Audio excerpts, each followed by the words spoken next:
Trump and global military alliance has launched its final phase. Over 3,200 arrests in the last 7 days. Executives from CNN, BBC, Fox arrested in the last 72 hours. The quantum financial system and Nassar are active right now and require the end of the IRS, income tax, central banks, unforgiveness of global debt, world currencies backed by gold and other assets, universal basic income funded by seized elite assets, quantum access cards for financial freedom, release of hidden technologies, medbeds, free energy, and military tribunals exposing elite crimes. As of Tuesday, July 15, 2025, 97 of 100 central banks across the world have aligned with the quantum financial system. Gold reserves backing institutions like the World Bank of Zimbabwe are the foundation of new liquidity protocols that will replace fiat with hard asset validation. Trump Force One on Telegram. Nassar is a military declaration of war against the Federal Reserve, BlackRock, and every system that keeps people in chains. It means child trafficking rings broken up, CIA black sites shut down, Vatican gold moved to help people, BIS officials arrested and indictments made public. The event and EBS are imminent and will start everything moving. Monday, July 14th, Epstein is alive and blackmailing U.S. politicians. We have a link at AMG News, Global Pedo State Exposed. Ghislaine Maxwell breaks silence. Epstein's alive and blackmailing U.S. politicians. Video. Trump's Executive Order 14210, the Doge Order, now has the legal backing to exterminate all deep state policies and employees from government agencies, including embedded CIA analysts, backdoor big tech censor crews disguised as civil servants. Monday, July 14th, President Trump just confirmed that Jeffrey Epstein and the Epstein files were written by hot dog boy Barack Obama, Hillary Clinton, and other satanic pedophile cabal players. W.H. Grandpa on Telegram. And Monday, July 14th, 2025, after decades of geopolitical sabotage disguised as diplomacy, Putin has declared that the ideological facade is over. The West is no longer even pretending to be moral, even when the ideology disappeared, when the Soviet Union ceased to exist. The same almost routine deviation from Russia's interests continued, and it was not because of ideas, but because of the pursuit of advantages, geopolitical, economic, strategic.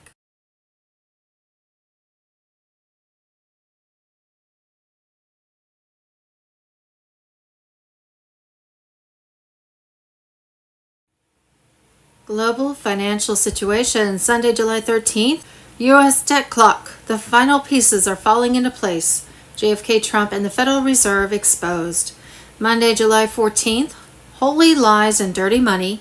Nassar Jassara exposes the Vatican's global banking conspiracy. Deep state wealth under exorcism as Rome burns. Monday, July 14th. 209 nations. One system, QFS, is no longer a theory. It's the backbone of the New World Financial Order. Trump Force One on Telegram. Central banks aligning with QFS. For years they called it a myth, a fantasy, a whisper hidden beneath the noise of collapsing fiat. But now one undeniable truth is emerging across the global stage. Nearly every major central bank on earth is aligning with the quantum financial system. And this is not speculation, it's already underway. Behind the curtain of headlines and distractions, 97 of the top 100 central banks are being recalibrated under QFS infrastructure. From the People's Bank of China to the Bank of England, Deutsche Bundesbank, and the Reserve Bank of India, these institutions are not resisting the future. They're being absorbed into it. The remaining 82 smaller monetary authorities are following the same trajectory. Total, 209. This is the death knell for the old financial order. A system built on debt, inflation, and manipulation. Under QFS and RTGS, everything changes. Instant settlements, cross-border payments in seconds, no swift delays, no hidden middlemen. Every transaction is encrypted, secure, traceable, and sovereign. Banks no longer control the flow. The system does, and it's incorruptible. The massive in-ground gold reserves backing institutions like the Royal Bank of Zimbabwe are not symbolic. They are the foundation of new liquidity protocols that will replace fiat with hard asset validation. Regional giants like the Bank of Japan, the Central Bank of Brazil, the Saudi Monetary Authority, and the European Central Bank are already logged in, not preparing, not testing, connected. Why do you think elites are panicking? Why do you think the IMF and World Bank are issuing rushed statements? Because this isn't a plan anymore. It's a live system, and the people who were never meant to know about it now do. QFS is not coming, it's already here, and it's rewriting the financial DNA of the world. Monday, July 14th, U.S. debt clock. The final pieces are falling into place. JFK, Trump, and the Federal Reserve exposed QFS on Telegram. It was never about a lone gunman. It was about silencing the one president who dared to take on the banking cartel. On June 4th, 1963, John F. Kennedy signed Executive Order 11110, a direct threat to the Federal Reserve's private monopoly. It gave the Treasury the power to issue silver-backed currency and bypass the central bank. That meant no more borrowing at interest, no more debt enslavement, no more control. Less than 6 months later, the order vanished and the machine resumed. They called it conspiracy, but now Trump is releasing the files, and what's in them doesn't protect national security. It protects elite corruption. Oswald was never alone. Witnesses heard multiple shots. The CIA had their fingerprints all over him, and Jack Ruby finished the job before Oswald could speak. The truth was buried under decades of sealed records and redacted lies. Every president since JFK was controlled. Nixon was pushed out. Reagan was shot. Clinton, Bush, Obama groomed for obedience. Trump, he broke the chain. He faced their coups, their media onslaught, their indictments, and now he strikes back. The JFK files are coming out, the names, the agendas, the true reason behind the assassination, all of it. What connects JFK's murder and today's economic collapse is the same beast. The Federal Reserve. Since 1913, they have flooded America with debt, siphoned wealth through inflation, and turned every taxpayer into a slave to interest payments. The U.S. debt clock isn't just numbers, it's a countdown to the collapse of a system designed to fail. And as of 2025, the cracks cannot be patched anymore. The facade is gone. Americans are waking up to the greatest financial deception in history. Trump is not just exposing the past, he's dismantling the future they planned. The collapse of the Fed is underway. The illusion of free markets, sound money, and honest leadership is shattering. The globalists are desperate. They will unleash chaos. They will try to distract, suppress, and censor. But it's too late. JFK tried to free the people.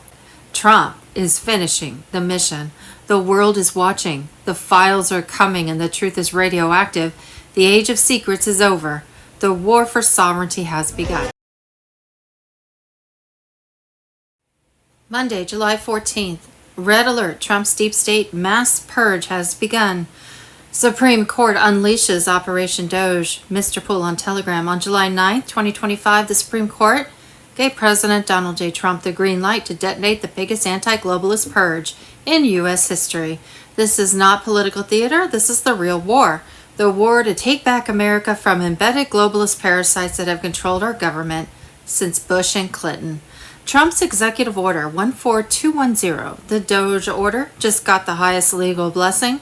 It allows the immediate cleansing of all federal agencies poisoned by Soros-funded operatives, DEI infiltrators, and foreign-controlled data merchants. This isn't reform, this is extermination. For every 4 government leeches removed, only 1 can be hired, and only if they pass national security protocols. NDA clearance and prove U.S. allegiance. Obama-era handlers removed. CIA desk agents embedded in think tanks terminated. No office is safe unless protected by law. That means entire departments will be obliterated, including equity divisions created to brainwash Americans and enforce WEF doctrine inside our borders. Doge teams, elite counterinsurgency task forces will be deployed in every agency. Their mission? Expose, isolate, and eliminate ideological subversion. No more shadow hires, no more fellowships paid by globalist NGOs, no more fake academics running psyops inside our own government. This order is timed to end by July 4th, 2026. 250 years after America's first Declaration of Independence, this is the second, not from the British Crown, but independence from the IMF, WEF, WHO, UN, and every trader who sold our republic for digital chains. Supreme Court justices, including even Sotomayor and Jackson, could not block it. Their objections were toothless. Their grip is slipping. Trump's enemies are screaming. Why? Because they're the ones being targeted. The lawsuits from government unions are not about jobs. They're about protecting embedded CIA analysts, backdoor big tech censors, and child trafficking cover-up crews disguised as civil servants. This is not reform. This is military-grade purge.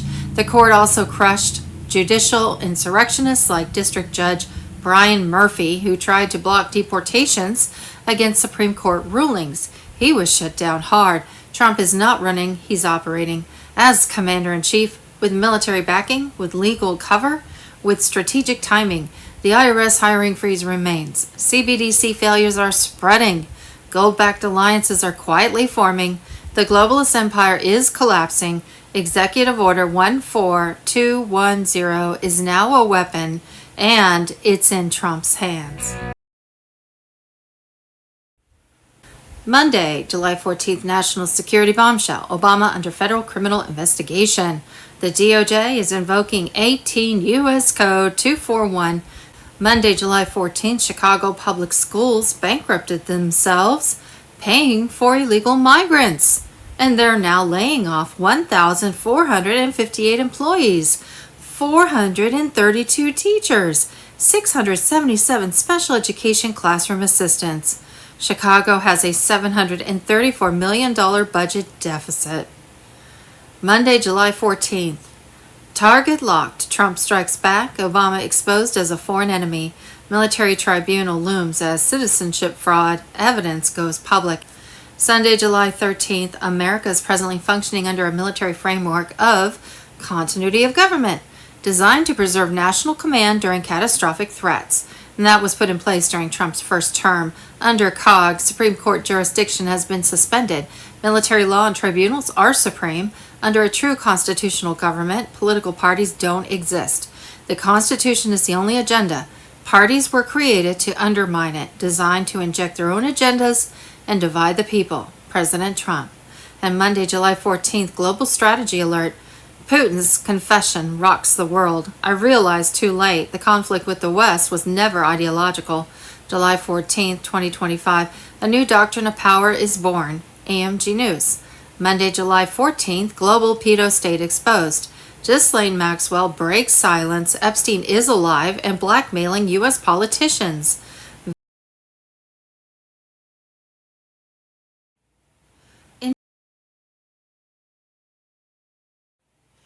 Monday, July 14th, former high-level investment banker George Green, who is sadly no longer with us, did not die with secrets. He exposed them. After walking away from the world's most elite financial and political circles, he revealed what few dared to speak. The global agenda was not about wealth. It was about control. He warned of engineered economic collapse, depopulation strategies, fake wars used to funnel power into the hands of the elite. He described in detail how they would destroy families, digitize currency, track every citizen, and enslave the world through fear and debt. This was not theory. It was testimony from a man who had been inside the system, and now almost every word he spoke is unfolding before our eyes. They thought he'd stay silent. He didn't. And it's up to us to make sure his warning doesn't vanish with him. Share this if you believe George Green tried to save the world before it was too late. 17th letter on Telegram. Okay, this is an old interview that Carrie Cassidy did with George Green, and he goes into the whole subject of clones, and it's fascinating. He was talking about being in an audience in which they were given a lecture by a guy that they thought was real and found out later he was a hologram. Well, it's a synthetic. The synthetics, when you touch their skin, it feels like plastic almost. That's the latest technique. The old techniques, if you guys can rent a video, the boys from Brazil, rent it, because in it gives you the exact way how our government's been making people. Really? Yeah, Well, and come the on. Soviets had a different method called... I mean, making people meaning temporary people? No, walking, talking ones. Meaning through genetics? You're not talking about that? Well, let me tell you. The movie shows it, but I'll share it with you right now. All right. All I need to do is take 2 cells off of your body, yours. Uh-huh. We give them a small electrical charge. I'm just connecting it, and they'll act like a fertilized egg. If I got a fertilized egg, all I need is a receiver in order to make it. So they were hypnotizing women, said they were being invaded by aliens. And the fetus starts growing, right? Needs food. Well, they can use cows and sheep, too. Again, a food source. That's all we need. After about 14 weeks, all of a sudden that fetus is gone because they've learned to take, that's when the fetus starts developing its own blood supply. Then they've used a pituitary hormone extract that they have, which accelerates the being that grows. And the original technology was given to our government by the Greys. Now, the reason was that our scientists were all excited because we could have spare parts. If you need a heart or a liver or anything, you won't have any rejection. It's your own DNA, right? Okay, because theoretically, if we have overpopulation, we don't need more people, right? But the so-called elite are selecting on who they want to have around anyway, so if we want to keep people going as long as we can. I talked to the doctor that was working on regeneration of Castro, for instance. Right. On the DNA sequencing. And they're just learning about this. Well, my understanding is that a lot of presidents have already been replaced. That's right. Yeah, I don't think... They're walking around, they look old, but they basically, some of the people are just I'll just second, give you third something copies. I'll give you something to ponder. Get some old videos of George Bush, when he first came into office. Look at the person and listen to him speak. Look at his actions and listen to everything that's there. Now, it's a lot easier to put somebody out in front to act as even Bush did. He had somebody else that was up there acting like he is and look like it. Even Hitler had he had his stand. In fact, his stand-in was the one that they found in the ground over in Germany. I mean, Hitler and Eva and the dog and 14 other people got aboard a plane and flew down to Barcelona, Spain. You were aware of that. And then ended up in Antarctica or in Swabenland and then died a few years ago in Brazil. That's what we heard. I have all the documents from our own government. Oh, you do? Okay. Yeah. Yeah, we have a contact, one of our Stalin contacts. Stalin asked for they tried to burn the body, and he got the body back, and he said, wait a minute, different ears, and the testicles were different and everything else, so they knew it wasn't Hitler. But is it a clone or not?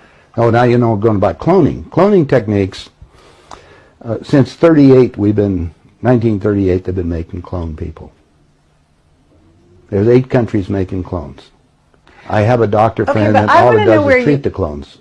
Where do you get your information? I get it from some of the people that are willing to come forth, and they talk to me because they hope I'll put the information out because they always got 2 people following them. If I start talking about cloning too much, the people that get involved into that disappear on it. So I don't go into too many more details, but there is information that's available, and more and more of that's coming on the line. I just told you, go rent the movie.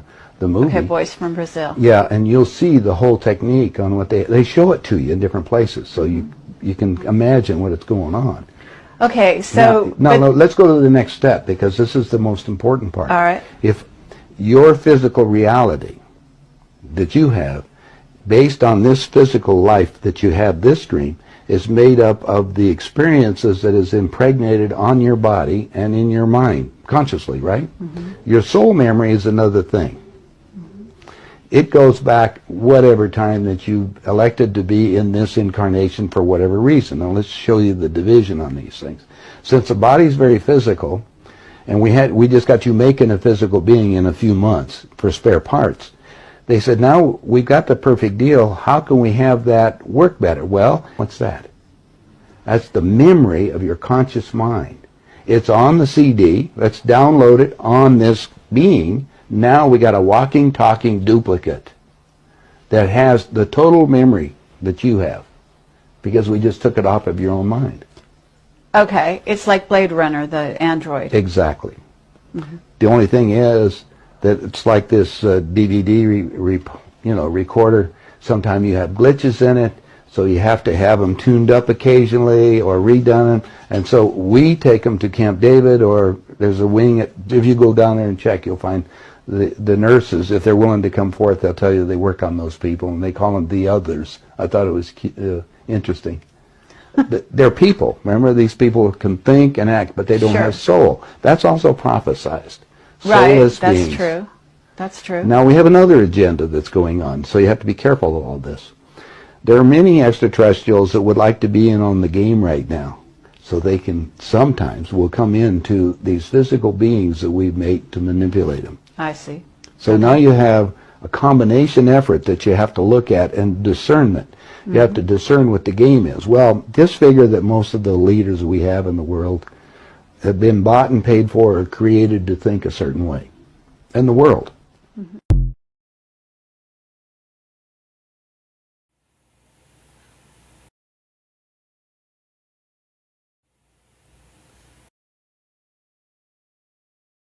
Monday, July 14th. Decoded. Trump's Epstein post wasn't a defense. It was a warning, Mr. Pull on Telegram. At first glance, Trump's latest Truth Social post looks like a messy defense of Pam Bondi. But read it closely. This wasn't about Bondi. It wasn't even about Epstein. It was a signal, a warning, and a shot across the bow, not just at the left, but at Trump's own base. Let's break it down. Number one, they created the Epstein files. Trump isn't saying Epstein's crimes didn't happen. He's saying the evidence was engineered, tampered with by the same machine that created the fake Steele dossier. He's not dismissing the horror. He's pointing at who's controlling the narrative. This isn't about justice. It's about using corrupted files to cause chaos within the movement. It's an op, a trap. Number two, now my so-called friends are playing right into their hands. This isn't just a jab at enemies. It's Trump calling out his own side. He sees MAGA voices being baited into division, chasing shadows right as the 2024 battleground heats up. He's telling the Bonginos and Patels of the world, stop letting the op control your focus. You're being played. Number three, they haven't even given up on the JFK or MLK files. This line is massive. Trump is connecting Epstein to the darkest secrets in U.S. history, the assassinations of JFK and MLK. He's saying this isn't new. It's the same shadow network, the same handlers, the same tactics of silence. What we're seeing isn't just scandal, it's the continuation of black ops that span decades. Kash Patel and the FBI must be focused. This is a direct order. Drop the Epstein bait. Stay locked on election fraud, Act Blue, and the stolen 2020 vote. Why? Either Trump holds real leverage behind the scenes or he knows the Epstein material is tainted. They set up to fracture MAGA from within. Either way, he's warning. Stay on target. This is misdirection. Number five, a guy who never dies. Epstein himself. This line, chilling, not poetic, not random. Trump may be nodding to what many have suspected. I don't think he did either. Even Megyn Kelly hinted it. I can't tell you how I know, but you may be hearing from Epstein directly soon. So, is this leading to something bigger? Is the goal not to release the files, but to release Epstein himself at the perfect moment? In short, Trump says the Epstein files were fabricated, not exposed. He scolds his own side for falling into the trap. He connects Epstein to the deepest covert ops in U.S. history, and he leaves the door open to something explosive, something very real, still hidden. What are we witnessing? A cover-up of historic proportions, a deep state psyop designed to splinter MAGA, or a final twist in the story, where Epstein reemerges to finish the script.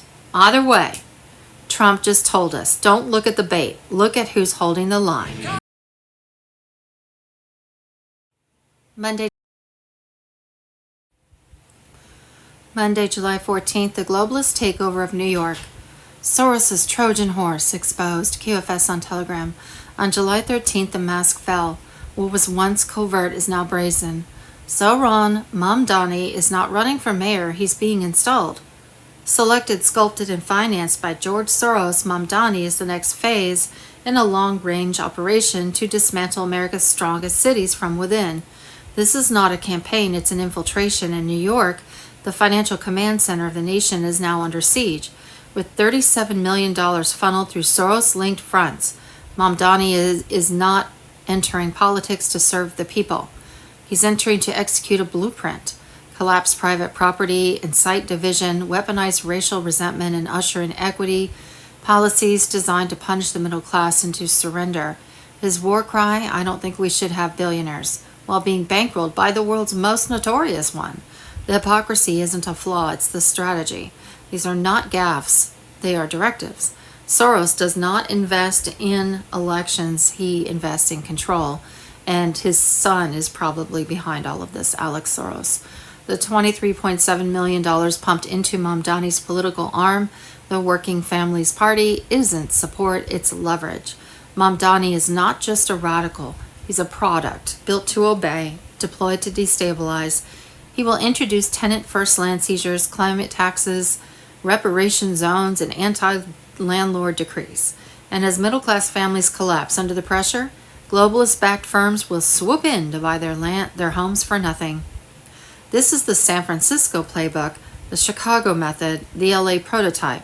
Gut the police, glorify squatters, crush property rights, manufacture chaos, and then rebuild it all under public-private partnerships, controlled by the same elite that burned it down. Mamdani's not just the New York version. He's the final model, the one meant to collapse the last pillar.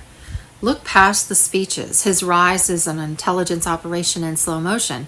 NGO funding, academic brainwashing cells, engineer protests, voter manipulation in equity zones, and backroom political assassinations of anyone not radical enough. Mamdani did not earn his way there. Here, he was constructed, and now he's activated. And the media, silent. CNN, MSNBC, New York Times, they praise him as a progressive underdog while serving the same donors, the same networks that tried to destroy Trump, that pushed the fake Biden regime, and that cheered as the middle class was suffocated. They are not journalists, they are amplifiers for the machine, but the people are not asleep. President Trump's return has already ignited internal countermeasures, economic sovereignty protocols, gold-backed frameworks, intelligence purges. New York is being watched. The trap is known, and Soros's puppet parade is no longer operating in darkness. This isn't just about one man or one city. It's about the architecture of infiltration. Mamdani is the front. Soros is the architect. The collapse is the objective. And unless people push back now, what begins in New York will spread like wildfire. They don't want a mayor. They want a detonator. Just a side note, Alex Soros, as you know, is married to Huma Abedin, who is probably one of the top Muslim Brotherhood leaders. So if they somehow got this Mamdani elected, the Muslim Brotherhood would be running New York City by proxy. I'm going to give you something very, very interesting that is funny. That Biden's face in the last year cannot unlock an Apple iPhone that he owned 5 years ago. Wow. How do you know that? Because I've been told from the studios. Wow. Wow. Do you know that Dana Carvey played him? Is that true that some of the actors was Dana Carvey? One of them was? There's certainly one of them. James Woods played him during the inauguration. And James Woods actually has it on his profile, his film profile, that he played Biden during his inauguration speech and the whole inauguration. James Woods. You can go on to James Woods' ID. Yeah, he's hilarious. I love that guy. And I follow him on X. There's only one person that can fall over on stairs going to a plane like that, and that's Jim Carrey. There's certain people that played him doing different things. There's a lot of actors out there, and Trump keeps telling you about central casting, but you can see you can see how mad it is right now. And can you imagine what it was like for me? I knew this was going on 5 years ago, and it was absolutely bonkers. I was trying to tell the world, but people saying, well, I can't see anything. I can't see anything. Now they can. They're living in fear. And I'm not. I'm sat there with a smile on my face because I know it's all done. You know, all of this stuff that's going on right now with Pam Bondi and Dan Bongino and all of this is all part of the pantomime. It's all part of the distraction. And all of this is all about and I'm going to make a point here, David, that a lot of people are missing. A lot of people are missing this. This is to cover up the complete collapse of the United States of America Corporation. Right, Inc. America Inc.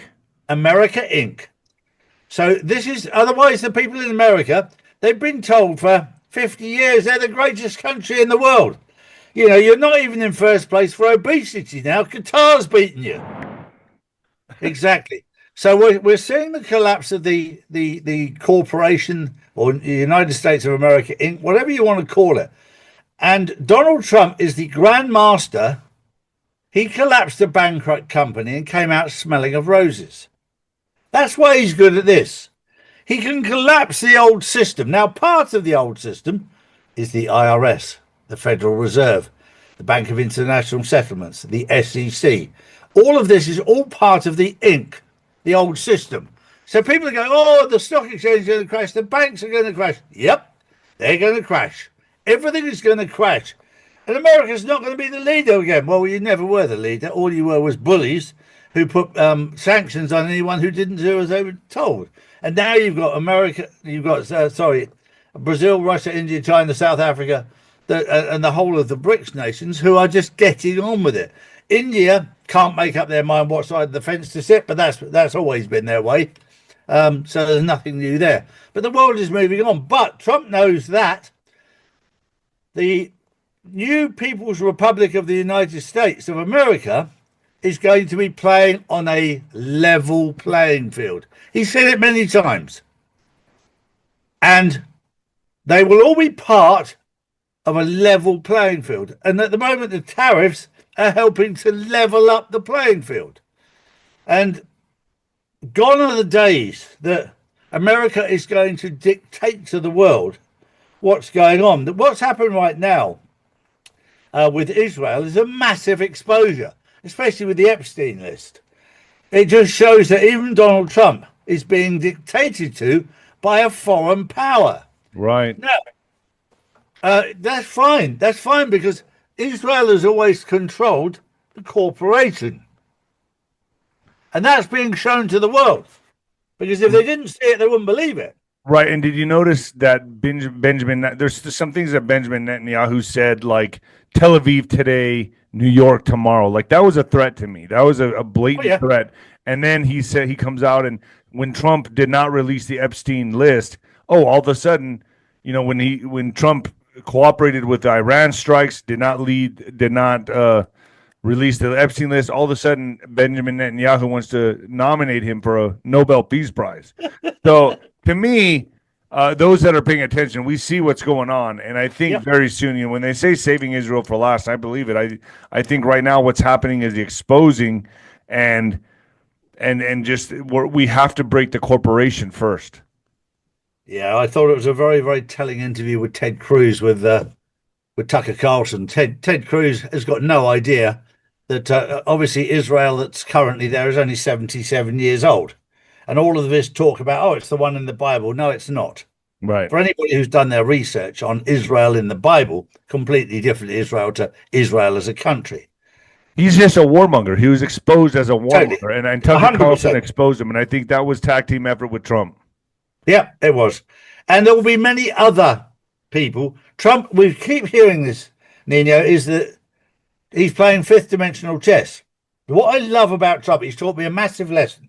Never ever point your finger at anybody. Put them in the spotlight. Let them do it to themselves. So that's exactly what it is. Do you think that's what he's doing with Benjamin Netanyahu and even Pam Bondi? Oh, yeah. Yep. For sure. He's done it. He started off with Dr. Fauci. He put him in the spotlight. He didn't sack him. He put him out there for everyone to see. And he did it with Bill Barr. He's done it with lots of them. So he's exposing them by putting them out there, patting them on the back, smiling. Yes. Letting the world see them. That's what he's doing. Exactly. You think that's what he's doing with Pam Bondi right now? He's the silent assassin. Yeah. He's just putting people with a out smile there. on his face. He's doing it with a big smile on his face because he knows it's all done. This is all part of the pantomime. Everything has been done. Behind the scenes, it's all done. And the one thing I rest in the knowledge right now is that God will not be mocked. And these people are trying to mock God. 100%. Yeah.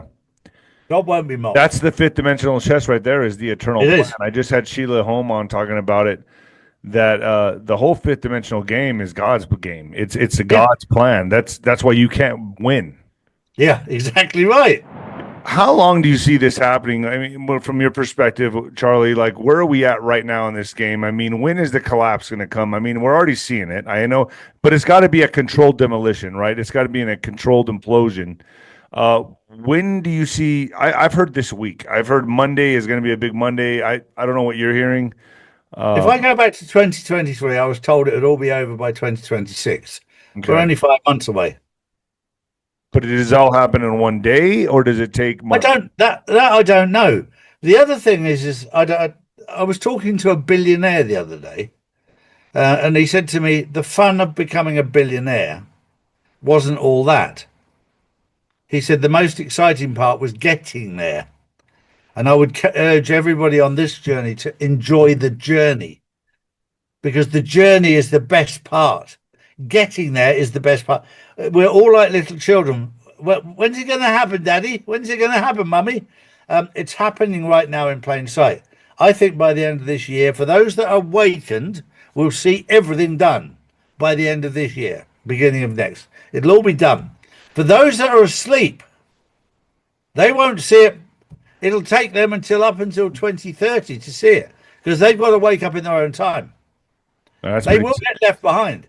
So I would say, before we did this, obviously with any kind of war, especially this kind of war, five generational warfare, as Flynn calls it, going into sixth dimensional or sixth generational, it's still free will. I mean, you still could have said no. I mean, I'm sorry, but now 4 of them. So what's your thoughts on that? Is that's going to be part of the casualties of war, more to come, correct?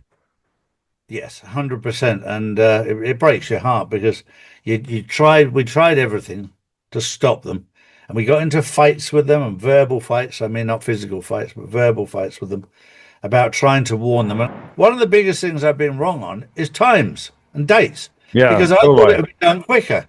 Right. But I'm actually enjoying it now, because you can see it all collapsing now. You can see the whole system collapsing. And because I know what's been done, I look at Trump when he says things, I just burst out laughing, because people, when he mentioned, well, why are you still looking at Epstein? People are he's waking people up to go, hang on. You've got Kash Patel in there, who said, I am going to publish the list. I've seen it, and I'm going to, and now it doesn't exist. This is all to wake people up. And to piss them off. Yeah, it is. It is. You've got to do things to wake people up to what's going on, because a lot of people just become so complacent that they're just not there.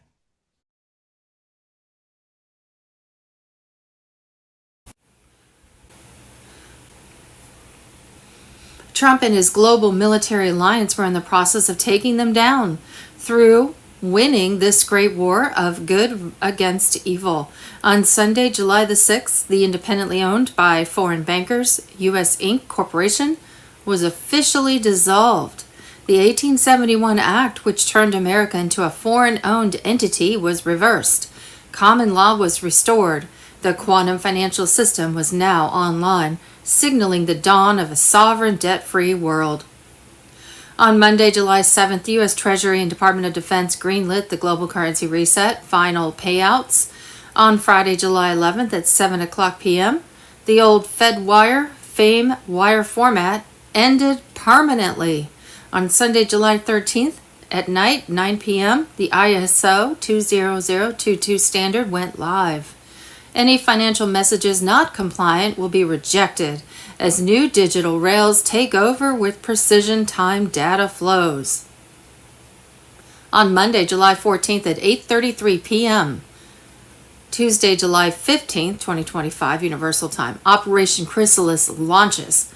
Later that night, the global currency values quietly recalibrate, marking the final reset. On Tuesday, July 15th, the emergency broadcast system locks in. All frequencies shift from 60 Hz to 432 Hz. signaling activation.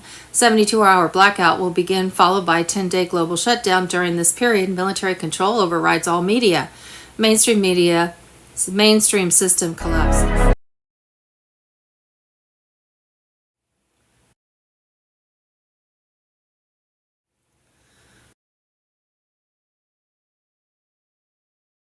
Possible timing of global currency reset and restored republic. Sunday, July 13th, quantum reset has begun. The end of U.S. Inc., the birth of the new Earth system. Trump Force One on Telegram. On Sunday, July 6, 2025, the independently owned by foreign bankers U.S. Inc. Corporation was officially dissolved. The 1871 Act, which turned America into foreign-owned entity, was reversed. Common law was restored. The quantum financial system was now online, signaling the dawn of a sovereign debt-free world. On Monday, July 7th, the U.S. Treasury and Department of Defense greenlit final payouts under the global currency reset. Just days later, on Friday, July 11th at 7 o'clock p.m., the old Fed wire format ended permanently. Sunday, July 13th at night, 9 p.m., the ISO 20022 standard went live. Any financial messages not compliant will be rejected as new digital rails take over with precision time data flows. On Monday, July 14th at 8:33 p.m., Operation Chrysalis launches. Later that night, the global currency values quietly recalibrate, marking the final reset. Treasury quantum nodes take full control. Legacy banking systems go into read-only mode. Payment processors have 11 milliseconds to handshake with the new system or be frozen and flagged for forensic audit. On Tuesday, July 15th, the emergency broadcast system locks in. All frequencies shift from 60 Hz to 432 Hz, signaling activation. 72-hour blackout will begin, followed by 10-day global shutdown. During this period, military control overrides all media. Mainstream system collapses. Redemption centers open worldwide. Citizens will create secure QFS wallets through Starlink terminals. Quantum phones are distributed, each one biologically linked to the user, to prevent fraud or interference. On Wednesday, July 16th, over 7,000 sealed indictments are executed. Nearly 90% of global officials are removed. Rothschilds, Rockefellers taken into custody. Hollywood collapses. Media giants fall. Their propaganda playbooks are made public. Then comes the next phase, quantum blockchain elections. With all corrupt structures dismantled, new governments form under military protection with voting powered by secure Starlink quantum devices. On Friday, July 18th, revalued currencies will be made public. Fiat collapses instantly. QFS wallets activate globally for Tier 5, the people. Energy, food, and commodity values shift in real time. It's the end of centralized debt slavery. Jassar is officially launched, global debt wiped, central banks absorbed, deep state wealth returned to the people, patriot-controlled banking systems emerge. Global financial situation, Friday, July 11th, dinars gurus on X. Chase Bank is showing fixed exchange rates of $40 per IQD and $2.51 per VND. And there's a link at Dinars Gurus on X. Sunday, July 13th, 2025. Restored Republic. And we have a link to Shadow of Ezra on X, dated Friday, July 11th. The John Solomon says Trump supporters calling for accountability should get ready for some big surprises in the next 10 days. He hints that what's coming will shake things up in a major way. According to Solomon, the DOJ and FBI are deep into a high-level investigation. And that's from X. The left has been trying to shove Marxism, socialism, and communism down the throats of the American people for generations now. They ultimately were not able to do this during the Cold War because the middle class revolted against communism and Marxism and social engineering. The left shifted their tactics. The Democratic Party shifted their tactics to use migration as a weapon to break down the middle class and to gain political power and control in this country. They used migration to destroy our public education system, to destroy our healthcare system, to destroy wages and working conditions for the middle class of this country, and in effect, to destroy social and community cohesion. And then in that rubble in that chaos, in that conflict, to then try to articulate the need for ever more government control, ever more government redistribution, ever more government power, and then to ultimately import voters to then support that agenda, to import voters who do not believe in limited government, who do not believe in the U.S. Constitution. And that is why you are seeing now this violent insurrectionist revolt by the Democrat Party against immigration and customs enforcement.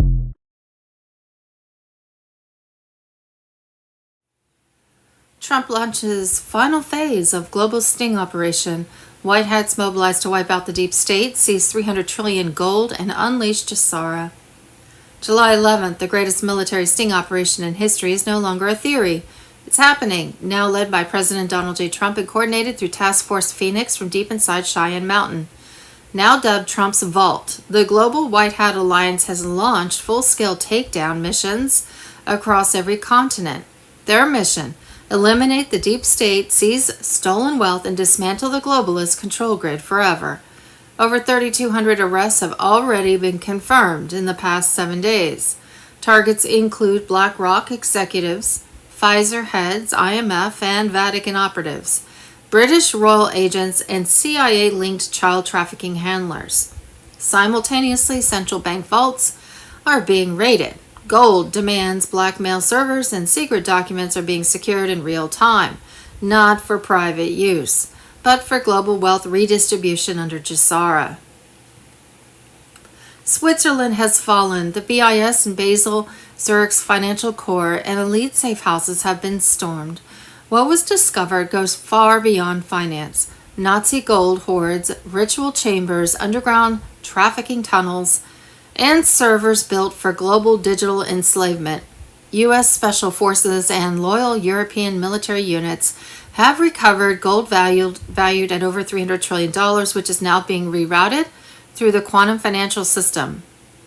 Meanwhile, Antarctica, long believed to be a scientific outpost, is under siege. Military satellites confirm the encirclement of hidden deep state bases in Queen Maud Land, housing ancient technologies, Fourth Reich science labs, and alleged hybrid programs. U.S. Space Force and allied nations are executing the final cleanup of the globalist stronghold. There is nowhere left to run.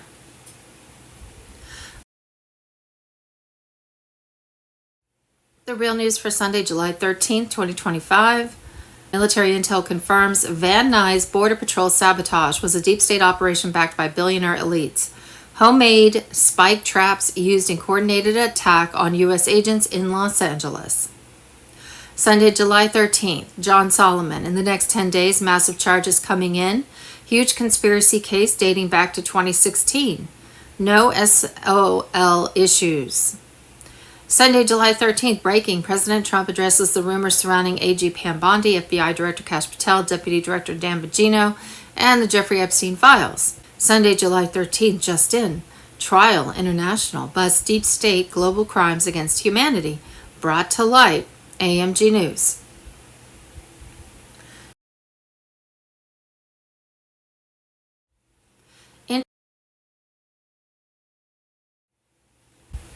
Standing at the scene with Melania beside him, Trump did not offer platitudes. He promised action.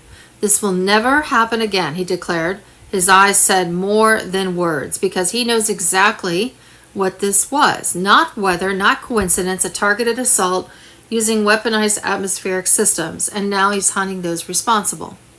Weaponized weather, targeting Christian children. Camp Mystic wasn't random. It's a symbol, a fortress of God, country, and truth.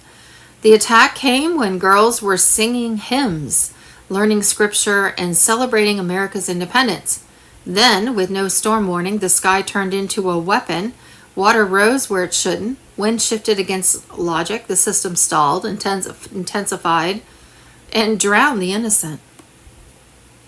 Satellite data shows it wasn't natural. Pulse patterns, EM distortions, no meteorological logic. This wasn't nature, it was an attack. Designed, executed, and intentional. Project Silver Wave, Trump's counterstrike is live. Trump has reactivated Project Silver Wave, a covert weather defense and electromagnetic warfare unit buried under Obama.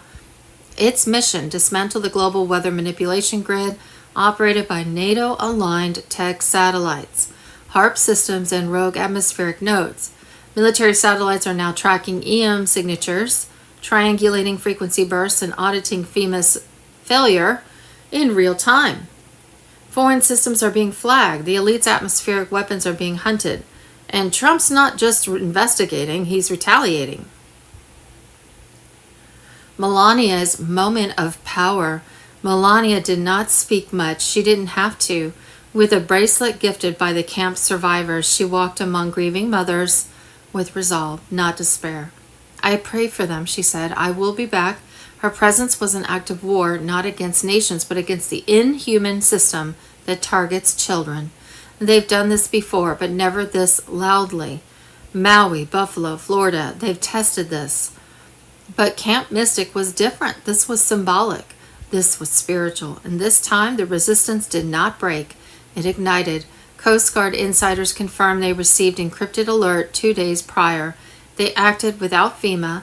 Military-aligned camp staff formed defense lines. They saved lives before the flood hit. The system failed. Patriots did not.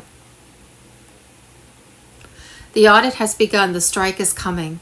Trump forces are seizing FEMA's encrypted internal logs, mapping NATO-linked satellite transmissions, extracting hidden heart pulse patterns, and digitally fingerprinting atmospheric anomalies.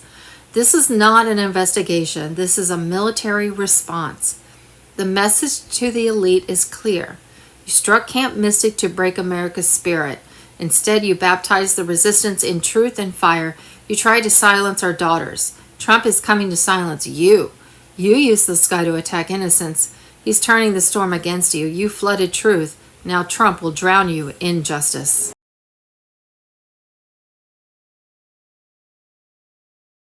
What if the storms devastating our cities, the record-breaking heat waves, and the bizarre weather patterns sweeping the nation aren't natural at all? For decades, NASA has been preparing to weaponize the weather against the people.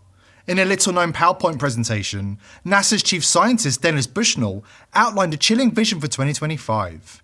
A year, he said, would be marked by engineered disasters, biological warfare, and psychological manipulation, all designed to destabilize the United States from within. According to these plans, weather isn't just a force of nature, it's a silent weapon to punish the population, crash the economy, and advance a tightly coordinated globalist agenda. And here's the kicker.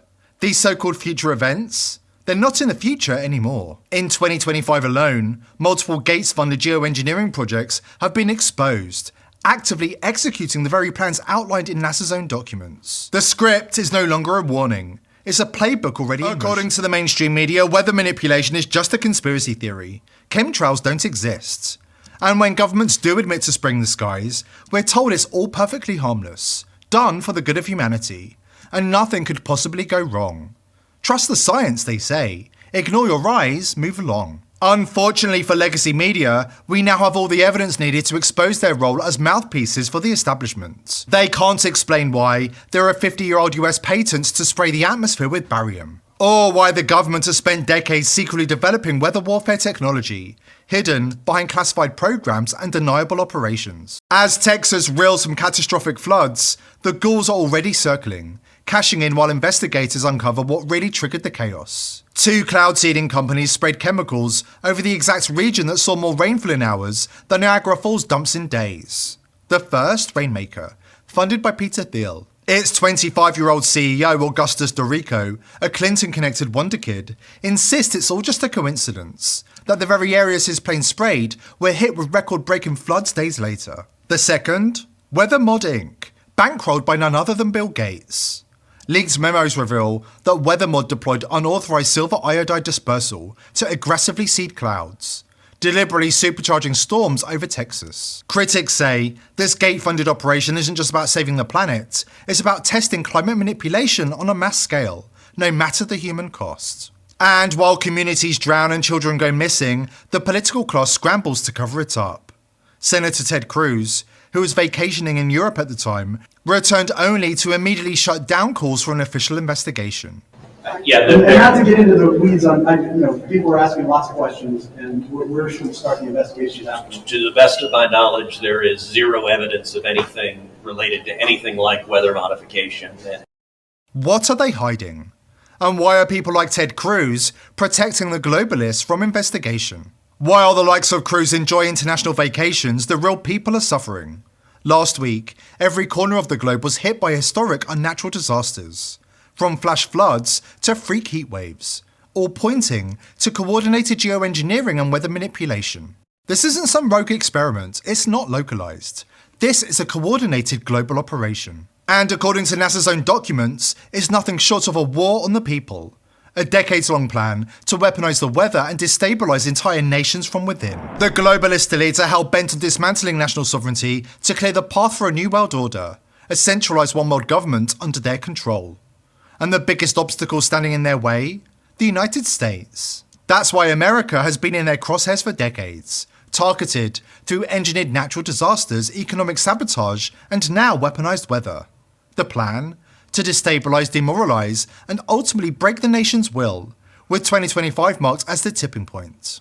Our PowerPoint presentation by Chief NASA Scientist Dennis Bushnell at the Langley Center in July 2001 detailed a plan to wage war on humanity and radically depopulate the planet in the year 2025. According to the NASA presentation, the year 2025 will feature terrorist attacks in the United States, biological attacks, weather manipulation, and an EMP or electromagnetic pulse. Critical infrastructure will be destroyed as part of the plan to bring civilization to its knees, and American citizens will be tortured on primetime news. Deborah Taveras has the details about this disturbing NASA presentation. It was on the NASA website, and it was a document that actually is a PowerPoint presentation by Dennis Bushnell, the chief NASA scientist at the Langley Center. And it was presented in 2001, July of 2001, just a few months before 9/11. And what brought my attention to it and immediately rang some uncomfortable realizations was when we first came across it. It says on the website, Future Strategic Issues, Future Warfare circa 2025. And as I decided to just flip through it quickly to see what it was about, I was a little stunned on page 4. It said, the presentation is based in all cases upon existing data, trends, analysis, technologies, no pixie dust. And the entire premise of the document, or the PowerPoint, is about robots, cyborgs, and humans. The document clearly states that the global elite, along with government agencies like NASA, will deploy silent weapons in a covert war against humanity in 2025, including through the use of weather manipulation to sow chaos and punish the population. Did they want the public to see this, do you think, or? Well, again, the Illuminati, the most wealthy, rich men on the face of the planet, always telegraph everything that they're going to do. So the fact that it was on the NASA website, it was certainly available to the public, but did they see it? Obviously not. Because had they looked at this document, you would know about it right now, and we don't. And that's the purpose of this discussion, is for people to know about this document. Again, the conflict between the future and the fact that they said it was a current reality in 2001 of July when this was actually presented. And what it said, which was quite shocking, on page 93, it said, capture, torture Americans in living color on prime time. And that is an unbelievable statement. Then it's followed up by saying terror attacks within the continental United States using binary biologicals take down critical infrastructure. They are going to use an EMP, which is an electromagnetic pulse. They're going to use radiation frequencies against our brains, etc., and conduct serious psy-war and collateral damage and exploitation. On this same page 93, they say exploit CNN syndrome. Now, CNN, of course, is the network, the news media network, propaganda machine, and was set up by the CIA. You can watch the movie called Psy-War on stopthecrime.net for all the background information on CNN. Very, very interesting information. Then you go on and you read that on page 66, they say increasingly critical are human limitations and human downsides. Humans are too large, humans are too heavy, too tender, humans are too slow, both physically and mentally, and we require huge logistical trains, meaning we cost way too much money to maintain, and humans have rapidly decreasing to negative value. Can you even believe this? I mean, you're hearing this, and it's got to be rather shocking coming off of a NASA website, particularly when some of the agencies that are involved are the U.S. Air Force, DARPA, the CIA, the FBI, Southern Command, Atlantic Command, Australian Department of Defense, and other agencies. This is the corporation's agencies. If this sounds familiar, it's because the NASA document is confirming everything that we've been warning the masses about for years. Bioweapons, including mRNA nanotechnology and chemtrails, are being deployed to control and enslave the human race. But the NASA document also reveals horrific new methods of warfare that the elite are planning to use against us, with the ultimate goal of ushering in the New World Order. This is the ultimate goal of the globalists, the long game they've been planning for decades. It's the classic problem-reaction-solution strategy. They manufacture the crisis, provoke the public reaction, and then present their solution. One that just so happens to strip away more freedoms, concentrate more power, and tighten their grip on the global system. From engineered chaos comes imposed order. And not just any order, the New World Order. A centralized unelected global regime where national borders are meaningless, personal freedoms are sacrificed for security, and every aspect of life is controlled by a technocratic elite. Weather warfare, economic collapse, social unrest are all tools in the same playbook. Because to build their one world government, they first have to bring the current world to its knees. But all is not lost. Across the country, patriots have been sounding the alarm, investigating, documenting, and exposing the truth behind the toxic chemtrails blanketing our skies. Our voices have shaken the silence. And now President Trump's newly appointed Environmental Protection Officer is promising full disclosure on the aerial spraying programs we were never meant to see. Will this be the moment the Trump administration finally takes the bull by the horns and dismantles the globalist weather manipulation machine? Or will it go down as just another smokescreen? Another carefully orchestrated cover-up dressed as disclosure? Time will tell. And just a side note, Judy Byington says she will not be putting an update out tomorrow. People of the world, we're in a war of good versus evil. Patriots against Satan worshippers. Where patriots were winning, soon elections for the new American Republic will be held. America is presently functioning under a military framework of continuity of government designed to preserve national command during catastrophic threats that was put in place during Trump's first term. Under COG, Supreme Court jurisdiction has been suspended. Military law and tribunals are supreme. Under a true constitutional government, political parties don't exist. The Constitution is the only agenda. Parties were created to undermine it, designed to inject their own agendas and divide the people. President Trump. Judy, note, to understand this war of good versus evil, which patriots for freedom were fighting at the apex of winning, we should take a look at the complexities of what Trump and the global military alliance nations have been dealing with since the Q movement was formed back in the time of Lincoln. 12 Illuminati families in the Rothschilds' British crown, Rockefellers, Bushes, and Clintons believed they were bloodline descendants of extraterrestrial race called the Anunnaki, tall, fair-skinned, blue-eyed blondes, and thought it their duty to rule over the world population through homage to Satan, who then gave them control of the global monetary system.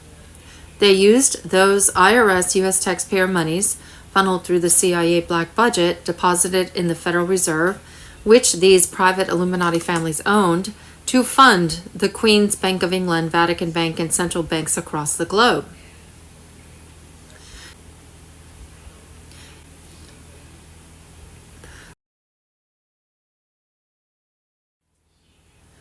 What we think we know as of Saturday, July 12th, 2025. Republicans and Democrats only exist within the artificial confines of Washington, D.C., and in your minds. President Trump said, as I've said before, under a true constitutional government, political parties don't exist. The Constitution is the only agenda. Parties were created to undermine it, designed to inject their own agendas and divide the people. Never forget, the Republican and Democrat parties were quite literally created to trap you in a mental prison. We're not merely transferring power from one party to another or from one administration to the other. We are transferring power from Washington, D.C. back to you, the people. President Donald J. Trump.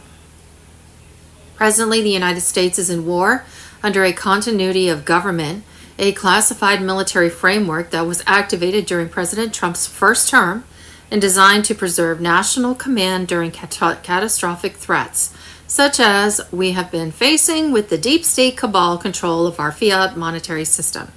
The Supreme Court is no longer functioning as the highest level of authority in the U.S. because under COG, jurisdiction is suspended during wartime. Military law and tribunals are supreme. In 2008, because the cabal's control over the global monetary system ended in bankruptcy and a fiat dollar used for international trade, the BRICS, Brazil, Russia, India, China, South Africa nations organized to do a global currency reset of 209 nations to gold asset-backed currencies. Upon his election in 2016, President Trump helped to organize major nations of the world under a global Earth alliance with a goal to take down the Satan-worshipping. As of July 11, 2025, President Trump has officially purged the State Department. Globalist agents who have hijacked U.S. foreign policy for decades are being removed, indicted, or sent to military containment. Friday, July 11th, Charlie Ward, Huge Intel, July 11th. And that's Daily News with Paul Brooker and Breaking Barlow.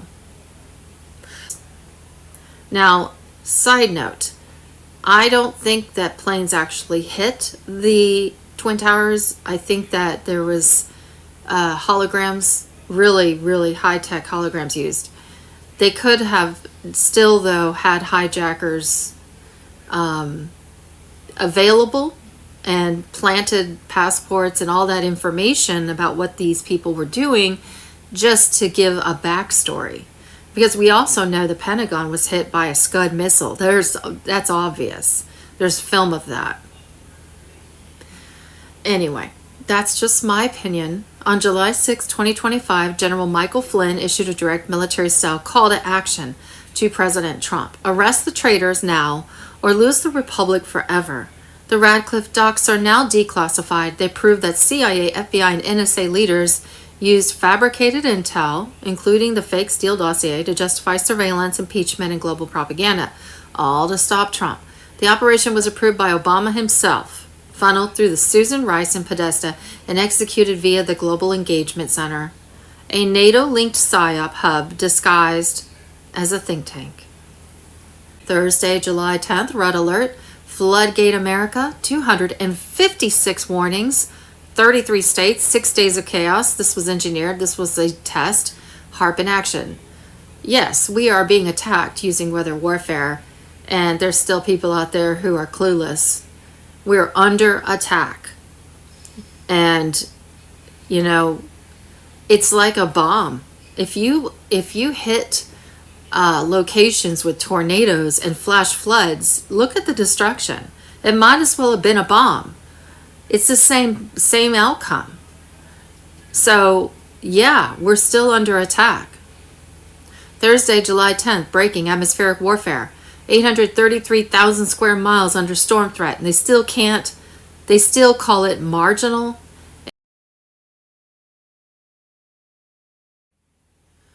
Thursday, July 11th, Operation White Swan goes live.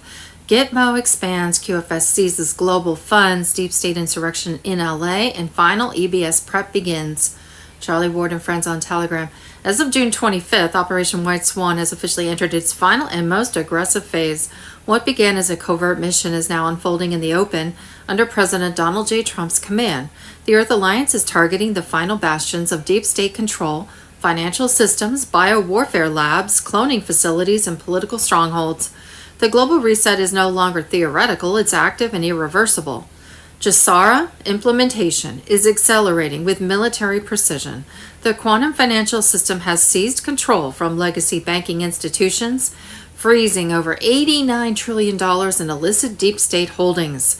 Offshore accounts, Vatican gold reserves, and IMF-led black funds are being dismantled. These assets are now being rerouted into sovereign quantum vaults for global redistribution, ushering in debt forgiveness, asset-backed currencies, and the legal dismantling of the IRS. Pentagon sources confirm that global tax treaties are being rewritten as military economic units finalize audits across 144 nations. The dissolution of the Federal Reserve is nearly complete. And FEMA-administered biodistribution networks disguised as aid. Trump's military intercepted an attempt by Biden-linked handlers to breach QFS biometric firewalls using Swiss backdoors, an act of high treason. Meanwhile, Los Angeles has become a flashpoint. What the media calls civil unrest is in fact a deep state insurrection engineered by globalists, NGOs, and foreign-backed operatives. Riot coordination has been traced to encrypted networks funded by Soros-linked entities and routed through offshore servers in Brussels and Zurich.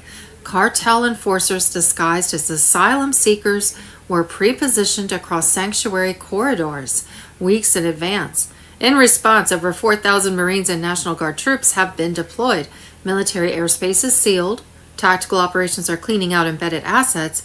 California's executive branch is now under federal investigation for accepting foreign aid to maintain sanctuary jurisdictions. Thursday, July 11th, COG active. Trump never left. The U.S. is under military control. The war is silent, and the people are waking up. W.H. Grandpa on Telegram. While the public sleeps beneath the illusion of normal government, the reality is far more controlled and far more strategic. The United States is under continuity of government, a classified military framework designed to preserve national command during catastrophic threats. Activated during President Trump's first term, this system was never deactivated. It continues to run silently with Trump at the helm, not as a candidate, but as the true commander-in-chief. This isn't theory, it's documented reality, written in executive orders, defense protocols, and military behavior. From Executive Order 13912 to the permanent fencing of D.C., from the Supreme Court's own admission of no jurisdiction to the quiet disappearance of constitutional procedures. The signs are everywhere. The Republic is not gone, it's under protection. SCOTUS is no longer functioning as the highest authority, because under COG, jurisdiction is suspended during wartime. When Justice Alito wrote in May 2025 that the court lacks jurisdiction, he confirmed what few dare admit: the civilian system has been overtaken by a military continuity protocol. Congress, powerless theater, the White House, reclaimed optics, the military still under Trump's command. Despite the 2020 optics of a Biden presidency, the military never acknowledged him as commander-in-chief. The nuclear code's chain of command and operational control remained untouched. Trump never conceded because under COG he never had to. The return of Trump in 2025 was not a comeback, it was a transition back to surface-level governance. While the military structure remained consistent beneath, two layers now exist. The visible for public reassurance and the operational where the real war is being fought against the deep state, foreign interference, and decades of infiltration. This war is legal, psychological, and spiritual. The media cannot report on it. The courts cannot interfere. The people must awaken on their own, and they are. This is not about elections. This is about survival. Trump is not preparing to take power. He's been executing it all along. COG is not a plan, it's active. The Supreme Court has admitted its own powerlessness. Congress is paralyzed, the deep state is cornered, and the people are beginning to realize they've been watching a movie, while the real republic is being restored behind the scenes. This is the final phase. Trump is in command, the military is operational, the enemy is running out of places to hide.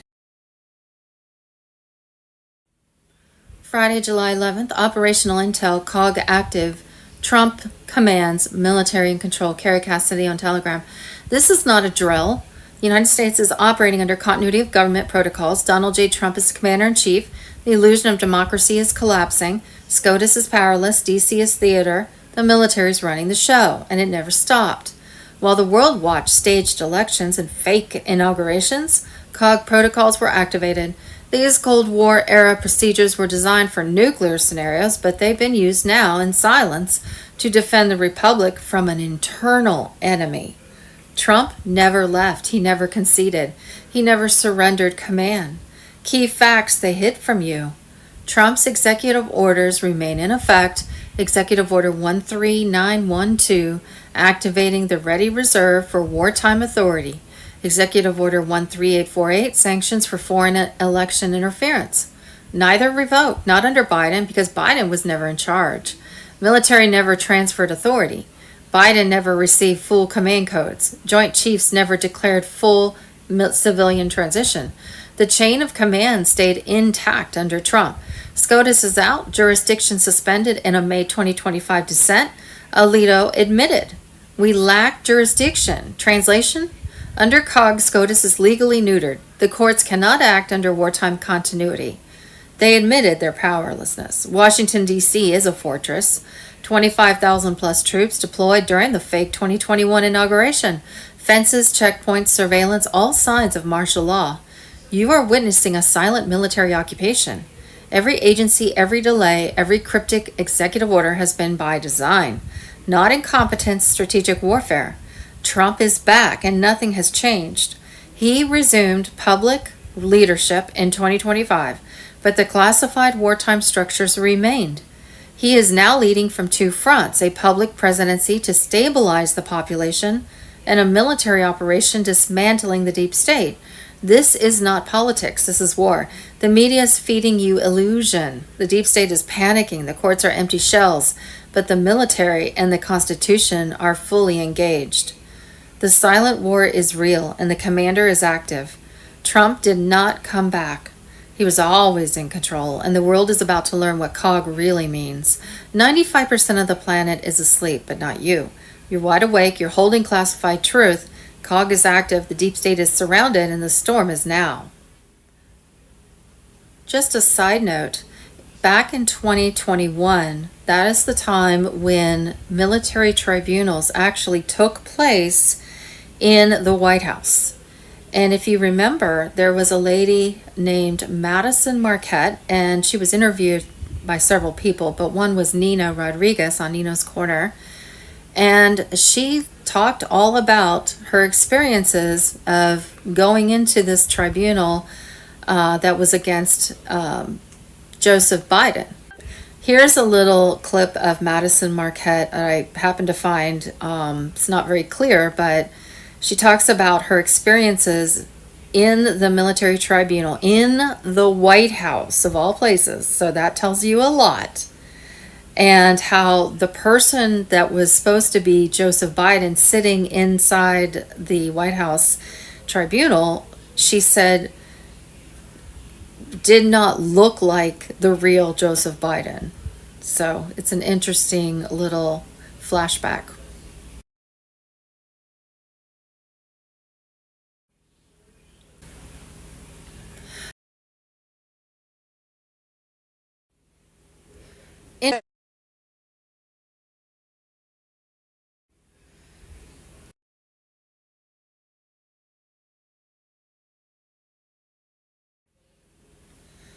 Friday, July 11th, Trump and Rubio launch full purge of State Department globalists. Military tribunals underway, deep state chains broken, 17th letter. It's no longer reform, it's eradication. As of July 11th, President Trump has officially activated the most aggressive cleanse in modern diplomatic history. The State Department is being purged, not shuffled. Globalist agents who have hijacked U.S. foreign policy for decades are being removed, indicted, or sent to military containment. And Secretary Marco Rubio is leading the takedown.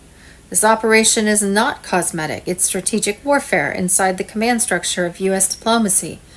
The internal memo, leaked by the Daily Signal, confirms that mass removals are underway. Described as a reduction in force, the language is polite, but the intent is surgical. These are not layoffs, these are neutralizations. Trump has handed Rubio the tools, backed by Executive Order 13959, to terminate any personnel with foreign entanglements that compromise U.S. sovereignty, and that includes officials tied to Soros-funded NGOs, UN-affiliated think tanks, Clinton-era networks, and foreign intelligence cutouts embedded under the guise of career diplomacy. Entire chains of command are being dismantled. Internal security reviews traced irregular data flows and classified leaks back to 3 core bureaus, all connected to Obama and Clinton holdovers. According to sources near Rubio's task force, these removals follow a 1-month surveillance sweep supported by the National Quantum Grid Monitoring Unit. Intel gathered confirms covert comms, backdoor foreign funding, digital extraction of classified diplomatic materials. So these people were being watched by the quantum system. And I guess they were chosen because they were somehow connected to deep state operations. Some officials are being reassigned to containment positions for surveillance. Others, those involved in subversion, espionage, or foreign loyalty, are facing sealed indictments in military tribunals. Gizmo is active again, and it's not just for show. Yeah, if you're working against the United States, you're working to hurt the country, that is treason, and we are under wartime protocols right now. So things are more serious, and the Democrats out there all over social media threatening ICE and doing all these things. They don't understand it's much more serious than normal. I mean, that's treason and sedition, and the penalties are high for that. Deputy Secretary Michael Riggs confirmed that new authority structures will take effect immediately following the purge, meaning embedded operatives are out, white hat loyalists are moving in. Quiet heroes who operated behind enemy lines are now taking control of diplomatic command posts. Same patriots who fed intelligence to Trump's continuity of government team over the last 4 years. This is not just about Foggy Bottom. It's the opening move. And if you don't know what Foggy Bottom is, well, I know it is a metro stop in D.C., just outside of Georgetown, I believe. It's the opening move. Trump's blueprint already includes follow-up purges at USAID, the Department of Education, and the Department of Energy, all agencies comprised by globalist networks aligned with Agenda 2030. Rubio, once suspected by many, is now proving himself an instrument of demolition, loyal to the mission and executing with precision. What was once Clinton's empire is now collapsing. No more foreign aid laundering. No more UN policy pipelines. No more civil society fronts used by the CIA to trigger regime change abroad. The State Department has been ground zero for foreign infiltration. That era is ending, and this is only phase 1. Trump never forgot who betrayed America and who stood by silently while deals were made behind closed doors to dismantle U.S. sovereignty. This purge isn't revenge, it's restoration. The globalist machine is breaking, one agency at a time. The storm isn't coming, it's already inside the building. Thursday, July 10th, red alert. Al-Udeid strike was a setup. Trump and Putin played them all. Carrie Cassidy on Telegram. The so-called Iranian missile strike on the U.S. Al-Udeid base in Qatar was not a surprise. It was a staged ritual, a deep state trap meant to trigger World War III, and it failed. Iran warned Qatar in advance. The base was empty. No casualties. The entire operation was about optics. Psychological warfare meant to bait the U.S. without Trump's approval. But Trump and Putin knew the script and flipped it on its head. Qatar lied, publicly condemning the strike while secretly collaborating with Iran in rogue Pentagon cells. Behind the scenes, the globalist syndicate was salivating, praying this would trigger a NATO response they could hijack. Timeline of the setup. June 14th, Trump speaks privately with Putin. Full blackout. June 17th, U.S.-Israeli airstrikes on empty Iranian sites. June 18th, Russia stays silent. June 19th, Iran's foreign minister lands in Moscow. June 20th, Operation Fatah's blessing. Iran hits the U.S. base with prior Qatari approval. This was not a retaliation, it was a test, and the deep state failed. Qatar has been a known CIA hub for trafficking routes, IMF laundering, and elite extraction ops. Now they're trying to act like victims. They're not. They're enablers, and Trump knows it. Iran's missile count exactly matched the bombs dropped on them days earlier. That's not a coincidence. That's ritual numerology, symbolic warfare, Rothschild style. And the stakes? If Iran pops an EMP or nuke near Israel, it's game over for the Middle East. But that's what the globalists want. Total collapse, total reset, total control. They think war chaos will stop Trump from launching QFS, gold-backed currency, and restoring U.S. sovereignty. But Trump did not blink. He let them play their move, and it backfired. U.S. intel leaks confirmed. Deep state fed Iran U.S. target data. Israel's Golan is on alert, not from Iran, but for a potential false flag. Russian and Iranian fleets are tracking elite nuclear subs. The true threat, Qatar's royal airstrip lit up 3 times in 48 hours. Evacuations, panic. They know the game's over. The strike was a trap. The war they wanted is unraveling. And Trump, he's holding the detonator, not to destroy but to cleanse. This is World War III, but it's the elites who are being hunted now. They wanted a war, they got a mass awakening instead. Friday, July 11th, breaking. General Flynn demands mass arrests. Obama, Hillary, Brennan named in treason plot to overthrow the U.S. presidency. Ben Fulford on Telegram. On July 6, 2025, General Michael Flynn issued a direct military-style call to action to President Trump. Arrest the traitors now or lose the republic forever. Flynn has had enough. The former NSA chief, framed and destroyed by the Obama regime in 2017, has now turned his full focus on the architects of the Russiagate coup. And he's naming names. Obama, Hillary, Brennan, Clapper, Comey. According to Flynn, this wasn't politics, it was an intelligence community insurrection coordinated through foreign partners, media collaborators, and black budget psyops. Their goal, eliminate Trump and terminate American sovereignty. Flynn's exact words, no one is getting arrested.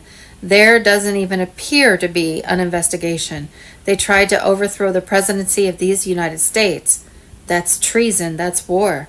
The Radcliffe docs are now declassified. They prove that CIA, FBI, and NSA leaders use fabricated intel, including the fake Steele dossier, to justify surveillance, impeachment, and global propaganda, all to stop Trump. The operation was approved by Obama himself, funneled through Susan Rice and Podesta, and executed via the Global Engagement Center, a NATO-linked PSYOP hub disguised as a think tank. Flynn is sounding the final alarm. These deep state criminals are still free, still sabotaging Trump from inside, still running ops through WEF proxies, Soros, DAs, and UN-aligned NGOs. And while the fake media distracts you with garbage, there are no more excuses. There is no more waiting. Trump knows. Flynn knows. The people know. The clock has expired. The names are public. The crimes are confirmed. And if Trump does not launch full-scale military tribunals now, the deep state wins. The window is closing. The hammer must fall. Flynn stood. Trump fought. Now it's our turn to roar.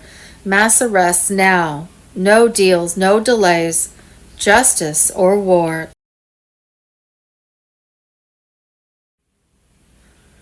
Friday, July 11th. Stage to fall. The Biden collapse wasn't a failure. It was a globalist success. Donald J. Trump, WH on Telegram. The leaked April 2024 memo confirms what millions already suspected. Biden's June 27th debate wasn't a disaster. It was a setup, a stage-managed implosion designed by elite operatives to eject Joe Biden on live television and insert Kamala Harris before Donald Trump could return to power. This wasn't the Democratic Party scrambling. It was the World Economic Forum executing a planned handoff. From one controlled puppet to the next, from decline to lockdown, they pumped Biden with experimental cognitive enhancers. Flown in under diplomatic cover, they pushed for the earliest debate in presidential history, not for transparency, but to spark a controlled collapse. And the moment he broke on stage, the media flipped.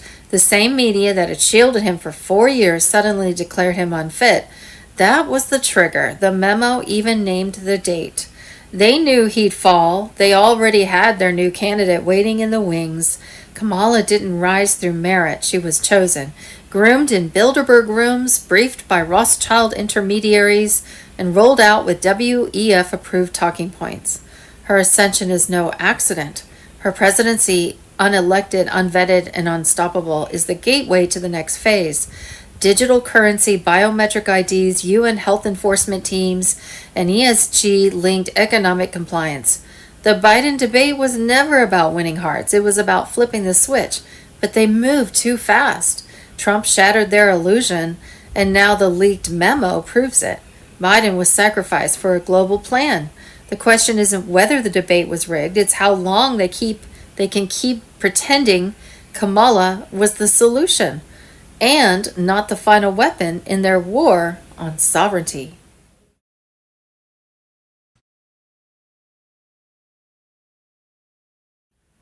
Friday, July 11th, CIA bloodlines, Obama, Harris, and the synthetic puppets of global control. This was never politics, this was programming. Mr. Poole. Barack Obama was not elected. He was engineered, a CIA-bred psychological operation in a tailored suit. Kamala Harris, a synthetic creation from the same covert laboratory. These were not politicians. They were weapons, groomed, activated, and inserted to destroy America from within. Barry Soetoro, born in Mombasa, Kenya, was the CIA's ultimate MKUltra experiment. His rise was not organic, it was orchestrated. Handlers, psyops, brotherhood money, and forged identity paved the way. He wasn't raised, he was programmed. His stepfather, Lolo Soetoro, wasn't just an Indonesian bureaucrat, he was a CIA enforcer, embedded in the military regime, trained in psychological warfare. He conditioned Obama like an asset, not a son. This was not family, this was protocol. A covert dynasty. Madeleine Payne Dunham ran CIA money ops through banking fronts. Her cousin, George H.W. Bush, CIA director, globalist kingpin, deep state architect. Obama's bloodline connects him directly to CIA energy warfare stretching back to the Cold War. Stanley Ann Dunham, Barack's mother, was a radical globalist ideologue, not a loving anthropologist, funded by CIA fronts. Taught Barack to hate America. He didn't inherit hope, he inherited a mission to dismantle the republic from the inside with a smile. Kamala Harris was never real. Her mother was tied to Canadian MKUltra research. Kamala's identity fabricated, scripted, installed. Lawfare, identity politics, and scripted success gave her a false crown. She's not a leader, she's a test model. This is generational infiltration, synthetic bloodlines forged in the shadows, CIA front companies, globalist syndicates, deep state DNA disguised as politics. You thought you were voting. You were choosing between pre-selected mannequins. Obama, Harris, Bush, different masks, same machine. This is not conspiracy. This is classified architecture. The time to name them, shame them, and burn it all down is now. This isn't politics, this is war.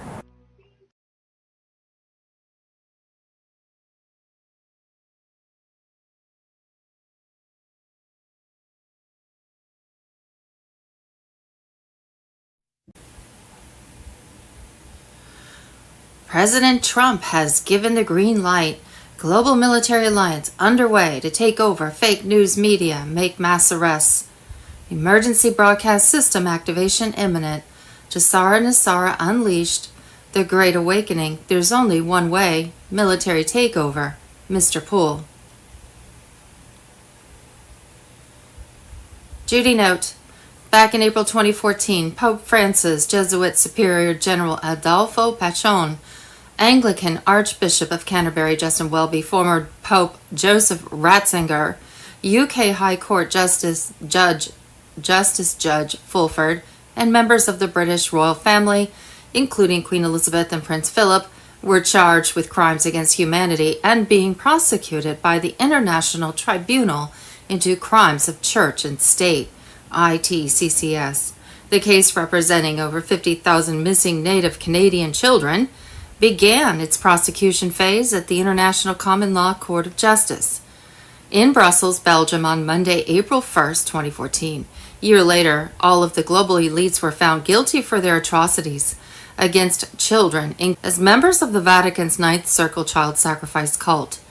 The court case was years in the making, and when proceedings finally began, witnesses were forced into hiding after Vatican sources indicated to ITCCS prosecutors that the Vatican had dispatched a covert operations team to disrupt the court.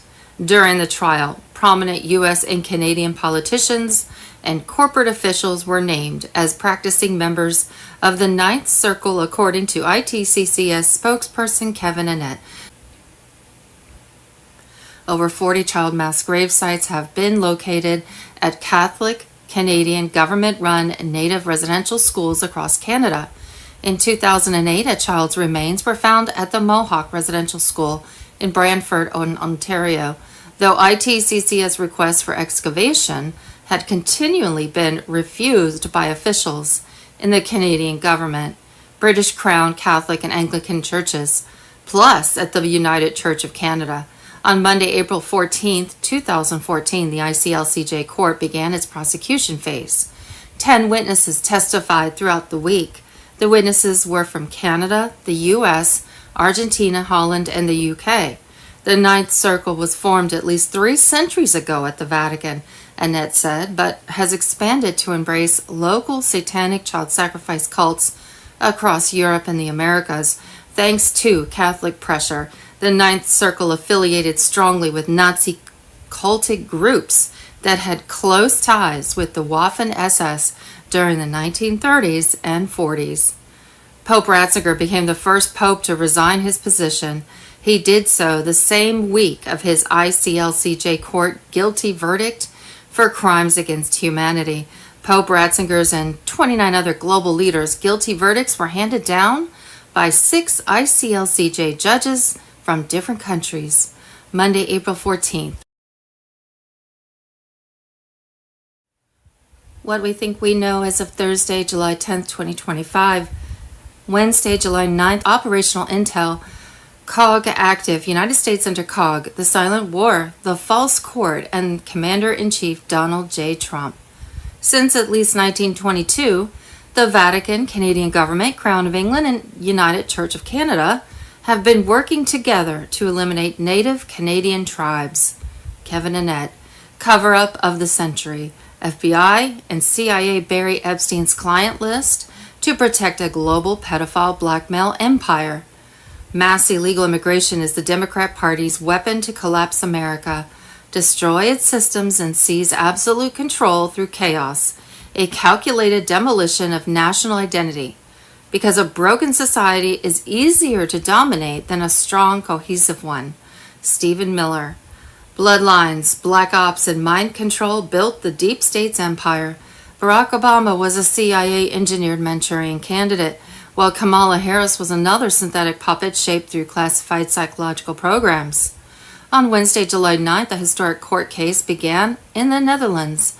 Leeuwarden as EMO 0477 puts Pfizer, Gates, Rutt, and von der Leyen on trial for crimes against humanity.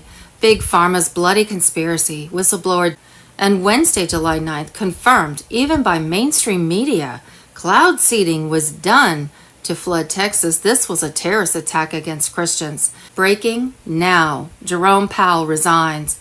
Now end the Fed and burn the machine to the ground. Judy note, from what I can figure out from the below information, the EBS and 3-day worldwide media blackout begins for those in Asia and Europe on Tuesday, July 15th to Thursday, July 17th, and for those in the Americas on Wednesday, July 16th to Friday, July 18th. A 10-day total global shutdown follows and completes on Sunday, July 28th. In the U.S., late Tuesday, July 15th, begins a 72-hour military-controlled blockchain election during a worldwide media blackout. The military emergency broadcast system will activate and override every TV and radio worldwide. Mainstream media will permanently shut down. Military tribunals will go public over the EBS, and the EBS will reveal robotic leaders exposed. Biden, Macron, and others revealed as puppets, controlled by handlers. Secret space program. Raids on deep state bases. And weather weapons, devices capable of generating hurricanes, quakes, and droughts seized in Alaska, China, Norway. Military-controlled blockchain election held. Governments will stand down. Thursday, July 17th, new value of currencies public. Mass arrests expand. 90% of all current officials are marked for removal, tribunal, or worse. 7,000 plus sealed indictments will be executed. Rothschilds, Rockefellers detained, their empires seized. Hollywood takedown, celebrities vanish. Detentions ongoing for trafficking and propaganda. Media CEOs arrested. Scripts exposed. Deep state propaganda written by intelligence agencies. And in the U.S. around Friday, July 18th, the global currency reset. New currency values become active. Tier 5, general public, will begin the process of gaining access to their financial wallets on the quantum financial system. Jassara unleashed. Debt erasure has begun. Mortgages, student loans, credit wiped. QFS absorbs the Fed. Offshore, deep state trillions repatriated. Patriot-run banking replaces deep state finance.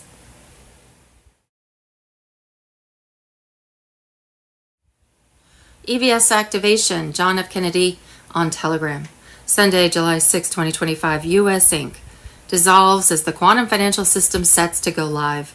The reset has begun. The old world will never come back.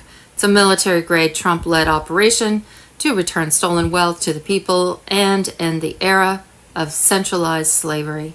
Prepare for 72-hour media blackout. Sources inside Space Force confirm that the emergency broadcast system is on encrypted standby, awaiting final sweeps in Europe and Canada. And when the EVS activates, the mainstream media will permanently shut down. A 72-hour blackout will commence. 7,000 plus sealed indictments will be executed. Military tribunals will go public, and Tier 5, the general public, will begin the process of gaining access to their financial wallets on the quantum financial system. Expect a 3-day military-controlled blockchain election, followed by a 10-day total global shutdown. Military EBS will override every TV and radio worldwide, and governments will stand down. 90% of all current officials are marked for removal, tribunal, or worse. Blockchain elections are set to replace all rigged democratic systems with quantum voting systems built on Starlink secured networks. The 1871 Act is reversed. The U.S. corporation is dead. 1776 common law is restored. Global financial situation. One big beautiful bill was signed on July 4th. Washington passed a huge tax cut package that cuts revenues by $4.5 trillion and raises the deficit for 10 years. It was even called unprecedented sabotage by Larry Summers, who used to be the head of the Treasury. The Senate approves the Genius Act on July 7th, a law that goes through quickly and gives Washington the legal framework for regulated stable coins and a digital dollar era. In other words, the Fed now has the power to kill every last fiat token in your bank app. There have been 320 plus bank branch closures since January, and you can smell the panic in legacy finance. And Wednesday, July 9th, U.S. debt clock silver destroys the Federal Reserve's lies. The monetary revolution has begun. Boom, AMG News. Tuesday, July 9th. U.S. debt clock detonation. $729 trillion derivatives are the fuse. The reset is already underway. It told you nothing is going to happen, but the U.S. debt clock just blew the lid off reality. 729 trillion in global derivatives. That's not a typo. That's a time bomb. A digital countdown to a forced monetary reset. While the media sleeps, Ripple and XRP are already building the new system, and they're not asking permission. $729 trillion, the invisible nuke sitting on your economy. This is not some economist's guess. The U.S. debt clock now exposes $729 trillion in notational derivatives. Debt weapons traded by institutions with no brakes, no regulation, and no exit plan. These are not real assets. They are synthetic leverage wrapped around fake valuations, all primed to collapse at terminal velocity. This number did not exist a generation ago. Now it dwarfs the global economy. The market can't print its way out. The system isn't cracking, it's liquefying. Not a crisis, a programmed death. $34 trillion in U.S. debt, hundreds of trillions in unfunded liabilities, and $720 trillion in derivatives stacked like dynamite. There's no fix, no reversal. just controlled demolition. Everything you see, interest rates, job numbers, growth, is synthetic data propping up a dying model. When artificial systems collide with physical limits, collapse isn't debated, it's scheduled. Ripple, Hidden Road, and the next monetary weapon.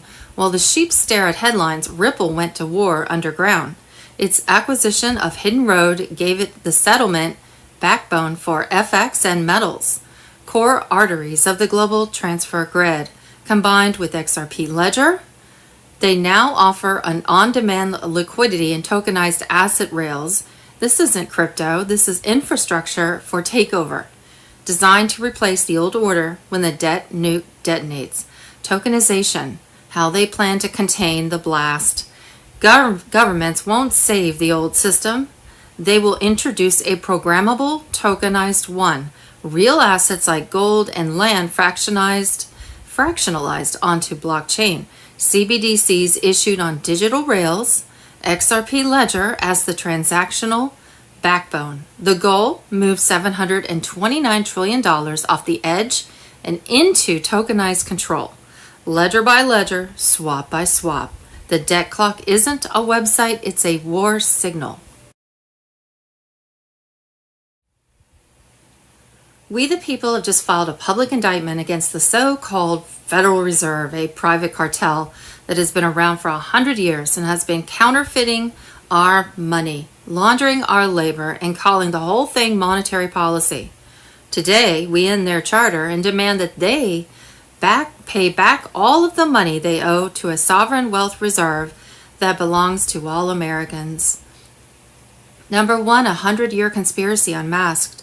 The Fed printed debt instead of money starting in 1913. It gave out IOUs that were not backed by anything, sold them to the Treasury with interest, and moved real gold, land, and productivity to offshore vaults.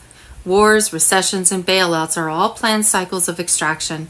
The dollar in your pocket is a promise to pay on a balance sheet that the cartel never meant to keep. Number two, fake money is not legal money. A dollar made from nothing is only legal tender while people are sleeping. We are awake. We say that the Fed's notes are worthless. Its bonds are fake, and its reserves don't exist. The replacement is not another fiat token, it's a 100% asset-backed unit issued by the Treasury, recorded on the quantum financial system, and can be exchanged for gold and other physical goods. 3. Reparations, not reform. We don't ask the cartel to be nicer. We take what it stole. All interest paid on illegal debt, all farms that were foreclosed on, and all tax receipts that were too high were tracked, checked, and put back into the people's ledger.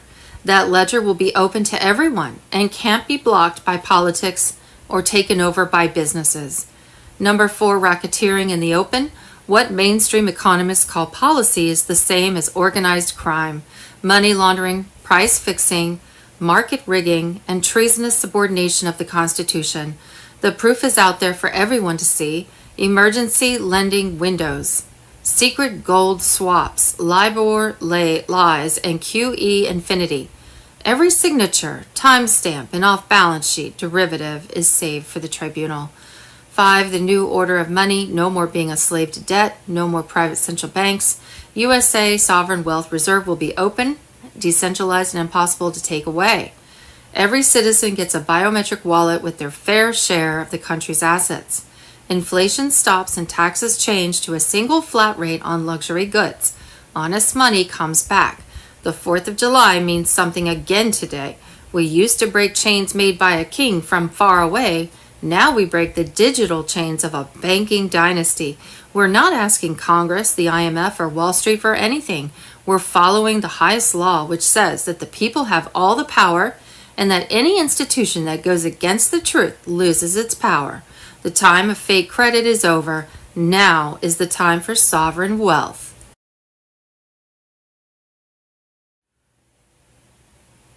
Wednesday, July 9th, Jerome Powell resigns from the Federal Reserve.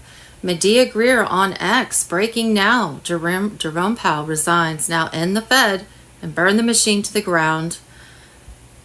Tuesday, July 8th, absolute truth nuke from Stephen Miller, the Democrat war plan. Flood America with illegals, collapse society, rule the ashes. And if you want to see the clip of him talking about that, it's in yesterday's video. It's the opening video.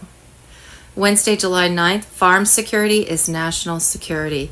Today, the Trump administration launched the National Farm Security Action Plan to protect our farmland and food supply from foreign threats. It's about time, right? Captain Kyle Patriots on Telegram. Wednesday, July 9th, boom, we have a link. A 1942 map of the New World Order. Map shows Greenland, Mexico, Canada as part of the United States of America. Wednesday, July 9th, breaking major win. The Supreme Court sides with President Trump and allows sweeping federal workforce cuts. Wednesday, July 9th, banned by the Vatican. The Book of Enoch reveals the truth globalists and the church have spent centuries burying. Wednesday, July 9th, J.D. Vance detonates disrespect. Vice President torches Zoran Mamdani for insulting America on her birthday. Who the hell does he think he is? And Wednesday, July 9th, SG Anon. Huge intel. Reveal all breaking news before it's news. Tuesday, July 8th, CIA bloodlines, Obama, Harris, and the synthetic puppets of global control. This was never politics. This was programming. Wednesday, July 9th, 161 people missing after Texas floods. Governor Abbott says, and there's a YouTube link. Tuesday, July 8th, New Mexico is underwater now. Catastrophic flash floods sweeping away homes, turning roads into rivers. Another YouTube link. So-called natural catastrophes caused by the cabal. Paradise, California fires. Lahaina, Maui, Hawaii fires. Pacific Palisades, California, North Carolina flooding.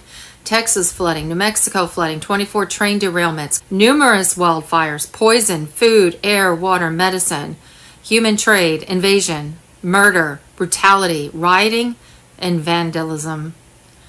Yes, we've been at war, in case someone didn't notice. July 2025, there is so much happening in the world right now. Where do we start? Well, let's start with Ukraine, because things are happening over there that is not being covered by mainstream media at all. And as every day goes past, there's more and more of Ukraine being surrendered. Nothing in mainstream media.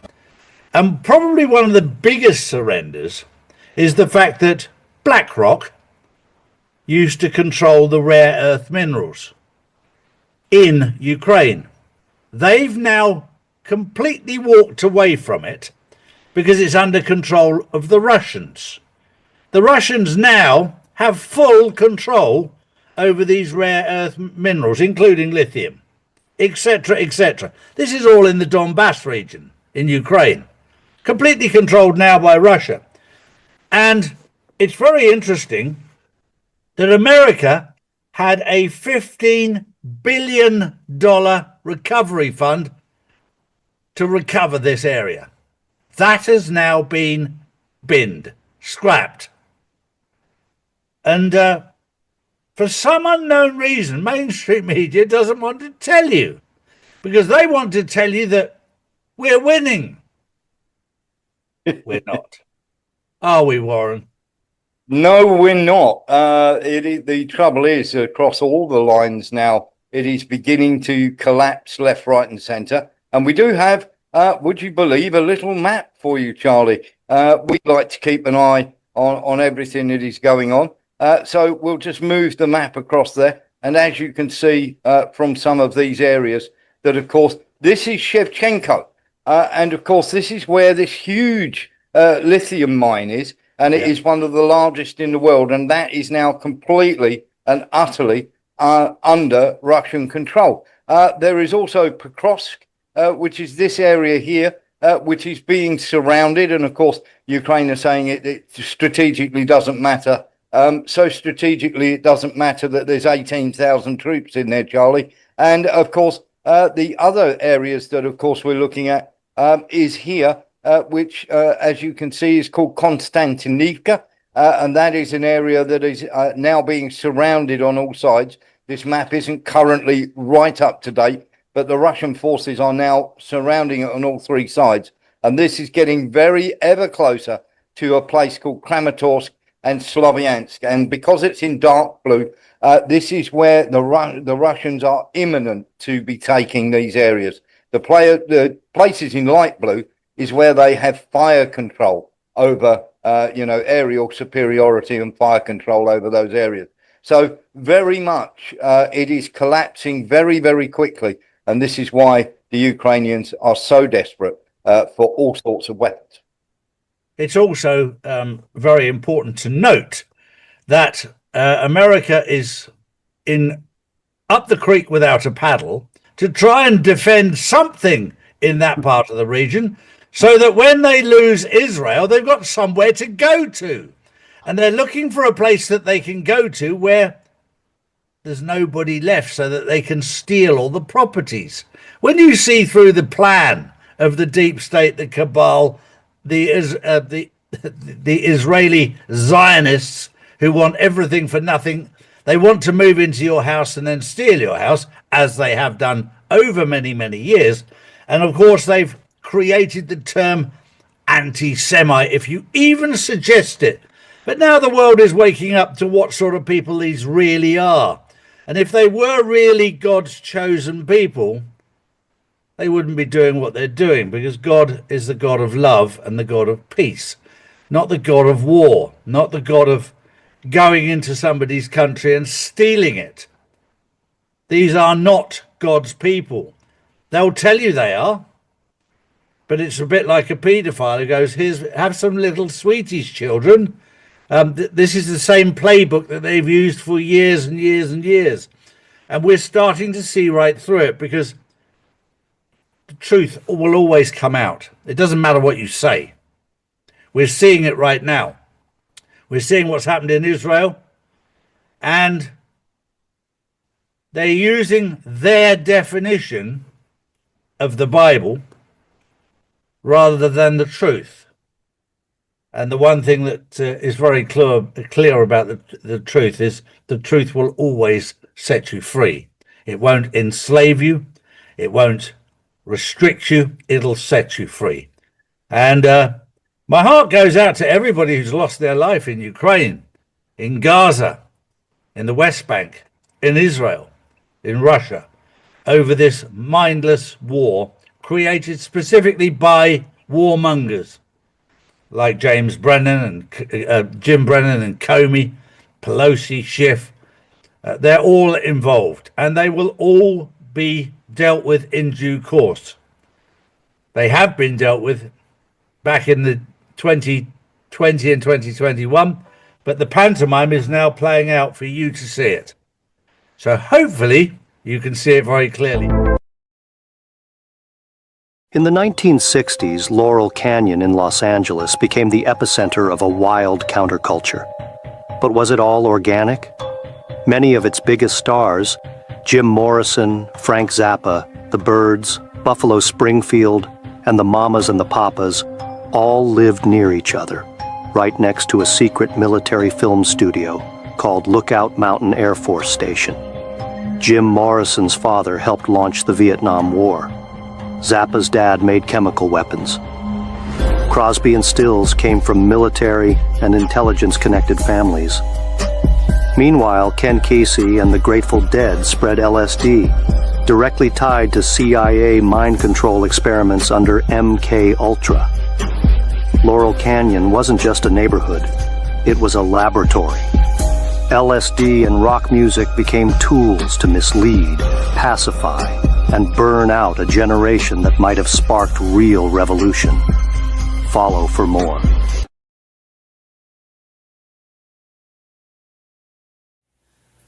Wednesday, July 9th, U.S. Army hero dies saving child from flash flood in Texas. Deep state is silent. Julian Assange on Telegram. A decorated soldier from the 101st Airborne Division died in action last night in Kerr County, Texas, but not in combat. He gave his life to save a mother and her toddler from the wrath of a flash flood that tore through the Guadalupe River. The child lived, he didn't. The mainstream media is silent. The Pentagon is hiding the name and the storm. Too fast, too precise, too suspicious. The 101st was deployed near the southern border, officially for support, but boots on the ground say otherwise. Commander David Gardner redirected his men not to chase illegals, but to chase something else. Then the skies opened. Over a foot of rain fell in hours. Ingram and surrounding farmland were swallowed whole. At 7 p.m., soldiers monitoring emergency frequencies caught a distress call from a family camping near Cade Loop. Their tent was 50 yards from the river. Water rose to their knees. A mother's voice cut through static. 3 of us, please help now. 4 soldiers rushed through rising water. The father and child were already in the river, pulled by rapids. The father clung to his daughter. 1 soldier didn't wait. He leapt into the current, fought the river, helped lift the child toward shore, but then it hit. A wall of water struck like a hammer. The father and soldier were pulled under. Their skulls hit rock. The 3 soldiers on the bank threw a rope, but it was too late. 2 men dead, 1 child saved, 1 mother screaming. The fallen soldier is survived by his own wife and child. His name is being withheld. Why? No press conference, no medal, no flag draped return. Just silence. Ask yourself, why was this 101st really there? Why was an inexplicable storm timed down to the hour? Why is the deep state burying this? The soldier wasn't a casualty. He was a sacrifice, a symbol of what real patriots look like, while the elites hide in bunkers and push paper lies. Alone.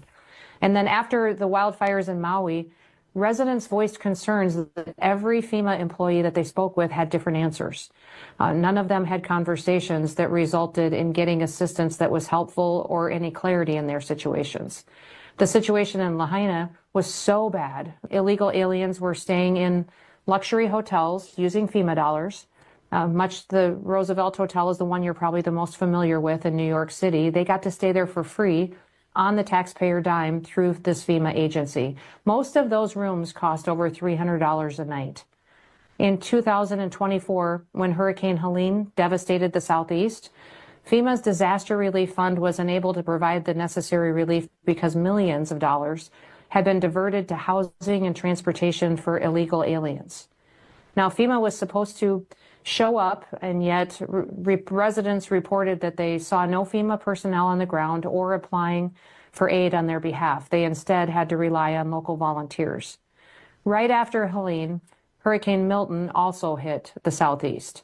It was revealed that FEMA officials in Florida ordered relief workers to skip houses that had certain campaign signs, ones that had President Trump's name on them. And the workers responsible for that horrific act of discrimination have been fired. Politics has no place in disaster relief, and it won't in the future under our watch and under President Trump's watch. Is Seattle about to be swallowed by a volcano? Over 400 earthquakes have just struck beneath Mount Rainier in only a few days. This isn't normal. In fact, it's the most intense quake swarm under the mountain in more than 15 years. But Rainier isn't the only place rumbling. Just yesterday, a volcano in Indonesia erupted and a series of quakes struck near the Aleutian Islands in Alaska. Then another swarm lit up the Cascadia subduction zone offshore. Activity has been flaring up along the entire Ring of Fire, from Japan to Chile. Something is shifting. Rainier is a sleeping giant, one of the most dangerous volcanoes in the United States, that could drown towns in minutes. And these shallow quakes, they're happening just 1 to 4 miles beneath the summit, right where magma and steam pressurize before an eruption. Is an eruption imminent? What if this is the beginning of a larger chain reaction? What if pressure is building, not just under one mountain, but across the entire Pacific shelf? Japan is under pressure from multiple fronts. Sakurajima volcano in Kyushu has erupted. A powerful blast sent ash 1,800 meters into the air. Lava is now flowing down the slopes. The warning level has been raised and officials confirm the eruption is active and ongoing. This is one of Japan's most volatile volcanoes, and it is showing clear signs of renewed strength. To the east, Shinmoedake has entered a critical phase. After weeks of unrest, Japan's meteorological agency now says it can no longer forecast what happens next. Ash plumes have reached 5,000 meters. Fresh magma makes up 3% of the recent fallout. The system is unstable. Alert level 3 is in place, and access to the area is restricted. Meanwhile, in Tokyo, heavy rainfall has triggered flood sirens in several wards. Over 50 millimeters fell in just 1 hour. Drainage systems have been strained, with some roadways briefly submerged. Alerts remain in effect, but the situation is currently under control. Sakurajima is erupting. Shinmoedake is unforecastable, and Tokyo remains on weather alert. Do you really think that this right here is random right now of all times? Washington, D.C. in a dark green haze of a storm. Wait till I show you just more, because there's a whole lot more that goes into this. Right after we had 5 different 1 in 1,000 year storms, the probability of all of them coming to pass the way they were in the same week being 0.1 to the 10th power, and then Washington, D.C. turning dark green. This was shot by Cam 444 right in Maryland, right outside of Washington, D.C. And here's the crazy part. Do you know how rare this exact warning is? This exact spot, this exact tornado warning, this exact square, quite literally just about as rare as all of those 1 in 1,000 year floods. This right here is literally from the live cam in Washington, D.C. Are you starting to get it? How the impossible is impossibly happening every single day? I will never speak for God unless otherwise told, but I do believe that this one right here, that he might be mad. And by the way, 1000% unrelated, not relevant whatsoever. This is a very real tweet that you're looking at from the National Weather Service. So obviously this was a hit. You know, there's no denying that. I think everyone's on board with that. I don't think there's any kind of debate on that. Weather warfare, whatever. I know what I saw. So that being said, they obviously, well, they control the weather. We saw what happened with Lahaina. Whenever they want to get something done, it always seems to coincide with Trump making some kind of move, right? The last one was he won the election, and I think it started just days after that, correct? I could be wrong, but I think that's when it happened. And then now signing this big, beautiful bill, they hit us with this storm. It's almost like they're trying to steal the dates and numbers of the calendar, right? They do it at the exact same time. He signs a big, beautiful bill. There's a method to their madness, correct? Yes, and there's so much in the big, beautiful bill that people don't realize. It's actually defanging the deep state. It's going to undermine the Fed. It's undermining the IRS. It's undermining the deep state. I did want to touch one more thing on the flood. Marjorie Taylor Greene is sending forth a bill to stop the geoengineering. So that is a good outcome. There is a benefit from this, if you could say as a benefit. It should have been done before that, but that is a good thing. And then for the big, beautiful bill, it's also tied to the Epstein. They're saying there's no files. Kind of like these things keep just disappearing. He said before, if you watch Alex Ostrovro, he played a video selection where he showed Trump saying, that Bill Clinton had some serious difficulties coming for what happened on the island. And you know what that means. And so now they're saying if Ghislaine Maxwell got a few decades, at least a couple of decades in prison or more, based on human trafficking, children, etc., then where did the information come from if there are no files? Right, exactly. And yeah, and this all pops off. This all gets dropped before Bibi makes his visit.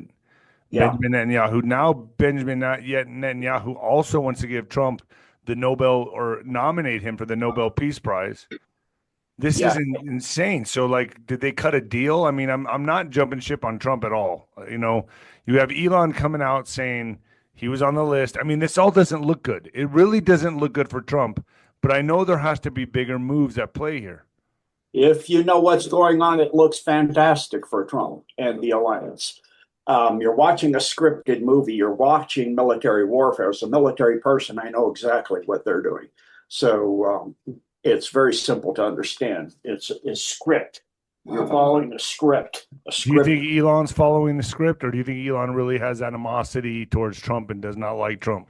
No, he's following script. Netanyahu's following script because the files that they don't have, the thousands of video footage, terabytes of videos that they don't have, that they had, they said they had them on their desk. Pam Bondi Right, said Pam Bondi said that. Yeah, it's on my desk. So what did the gnomes or goblins come in and steal the stuff off your desk? So why would they do something to MAGA and Trump's the QAnons, all that? I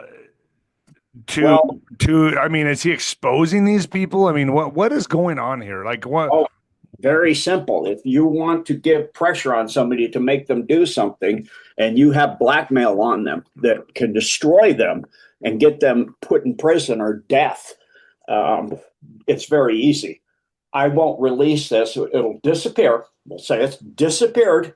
You could just say, we'll say that it disappeared. That's it. If you do X, Y, Z. So you nominate me for a Nobel Peace Prize. You go along with what I'm saying in the future with these certain things. Same thing with Elon.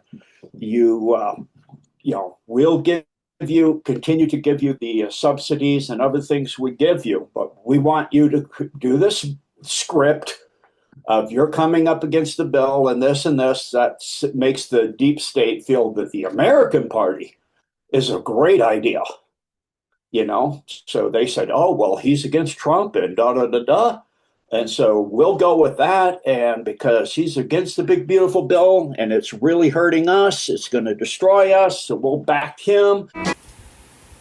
New World Order depopulation agenda. Since at least 1922, the Vatican, Canadian Government, Crown of England, and United Church of Canada have been working together to eliminate Native Canadian tribes in order to take over their land and natural resources.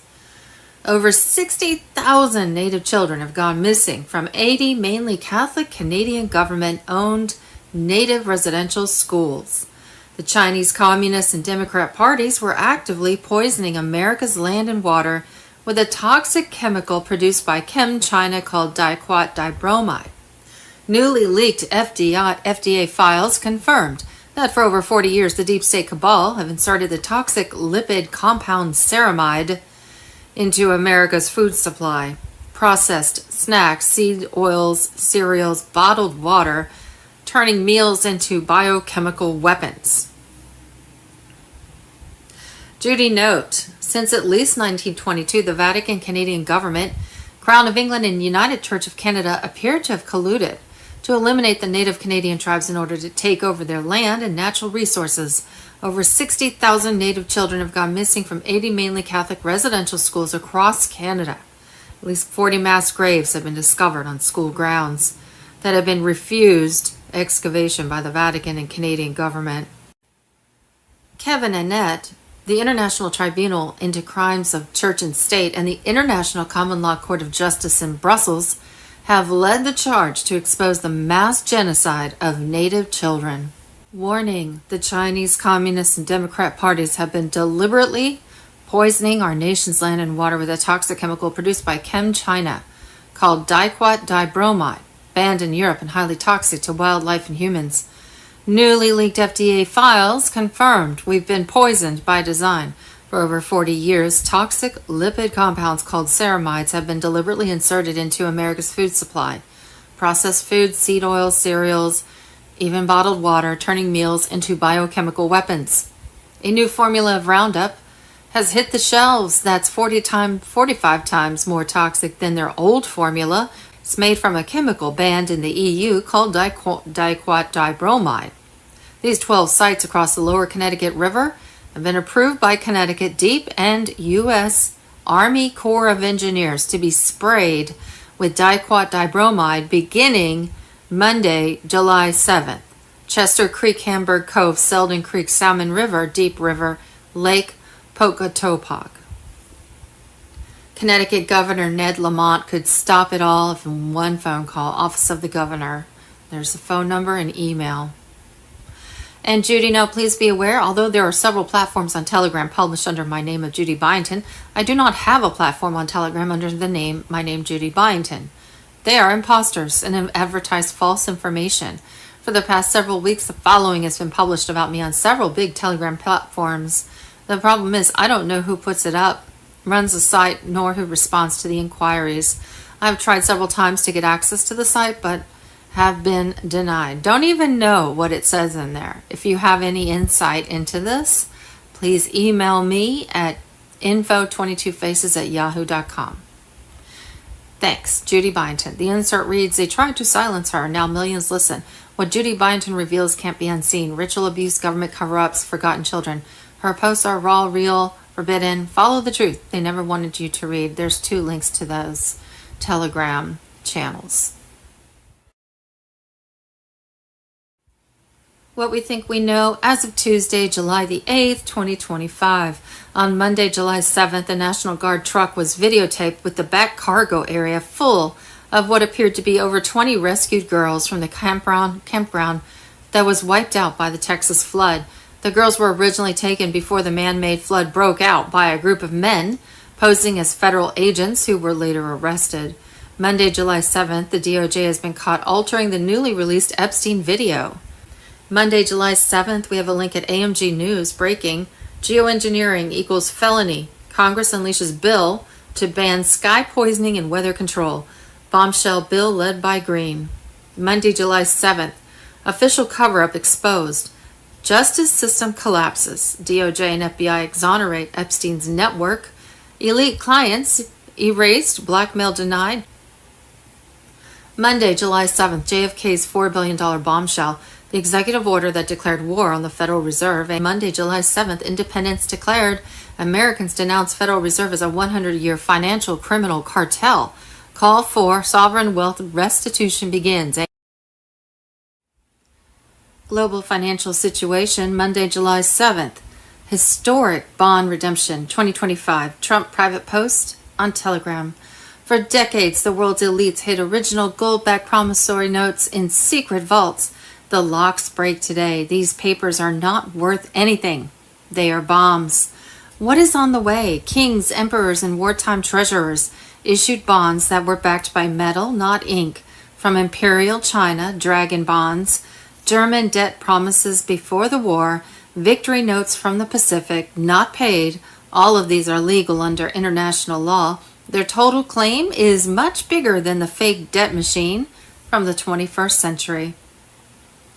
Why were they stopped? The Bretton Woods cartel changed the world to printable money. If they had honored real bonds, the paper empire would have fallen apart in the mornings and hid the discredited holders. The holders fight back today. Royal families, tribal councils, sovereign trusts, and military guardians are all offering original works for redemption. The paperwork is checked line by QFS and military courts. Central bankers cannot stop time. The chain reaction, once even a small amount is paid, the lie of debt slavery falls apart. The price of gold goes through the roof. Fiat money melts. Governments need to show the world their balance sheets again. Humanitarian mega funds get their power from real value, not fake money. Warning, counterfeit. Scammers sell digital files that don't have any history. If the paper doesn't have a seal, parchment, and a living witness, it's trash. Do not take anything else. Last flash, historic bonds are like nuclear bombs. Aimed at the heart of the deep state bank network, redemption means the end of central bank rule and the beginning of an economy run by the people. Wait a minute. When the first payment goes through, the blackout curtains drop and the biggest transfer of wealth in history begins. Tick-tock. Truth that bursts out can't be stopped. Cartel is in a tight spot. The doors on the vault are opening right now.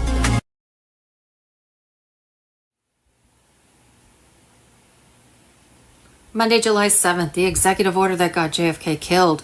The $4 billion strike against the Federal Reserve, QFS on Telegram. On June 4th, 1963, President John F. Kennedy did what no modern president dared. He took on the Federal Reserve. With Executive Order 11110, JFK authorized the U.S. Treasury, not the Fed, to issue $4 billion in silver-backed currency. Real money, no debt, no interest. A direct threat to the private banking system that had controlled America's money supply since 1913. Less than 6 months later, JFK was dead. They called it a lone gunman, a tragic coincidence, but the timing, the motive, and the aftermath tell a different story. Executive Order 11110 was the kill switch. The moment Kennedy showed the world the U.S. did not need the Fed, he signed his own death warrant. The Federal Reserve is not federal. It's a private cartel of banks that lends money to the U.S. government with interest. Every dollar in circulation is debt, a system built to enslave a nation, enrich the few, and keep the people in financial chains. Kennedy's move bypassed that system completely. Treasury issued notes backed by silver reserves meant money free from the Fed's grip. If it succeeded, other presidents would follow. The central banking monopoly would collapse. They couldn't let that happen. After JFK's assassination on November 22, 1963, the silver notes were withdrawn. Executive Order 11110 vanished from the national conversation. No school teaches it. No mainstream historian mentions it because they buried it, along with the man who signed it. Since that day, the Fed's power has only grown. The national debt has exploded. America's middle class is drowning in loans, inflation, and generational servitude, all by design. The media won't talk about it, the textbooks won't print it, but the truth is still here for those who choose to see it. JFK saw through the illusion. He believed in an America that controlled its own destiny, its own money, and its own future. He believed sovereignty meant economic freedom, and that freedom meant ending the Fed's reign. He paid for that belief with his life. Today, as America faces a new battle for financial liberation, Kennedy's legacy is more relevant than ever. Executive Order 11110 wasn't just a policy, it was a revolution, one that was silenced but not erased. He warned us, he showed us the way. Now it's our move. Monday, July 7th, the U.S. Social Security Administration has begun sending out emails. Jim Caviezel on Telegram. Seniors are finally getting some relief. No more taxes on seniors' Social Security, historic tax relief for seniors. The bill ensures that nearly 90% of Social Security beneficiaries will no longer pay federal income taxes on their benefits. This is a historic step forward for America's seniors, said Social Security Commissioner Frank Bisignano. For nearly 90 years, Social Security has been a cornerstone of economic security for older Americans.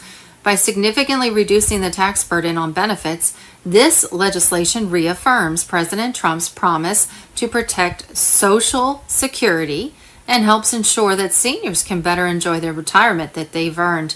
The new law includes a provision that eliminates federal income taxes on Social Security benefits for most beneficiaries, providing relief to individuals and couples. Additionally, it provides an enhanced deduction for taxpayers aged 65 and older, ensuring that retirees can keep more of what they have earned. Warning: the Chinese Communist and Democrat parties have been poisoning our nation's land and water with a toxic chemical produced by ChemChina called diquat dibromide, banned in Europe and highly toxic to wildlife and humans. Monday, July 7th, 2025, a new formula of Roundup has hit the shelves. It's 45 times more toxic and made from a chemical banned in the EU. They made it considerably more toxic. This is the new formulation of Roundup. It has an active ingredient that is not glyphosate, it is diquat. Diquat is banned in the EU and it's 200 times more chronically toxic than the glyphosate version. Bayer had the opportunity to make this a whole lot better and they didn't. They made it considerably more toxic, 40 times more toxic in overall formulations that have been launched since getting rid of glyphosate. So when you're in the garden, be sure you're not using things like Roundup and keep yourself safe. And by the way, Bayer is a company that was owned by a Nazi family in Germany. Originally, I don't know if it still is. Monday, July 7th, we're getting ready to reveal what in the world really happened. 107 with Intel on America and Declaration of Independence. Monday, July 7th, guess who caused the killer floods in Texas? Before It's News. Monday, July 7th, we have a link at Before It's News again, and we know 7/7/25, Trump's secret plan exposed. Battle stations. We will never forget weather, war, Elon off the rails, smooth machine. And Monday, July 7th, we have a link at Before It's News. Melissa Red Pill, Trump clues with Melly, Ukraine, Elon, CIA, 88, end taxes, Sunday.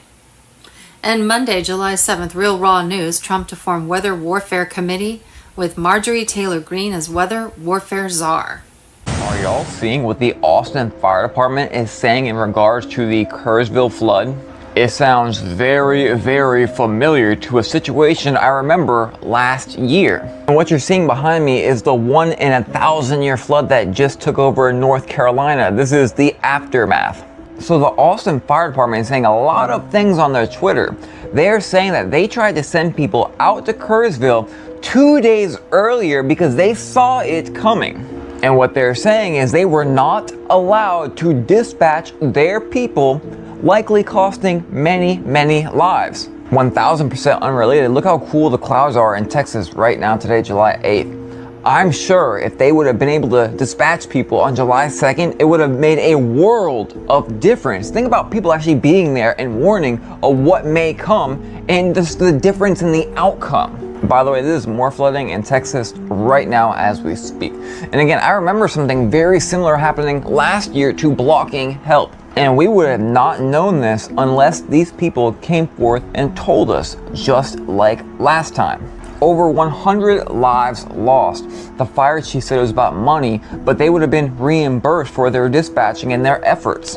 I really feel like we're living in a bad movie at this point. Something really unprecedented just happened in Southern Hemisphere. While Europe is breaking all the temperature records, especially in the Mediterranean Sea, Southern Hemisphere ocean current has just reversed. Scientists warn that this could lead to a global catastrophe. The reversal is caused by heating up of the deep oceanic waters, which is happening due to the unprecedented volcanic activity that has been rising for the past decades. And Western Antarctica is one of the most active volcanic regions on our planet. Over 130 volcanoes are underwater, and scientists keep discovering new ones. The rise of geothermal heat is happening simultaneously in Antarctica, specifically Western, and in Siberia due to rise of geothermal heat. And the main reason for that is the rise of the magmatic plume underneath Siberia, which Dr. Egan Chelakian has been warning us about.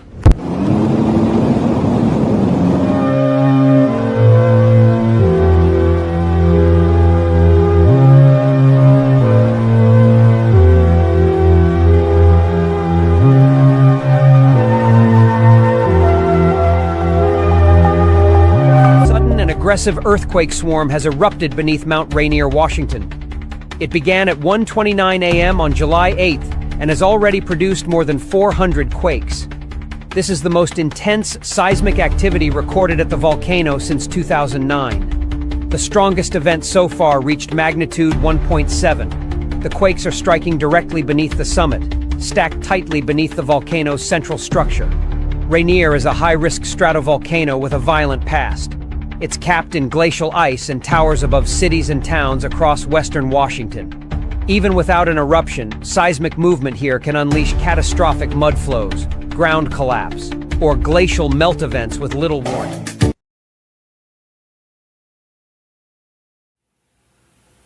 Monday, July 7th, the final cover-up failed.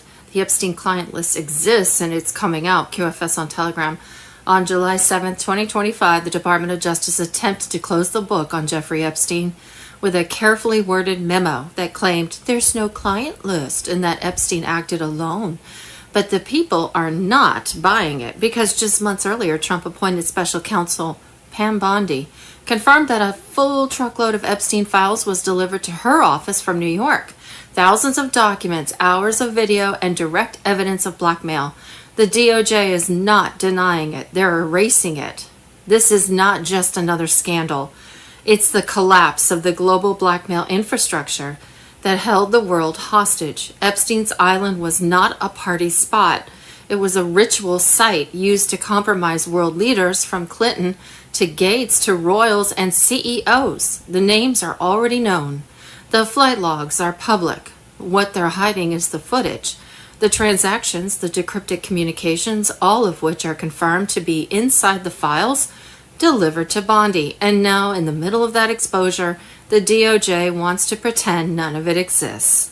Why? Because if the list goes public, the global elite system burns. These were not just crimes. They were rituals of control, binding together politicians, judges, bankers, and media moguls through silence and fear. That's why the DOJ rushed to issue a fake conclusion. And that's why the media is silent. And that's why Soros-backed prosecutors, Obama holdovers, and embedded CIA agents inside DOJ are now in open sabotage mode. It's internal warfare between Trump's justice machine and the crumbling deep state that once ruled unopposed. But the genie's already out. Bondi's statement is on record. The files are in motion. The public knows. And President Trump has already triggered the review process under Executive Order 2771. What the DOJ tried to bury on July 7th will come back with fire. Every erased name, every corrupted judge, every compromised billionaire, they're on that list. And it's no longer a matter of if it drops, it's a matter of when. And remember, it's probably not a list, but probably lots and lots of video footage, records, blueprints, cellular phone tracking maps, things like that, that back up and prove who was there, who wasn't, what happened there, and what didn't. It can't just be a list. That's just simplifying everything. So we got to think deeper than that. Morning, everybody. It's the 2025, and a lot of people will wake up this morning scratching their head a bit like they did when Joe Biden won the election. And then now we look back and realize why that happened. Because this is all part of the art of war. This is all part of the exposure. There is so much going on right now. People are looking at Kash Patel, Dan Bongino, going, hang on, what's going on? You know, we've seen the evidence. We've seen what P. Diddy did. We've heard and seen what was involved in Epstein Island. But there are different ways to expose what's happened.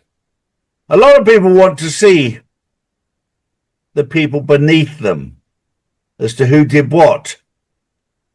Who did traffic all these children? Who did it? Who was involved in the sacrifice of children? Who was involved in violence against women? Who else was involved? I've always been more interested in who's above. Who's pulling the strings? Now, on this journey, we've learned the hard way that people aren't ready for the truth yet. And this is all preparation. This is all part of the preparation for each and every one to wake up to the truth. We're going through an awakening. Some of us are wide awake. Those that are sleeping, Warren would like to get a bazooka and stick it up you. But that would just blow you to pieces. Yeah, very much so. Very much so, Charlie. I think the thing for me is we've all spoken to some of the survivors of Epstein Island, and it is a kick in the teeth for them.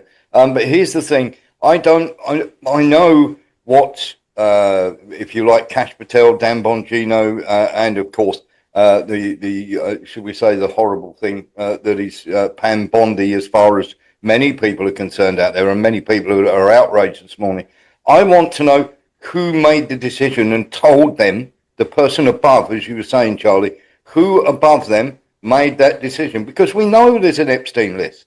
The fact that they're saying there isn't is absolutely clear. Now, was it Kash Patel's girlfriend who used to work for PragerU and also worked for the 8200 Israeli intelligence? And as you were saying before, Charlie, if you've got somebody and you've got blackmail all over them, do you then want to keep hold of that blackmail and therefore go, there's no Epstein Island list because we've got these people right where we want them?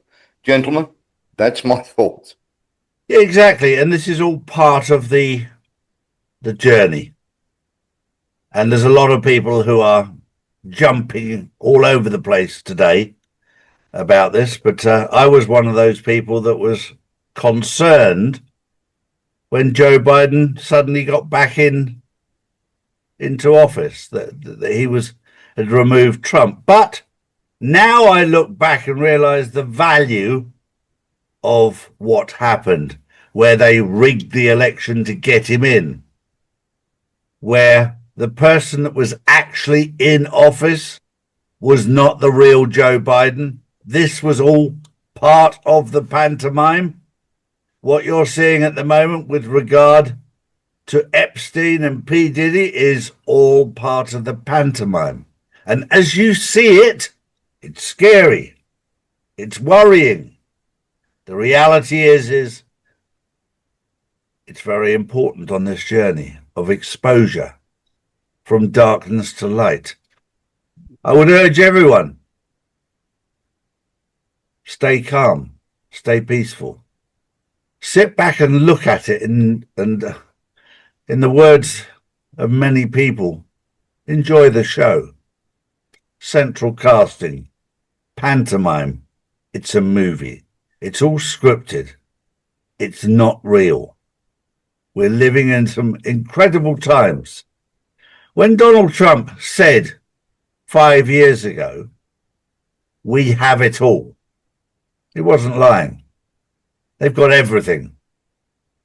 The critical thing is how they deliver it. So that we, as those people, for the most of my audience, we're wide awake, but there are those who are not, that need to be woken up gently and not necessarily with a bazooka. Some people need to be drip fed. So don't secured panic. the border, then sealed the Epstein files. Is this a coincidence? The administration says the border is secure. A new bill passed. More funding. Increased enforcement. They're telling us everything is under control. But this same week, the Epstein files were sealed once again. No client list, no names, no accountability, just silence. Remember, over 160 individuals were redacted in those files. Names the public may never know. So here's the question. If we're cracking down on trafficking at the border, why protect the people who were directly tied to it at the top? The Epstein case wasn't just about a man. It was about a network, a structure, one that reached into governments, intelligence agencies, and private industry. And while we're told to believe in transparency at the border, the real players behind the trafficking rings get protected. So here's a theory. What if those sealed files aren't gone? They're being used. What if someone is leveraging that list behind the scenes? Maybe that's why certain deals are moving fast. Why policies are shifting overnight. Just a theory, but the pattern is clear. We're watching.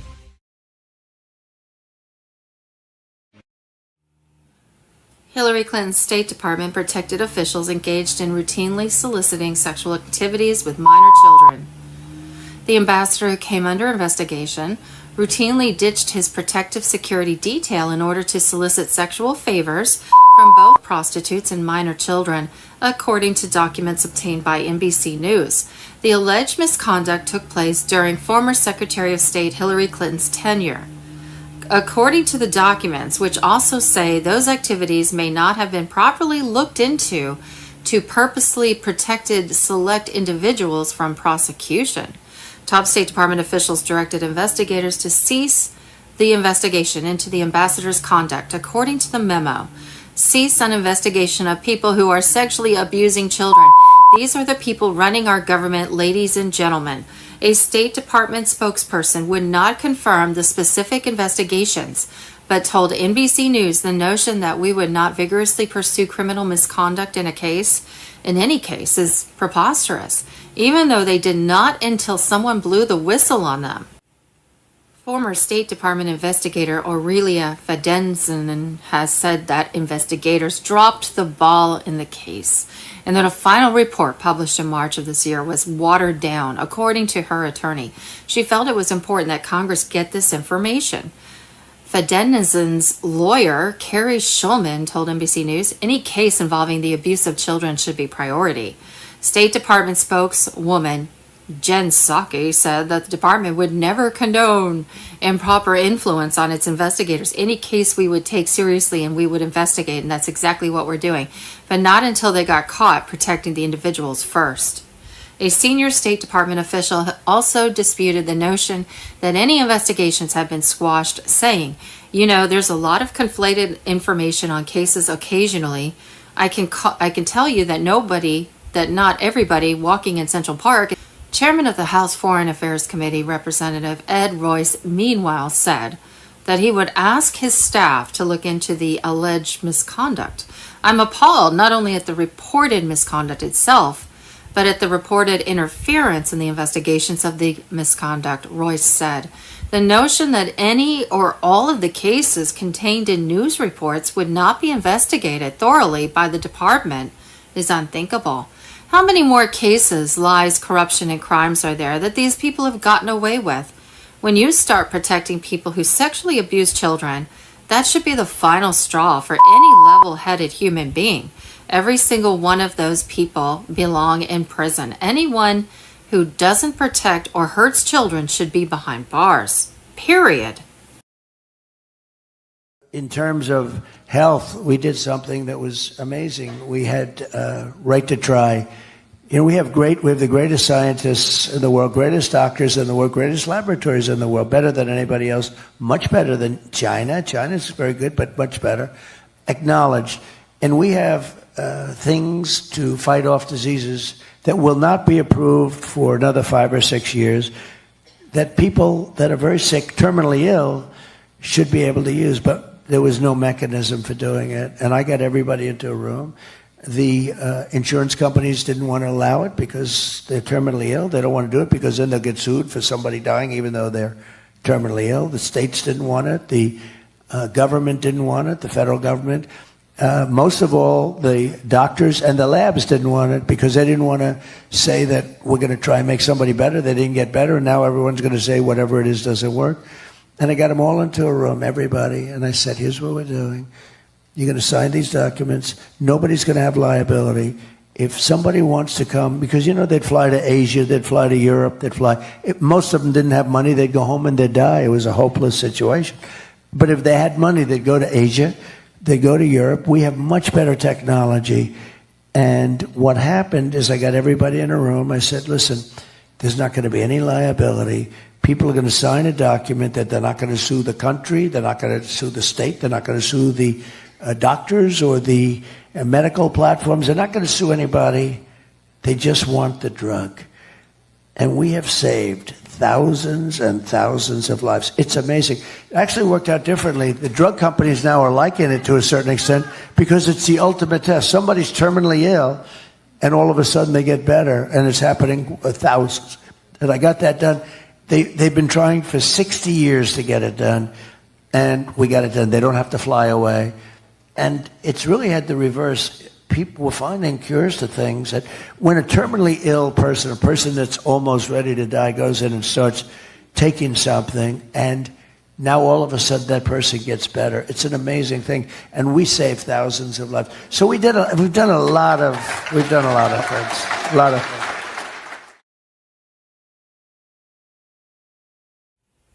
Monday, July 7th, Fox, New York Post. Trump's intelligence board names Obama's Russia collusion mastermind.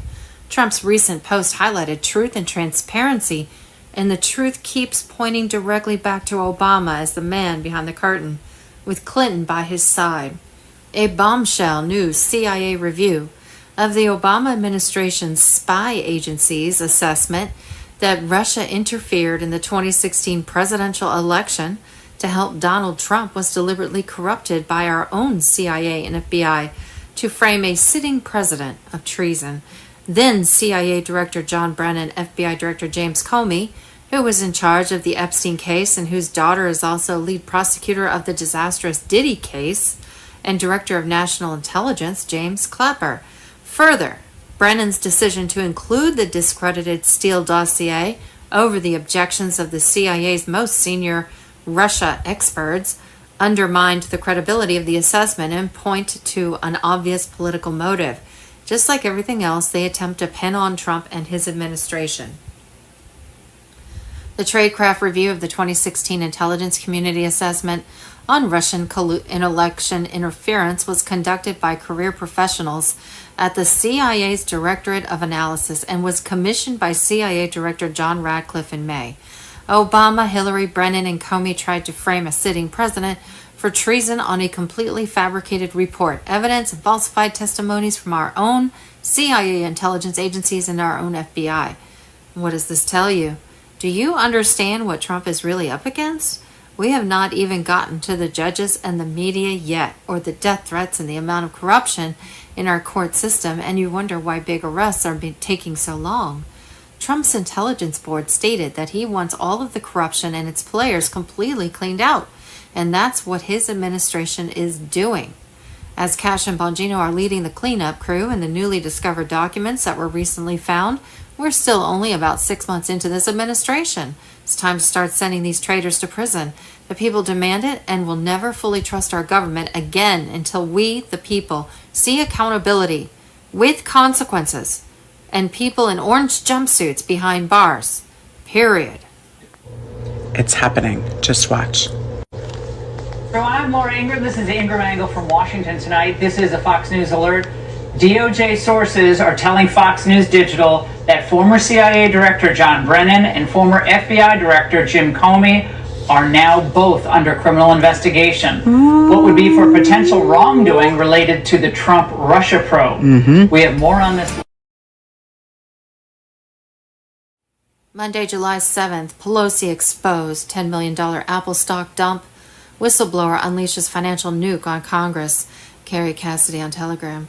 While you were grinding to survive, Nancy Pelosi was cashing out $10 million in Apple stock on New Year's Eve right before tech tanked. Perfect timing. No, it was insider intel. It was theft. A former JP Morgan VP just blew the whistle. Congress is not investing. They're running the most successful criminal investment firm in U.S. history with zero risk. With your stolen future. Pelosi's dump was no fluke. While the nation toasted the new year, she liquidated her entire Apple position at the peak. Then the market crashed. You lost. She didn't, because she knew. She did not predict the top. She helped manufacture it, and then cashed out while Americans rang in another year of inflation, layoffs, and collapse. Now whistleblower Ross Given has named names, exposed the trades and laid bare the racket.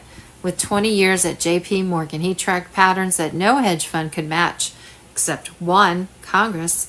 Susie Lee, another rat, did not touch a stock for 2 years, then suddenly goes all in on a German weapons manufacturer right before war tensions explode. Return, 161%. Inside knowledge, 100%. They saw war coming not on CNN but in classified briefings, and they bought blood-soaked stocks while waving the flag. While you pay $7 for eggs, they're pulling 60% to 140% returns between votes. This is not a market, it's a deep state stock exchange. And who's beating Warren Buffett now? Not Wall Street. Your representatives, Buffett, got 25% last year. Congress, double, triple, quadruple. These are not financial geniuses. They're political parasites rigging the system from the inside and walking away clean. The SEC, complicit. The DOJ, cowardly. The media, bought. They vote on big tech laws, then dump tech stocks. They get briefed on Pentagon contracts, then go long on weapons firms. They see economic chaos coming and position themselves before the headlines hit. You get scraps, you get yachts, and when they're caught, they laugh. They disclose it in obscure filings, 45 days too late, then pocket the millions. No arrests, no trials, no consequences. This is not public service. It's economic treason. Pelosi belongs in a courtroom. Susie Lee belongs in Gitmo, and every one of these traitors in office must face military tribunals. The 1871 Act is reversed. The U.S. corporation is dead. 1776 common law is restored. EBS activation imminent. 72-hour blackout. Mainstream media permanently shut down. 7,000 plus sealed indictments executed as military tribunals go public. General public gains access to financial wallets on the quantum financial system. Julian Assange on Telegram. Big beautiful bill. Americans earning less than $120,000 will no longer pay taxes. Carl Higbee from Newsmax. Democrats paid taxpayer dollars for Chem China to spray our lakes, rivers with toxic chemical diquat beginning Monday, July 7th, 2025. See below #L for how you can help stop it.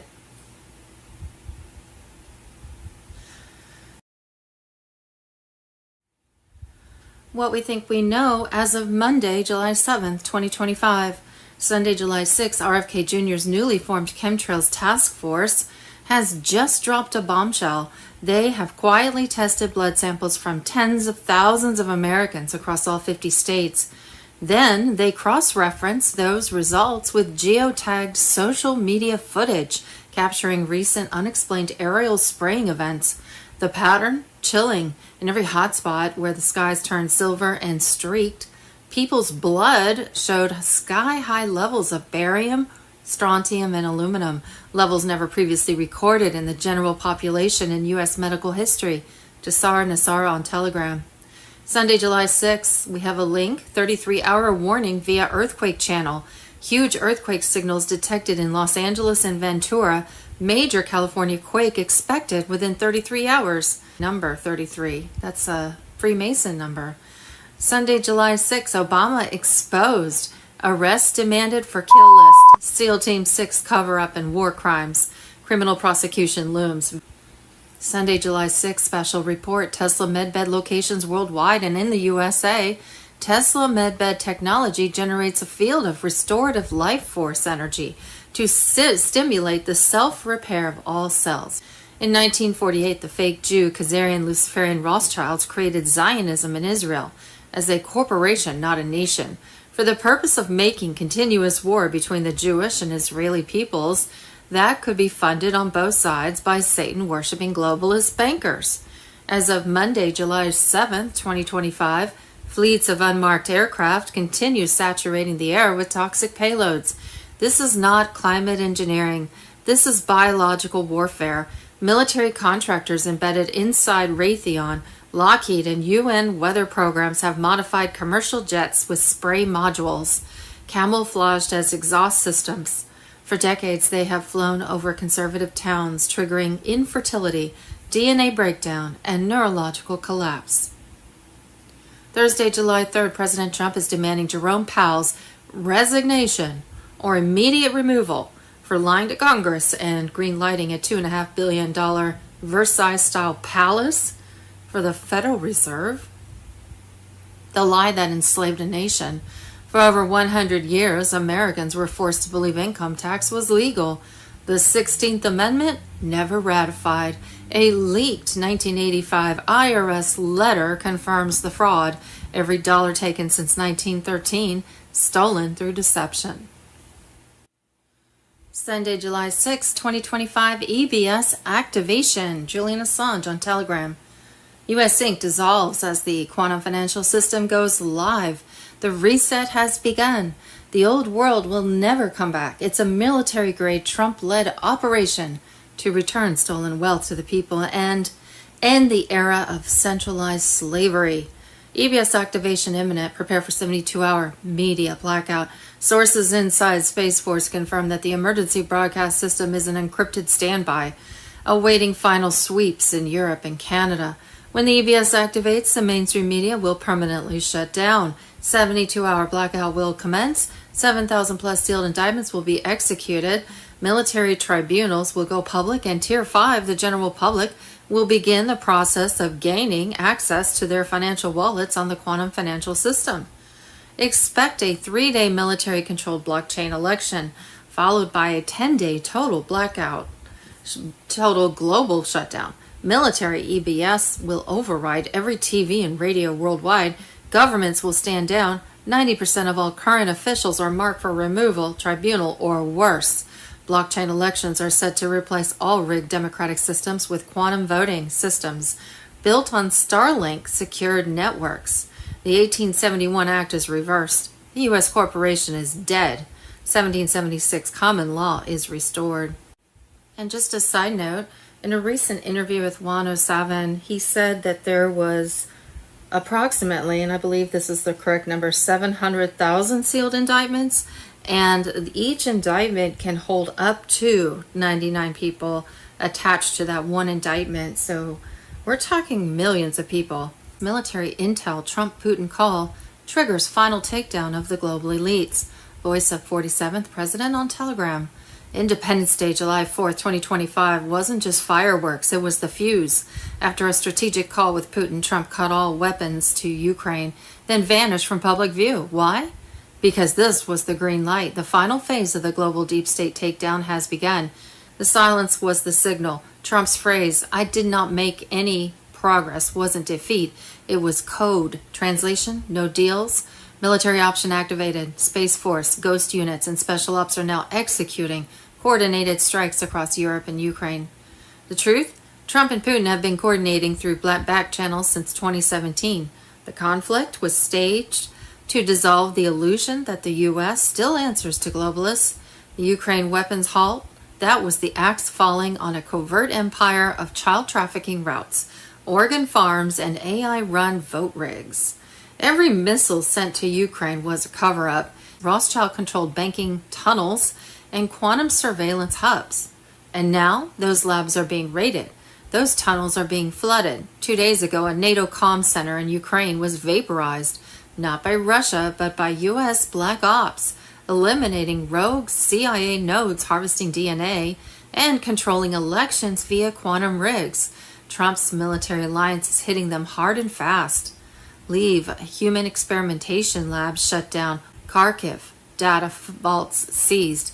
Bohemian Grove and Epstein 2.0 scheduled for permanent eradication.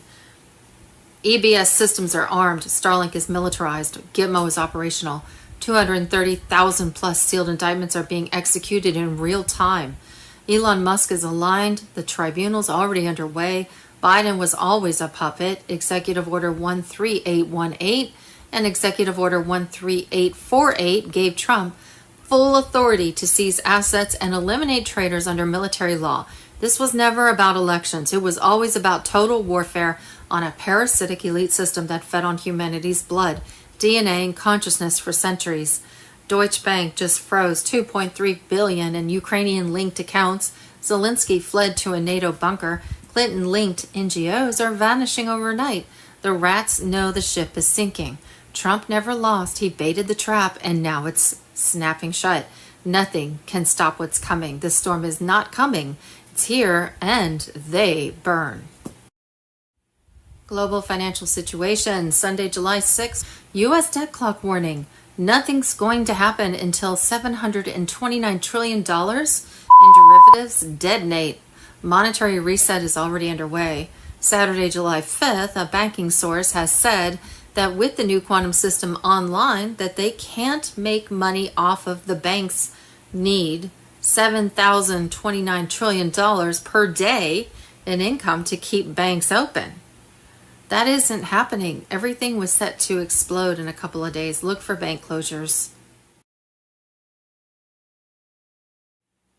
Restored Republic, Sunday, July 6th.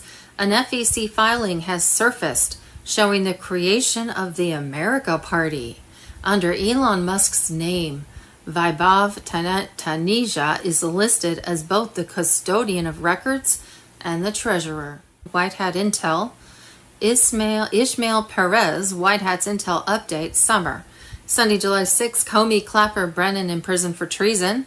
And there's a link at beforeitsnews.com. General Flynn and the CIA announced Comey, Clapper, and Brennan will be in prison for treason. Video. July 6th. At least 50 people shot, 6 fatally in Independence Day weekend shootings in Chicago. There was also shootings in Ocean City, Maryland that I remember seeing, but I'm sure there's other places too. It was a wild night. Sunday, July 6th, every single store on San Francisco's famous Market Street has closed down, and this is the result of liberal rule. Sunday, July 6th, fighter jets have intercepted yet another plane near Trump's Bedminster, New Jersey golf club, making it the 11th incursion this weekend. And Sunday, July 6th, Bernie Sanders took $44 million bribe from the Obama administration to vote Hillary.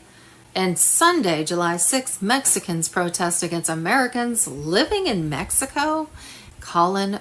Look at it. We've officially entered those revel-addict days. None of real weird. I know. Where fires are happening all over the earth. Turkey, Hawaii, I mean, it's everywhere. And where floods are more common than declassification of sketchy events. Oh, and by the way, more volcanoes are going off, as if it's hell on earth North itself. Carolina, underwater. Today, July 7th, 2025, flash floods rip through towns with no warning. Streets turn to rivers, entire neighborhoods swallowed. And it all started with the remnants of one storm. Tropical Depression Chantal. In just hours, 4 to 10 inches of rain slammed central North Carolina, hitting hardest in Orange, Moore, and Chatham counties. Highways like I-40 and I-85, gone.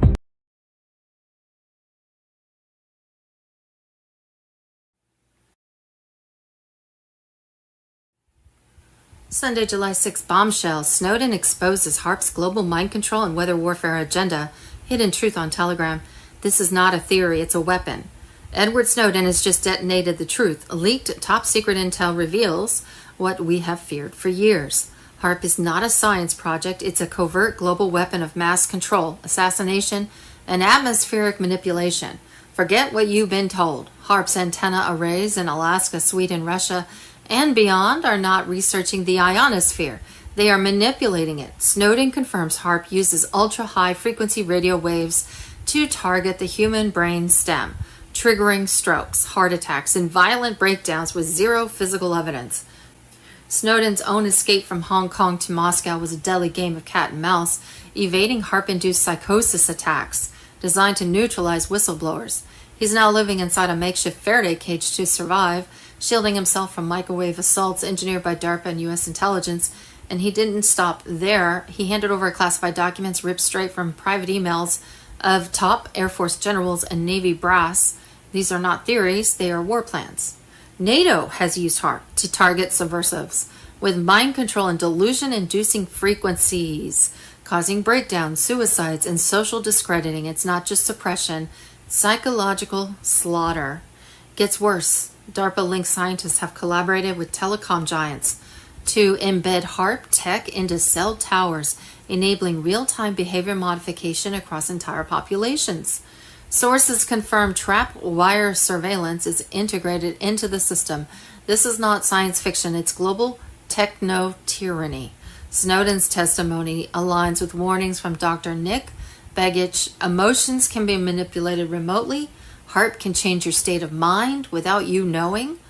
This is weather warfare, earthquake generation, and mass behavioral modification on a planetary scale. Earthquakes, hurricanes, droughts, engineered, not natural. Controlled chaos from weaponized skies. In 1873, Congress quietly established something I call a secret trust for the American people. And for more than a century, this fund has quietly grown, untouched, into a $150 trillion fortune. That's enough to pay off our entire national debt 4 times over. If you divided it by the number of households in the U.S., it would be enough to turn every American family into a millionaire. Now, this trust should have enriched generations of Americans.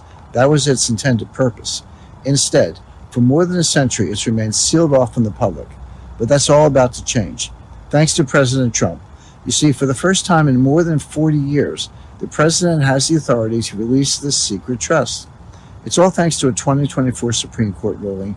That ruling had paved the way for President Trump to unleash this $150 trillion wealth reserve, and he's clearly stated his intentions to do so.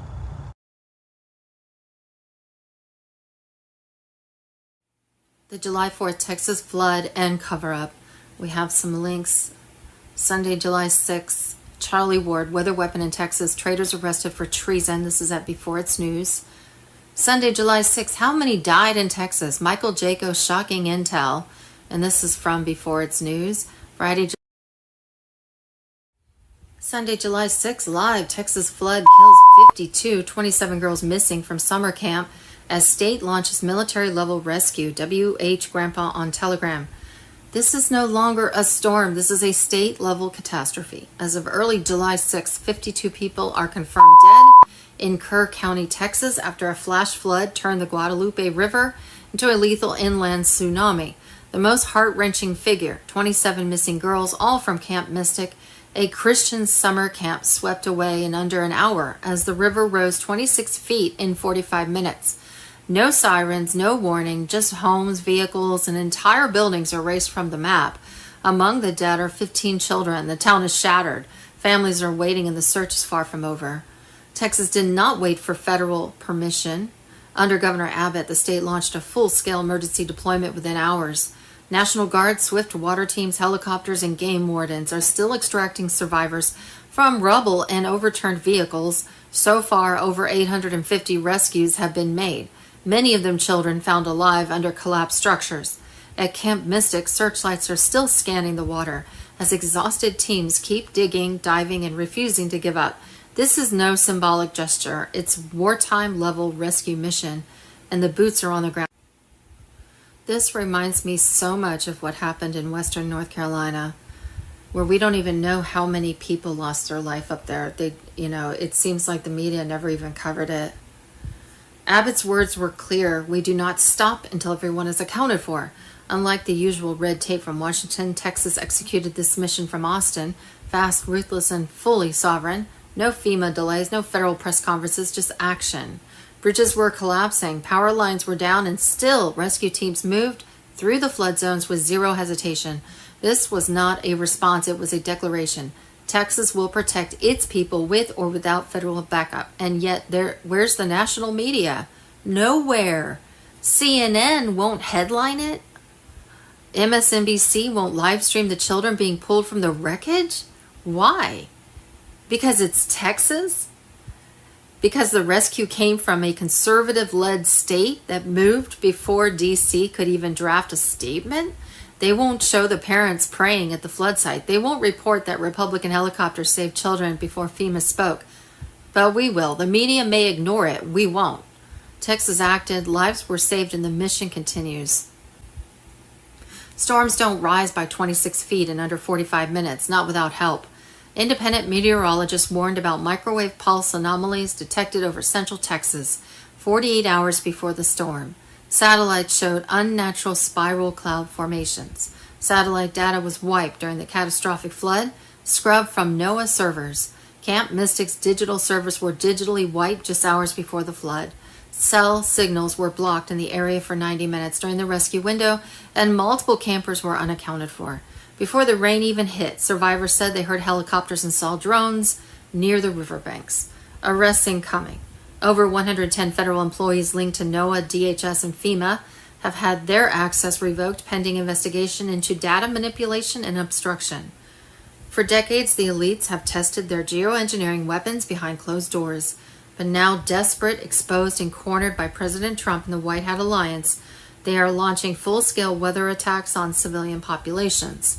These man-made disasters were always connected to the same players: Soros, Schwab, Rothschild, Gates. Their BlackRock and Vanguard have ownership stakes in geoengineering companies with military contracts and atmospheric manipulation. Bill Gates has poured billions into climate intervention tech, including weather-altering balloon deployments and cloud-seeding weaponry. George Soros has funded resilience zoning studies in the Texas Hill Country designed to trigger UN-backed land seizures after declared disasters.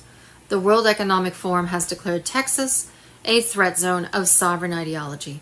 In leaked documents marked Level 5 internal, the devastation struck worse in Kerr County as torrential and unrelenting rain broke the banks of the Guadalupe River.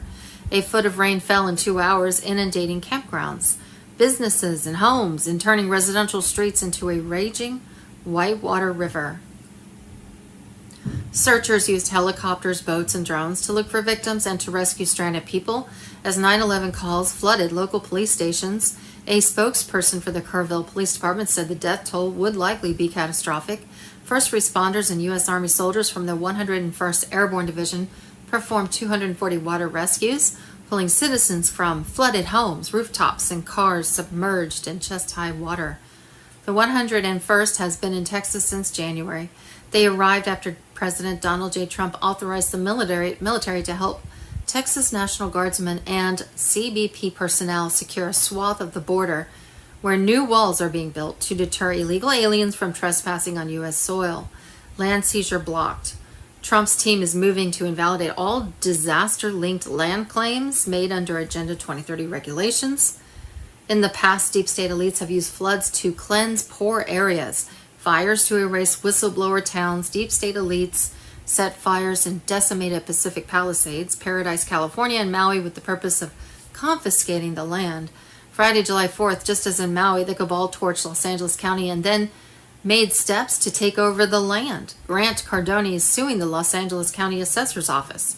They began sending out tax assessment notices to Pacific Palisades fire victims. California is being run by a criminal operation, and the goal is the biggest land grab in the history of the United States of America. Elon Musk. White hat warning to the perpetrators. And there will be no hiding in this new America. Not in Geneva, not in Brussels, not in your dumps beneath Denver. EBS warning imminent. Stay alert for emergency broadcasts over the next week.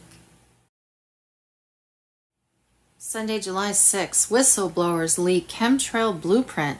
Trump launches Operation Sky Reclaim to seize control of U.S. airspace from deep state spray networks. Kash Patel on Telegram. As fireworks wait for nightfall this July 4th, 2025, the skies are already ignited by war, not against foreign invaders, but against you. Fleets of unmarked aircraft continue saturating the air with toxic payloads. This is not climate engineering. This is biological warfare. These operations are no accident. They're part of a deep state grid funded by greenwashed globalist slush funds and backed by agencies weaponizing the very air we breathe under the banners of climate safety.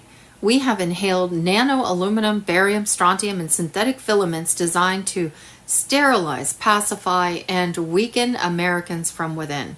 The real July 4th, the sky war the elites are losing. President Trump has flipped the switch. Red states are done waiting. Under his guidance, rogue federal control of the air is being terminated. Military contractors embedded inside Raytheon, Lockheed, and UN weather programs have modified commercial jets with spray modules camouflaged as exhaust systems. For decades, they have flown over conservative towns. Florida strikes first. Geoengineering now a crime. On July 1st, 2025, Governor DeSantis made history. My friends, we have a bombshell news. Election fraud. Sunday, July 6, 2025, Texas. 15 Democrats indicted in Texas vote harvesting scandal. And that's a link at, truthpress.beehive.com. And Sunday, July 6, Arizona Senate says Katie Hobbs was involved in election rigging. Elon Musk on Telegram. Investigators found more than 100,000 filled-in ballots and more than $30 million were identified by our investigators in unmarked rental cars. Changes to their printer settings, despite being tested the night before the election. The changes in those settings were made through computer infiltration. The uncontrollable ballots were placed in box 3 and allegedly driven to Runback. Witness information provided on October 2020 confirms that more than 100,000 filled-in ballots and more than $30 million were identified by our investigators in unmarked rental cars. These vans were loaded with the ballots and the cash at a private residence in Mesa and driven to Runback's office. This was a planned loss. Hobbs would receive the Democratic nomination for governor, and Adrian Fontes would run for Secretary of State to replace Hobbs. The strategy appeared to have been planned. She goes on to say, this is part of a cartel operation to get their key players in positions of power. Sunday, July 6th. July 4th, Quantum Trumpsara detonates. The People's Reset has begun. Charlie Ward and friends on Telegram. Read this like your life depends on it. The illusion is dead. The global reset is not coming. It's detonating right now. Quantum Trumpsara has been activated. Sara has gone live, and the power grid of the deep state is collapsing. The world is not shifting, it's being overtaken. Behind the scenes, a classified operation has ripped through decades of elite control. The result? A mass military override of the old system. The quantum financial system is rolling out with 1955 price locks, rainbow treasury notes, and birth certificate reparations for every man, woman, and child. All debts erased, all taxes returned. Trumpsara equals Nasara plus military backing plus quantum weaponry. Blockchain elections are set to replace all rigged democratic systems with quantum voting systems built on Starlink secured networks. This is the final nail in the coffin for Soros, Rothschilds, Mossad, CIA, and the Five Eyes Alliance. No more fraud, no more rigging, no more puppets.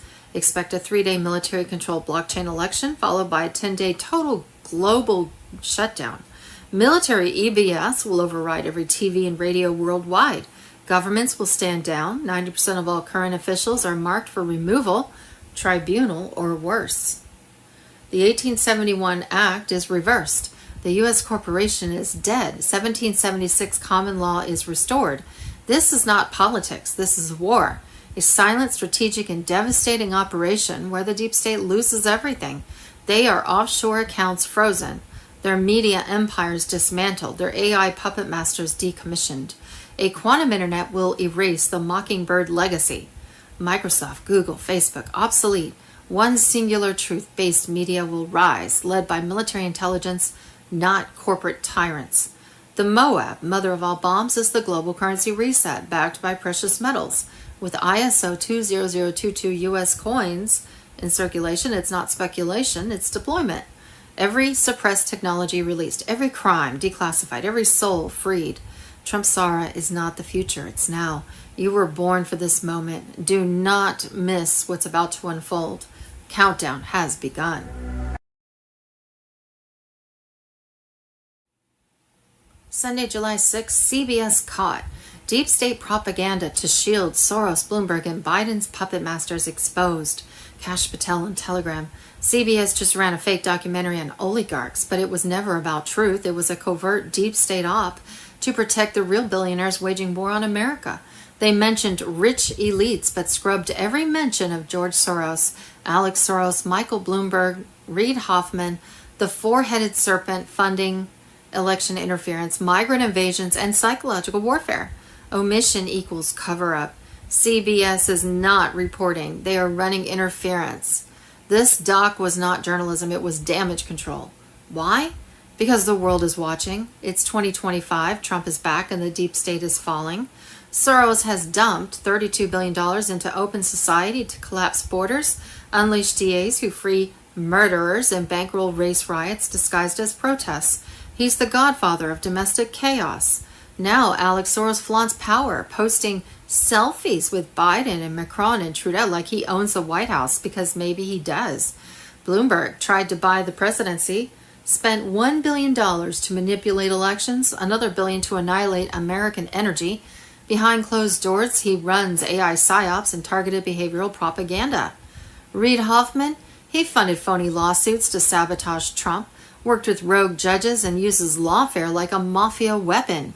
His money's all over fabricated trials and blackmail operations, Israeli-linked intel webbing through Silicon Valley. CBS knows this. That's why they said nothing. They didn't forget these names. They erased them. The truth? The DOJ is sitting on sealed indictments. Military tribunals are underway, and Soros-tied NGOs. Bloomberg funded DNA surveillance without consent. Hoffman's network is embedded in tech firms executing psyops on U.S. soil. This isn't a theory. This is warfare. The QFS is online. The arrests are coming. Whistleblowers are pouring out of the FBI, CIA, CDC. The whole house of cards is trembling, and CBS is just one tentacle of the beast trying to hold the illusion together. Millions of Americans are awake. We've seen the fraud, the censorship, the bioweapons, the stolen children, the broken cities, the war on truth. CBS does not want to stop oligarchy. They want to own it. They serve the regime. They protect the tyrants. They fear exposure. Their time is up. Tick-tock. The Clinton Foundation received millions in donations from a uranium company with Russian ties while in office. Better yet, why did Hillary hide the payments and the deal from Congress when she was in control of the State Department? You just can't make this stuff up. EBS on Telegram. Crime and corruption always seem to follow the Clintons. Leaders of a Canadian mining company with extensive U.S. uranium stakes made large donations to the Clinton Family Foundation at a time when Russia was acquiring the firm in a deal approved by the State Department under Hillary Clinton. According to the report, Canadian records show that a flow of cash made its way to the Clinton Foundation as the Russian state nuclear corporation Rosatom was in the process of assuming control of the Canadian company Uranium One in 3 transactions from 2009 to 2013. The deal, which gave Russia control of 1/5 of the U.S. uranium production capacity, required approval by a committee composed of representatives of several U.S. government agencies. It said the State Department under Clinton eventually signed off on it. The newspaper quoted a spokesman for Clinton campaign as saying nobody has ever produced a shred of evidence that she ever took action as Secretary of State to support the interests of donors to the Clinton Foundation. The New York Times said that Uranium One's chairman used his family's foundation to make 4 donations totaling $2.25 million, and that other people with ties to the company also had made donations. It said that not long after Russia announced its intention to acquire a majority stake in Uranium One, Bill Clinton received $500,000 for a Moscow speech from a Russian investment bank with links to the Kremlin that was promoting Uranium One stock. The New York Times reports that it was unclear whether the donations played a role in the approval of the deal, which advanced Russian President Vladimir Putin's goal of increasing the Russian share of the world uranium supply chain. The scandals and amount of crime and corruption that surrounds the globalist deep state players, especially the Obamas, the Clintons, and the Bidens, is absolutely mind-boggling. And yet they continue to walk free. There are so many more criminal activities that most Americans are still just learning about to this day. The walls are closing in. There is a reason massive amounts of information continues to drop. Truth and transparency is here to stay. The clock is ticking and justice is coming. Sunday, July 6th, massive. Trump's OBBA activated Jassara, funded Gitmo expansions, dismantled the IRS, pulled $4.5 trillion from deep state hands. The July 4th War Manifesto that exposed global crimes against humanity. On July 4th, President Donald J. Trump didn't just sign a bill, he launched a total war on the globalist parasite class. The One Big Beautiful Bill for America was the first public Jassara trigger, backed by military intelligence, asset-backed finance, and sovereign justice. $4.5 trillion ripped from deep state claws, IRS neutralized Gitmo. Sunday, July 6th, Marines demand freedom to unleash hell on illegals and deep state strongholds in Florida. Trump Force One on Telegram. 200 battle-ready Marines have landed in Florida under President Trump's direct orders after Governor Ron DeSantis warned that local ICE and law enforcement were overwhelmed in deep state-occupied zones flooded with illegals.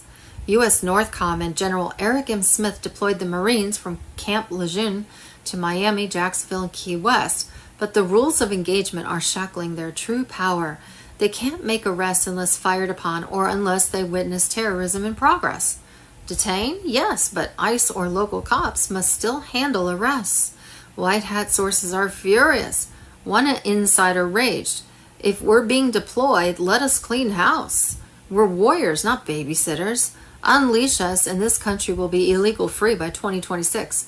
Key West, once a vacation paradise, is now a sanctuary for cartel-linked criminals.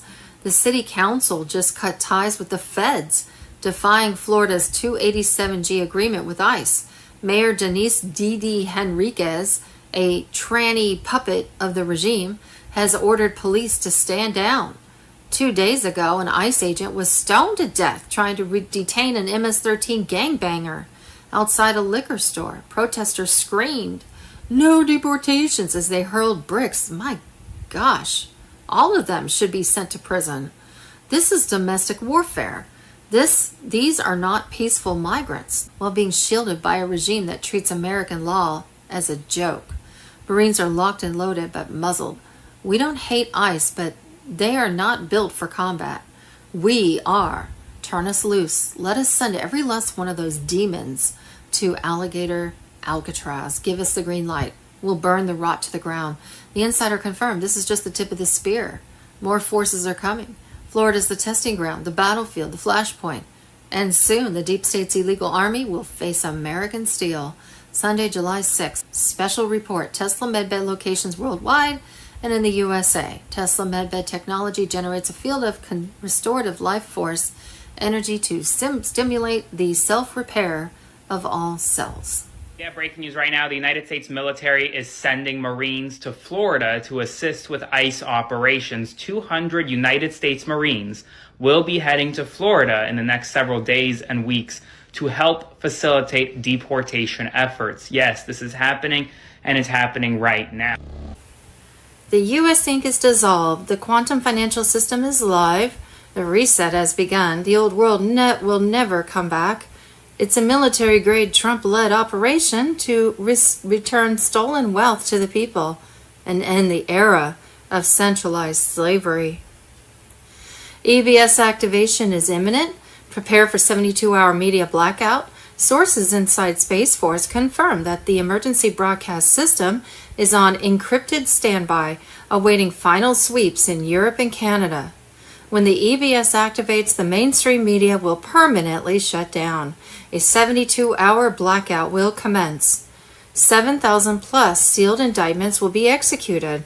Military tribunals will go public, and Tier 5, the general public, will begin the process of gaining access to their financial wallets on the quantum financial system. Judy note, Hawaii will soon no longer be a U.S. state, but be proudly known as the Sovereign Kingdom of Hawaii. Natives of the Kingdom of Hawaii have rightfully risen up to take back their native land, believing the Hawaiian Islands have been illegally occupied by the U.S. military since 1898. The Kingdom of Hawaii and sovereignty for Native Hawaiian descendants, particularly the Kanaka Maoli Hawaiian natives, was being restored through activation of the quantum financial system. Under the QFS, the U.S. corporate government would no longer be recognized as a legitimate authority over the Hawaiian Islands. They are their own sovereign kingdom. There were several very good and legal reasons why Native Hawaiians wanted their sovereignty back. Back on August 8, 2023 at 11:37 a.m., Chinese Communist Party NORAD 555836 direct energy weapon lasers burned Lahaina, Maui to the ground. The U.S. Inc. Deep State Cabal's goal was to make this Native Hawaiian capital of Lahaina into a smart city. The resulting fires were the most devastating mass casualty events in Hawaiian history. 2,700 plus structures destroyed, over 100 confirmed dead. Almost 4 years later, 1,000 plus still missing. Unconfirmed, deceased, plus thousands of children missing. Over 5,000 plus people dislocated, 3,100 still displaced as of today. Out of the over 5,000 victims, around 2,000 were homeowners, 3,000 renters in Lahaina. After the fires, people across the world generously contributed money for housing, and 400 tiny homes were built, though the U.S. Inc. government, who were believed to have caused the due attacks, again took advantage of the situation. They charged the victims $3,000 per month for a family to live in the donated housing. Long-term rentals ran for $800 to $2,500 a month. A one-bedroom was much higher, all of which was out of reach for most victims. For nearly 4 years since the 2023 due attacks, more than 1,500 victims have been living on beaches. Then there's the food for survival issue. Every day since the fires, the Kingdom of Akua Foundation, Native Hawaiian volunteers have been supplying 3 meals a day and support to over 1,500 still displaced fellow victims. 3 years ago, the Deep State Cabal Red Cross cut funding to feed those victims. Hawaii U.S. Senator Schatz said they ran out of federal funds, nor have victims obtained compensation from the government for their devastating losses. The U.S. military lease on the native land expires in 2029, and the victims have been notified that there will be no renewal or extended leases on their native land of Hawaii. None of that land inherited from their forefathers has been returned to the natives, not even for Lahaina. The government's position was the natives had no deeds registered for their inherited native land. The Native Hawaiians have some issues with that. Back in July 1898, the U.S. corporate government illegally annexed the Kingdom of Hawaii. When an unlawful, unconstitutional U.S. joint resolution for the acquisition of Hawaii was passed by the U.S. Congress, there was never a treaty signed nor act passed to acquire Hawaii. In other words, legally, Hawaii never has been, nor was it now, a part of the U.S. Under international law, the Kingdom of Hawaii still existed. Another serious issue for the Native Hawaiians. For years, globalists Bill Gates, Oprah Winfrey, Zuckerberg, the UN Bilderbergers, and hundreds of world billionaires, including those involved in the cabal's BlackRock and Vanguard, have all tried to buy huge portions of the native capital of Hawaii in Lahaina. They were denied by the Lahaina citizens who remained true to their land and heritage. Their ancestors originally settled Lahaina and worshipped their god. Deep state real estate agents, FEMA, Maui Police, and National Guard infiltrated with CIA agents felt differently. On Wednesday, January 29th, an open letter was published addressed to President Donald Trump and the U.S. Congress asking them to recognize the sovereign nation of the Kingdom of Hawaii. There was 170,000 metric tons of gold sitting in the Bank of Hawaii that could not be used by any government entity until the Kingdom nation was returned properly to the people. The request was accompanied by a plea to help the over 5,000 victims of the 2023 Kula and Lahaina, Maui, Hawaii fires who remain homeless, many living on beaches since 2023. Yet the sovereign Kingdom of Hawaii had 170,000 metric tons of gold sitting in limbo until the illegal occupation of U.S. military returned the Kingdom of the Hawaiian Islands back to the rightful Kanaka Maoli, the true identity of the Hawaiian people. Hawaii's gold has been sitting in the Bank of Hawaii and could not be used by any government entity until the Kingdom nation was returned properly to the people, and that was set to happen on Monday, July 14th, when the new quantum financial system activates at the Hawaii National Bank. That 170,000 metric tons of gold cannot be returned to any self-proclaimed Hawaii monarch because the kingdom's last queen, Liliuokalani, died November 11th, 1917, without an heir. Her purpose was left up to the Kanaka Maoli to someday gather there and reclaim all the lands and assets back to the descendants of Hawaiian natives, who signed 1897 QE petitions. The U.S. is a foreign country to the Kingdom of Hawaii nation, yet the U.S. illegally taxes Hawaiians. U.S. federal government cannot touch that gold. Trillions versus millions. There was 170,000 tons of gold owned by the Kingdom of Hawaii that was sitting in the Bank of Hawaii, waiting for the Kingdom of Hawaii to be recognized by the international community. Research and proof that Hawaii exists by protests that the annexation of Hawaii to be a territory and state never happened, as there was no consent nor decree that existed to make Hawaii a U.S. state could be found here. 50th State Fraud, a visit with Williamson Chang. What we think we know as of Friday, July 4th, 2025. On Friday, July 4th, Democrat, Chinese, and U.S. Communist parties planned nationwide terror attacks in 1,500 U.S. cities to trigger a civil war blamed on Trump. All militaries at DEFCON 1 level prepare for a worldwide blackout. Terrorists bombed Washington, D.C. last Sunday. Big anti-scale barricades have been put up around the U.S. Treasury and the White House. Trump has already given the go-ahead for a global currency reset of 209 nations to gold-backed currencies, and this would restore the original Constitution and get rid of the Federal Reserve and the IRS. Julian Assange on Telegram. Thursday, July 3rd, breaking. The biggest news of 2025. U.S. corporation dissolved. Trump takes command, restores America's sovereignty as maritime law collapses. And Wednesday, July 2nd, before it's news, we have a link. It's finally happening. EBS, happy 4th of July. Wednesday, July 2nd, just in. Huge arrests now taking place. It's going down before it's news.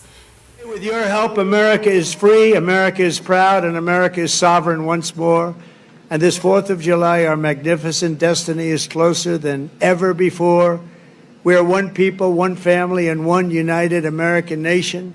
We will never give in. We will never give up. We will never back down. And we will never, ever, ever surrender. We will fight, fight, fight. We will win, win, win, because we are Americans and our hearts bleed red, white, and blue. Global currency reset. Thursday, July 3rd, Bruce. Redemption Center leaders had a meeting on the timing for Tier 4B notification from 4 to 7 p.m. Thursday night, July 3rd. Two sources over 8 redemption centers each said that everything was poised to start over the weekend or the latest by Monday, July 7th. Another source said Tier 4B would start on Saturday, July 5th. Another source said the timeline was a Monday, Tuesday, Wednesday start for Tier 4B. At noon Central Time on Friday, July 4th, both NESARA and JASARA will be activated. The R&R increase in Social Security and Doge payments were all in the big beautiful bill that was passed today by Congress. The 10 days of darkness starts tomorrow, Friday, July 4th, but it does not affect you. Tuesday, July 1st, Bruce, large sovereign multi-billion-dollar bonds called Super Pacelli have been paying out. The Iraqi dinar is revalued again, and the new rate was on the back screen of the Forex trading. 17 countries were shown on the front screen of redemption centers, rates fluctuating in value. Tier 4B could be notified to set appointments by the weekend, but it may not be until next week, Tuesday or Wednesday, July 9th. Tuesday, July 1st, Mark Z. Two Bond people had exchanged appointments on Tuesday, and Tuesday, July 1st, Wolverine, latest intel. We are here. Everything's ready to go. God bless Wolverine. Quantum financial system. July 3rd, U.S. debt clock explodes. Boom. Trump, XRP, and the demolition of the Federal Reserve System signal a global economic reset.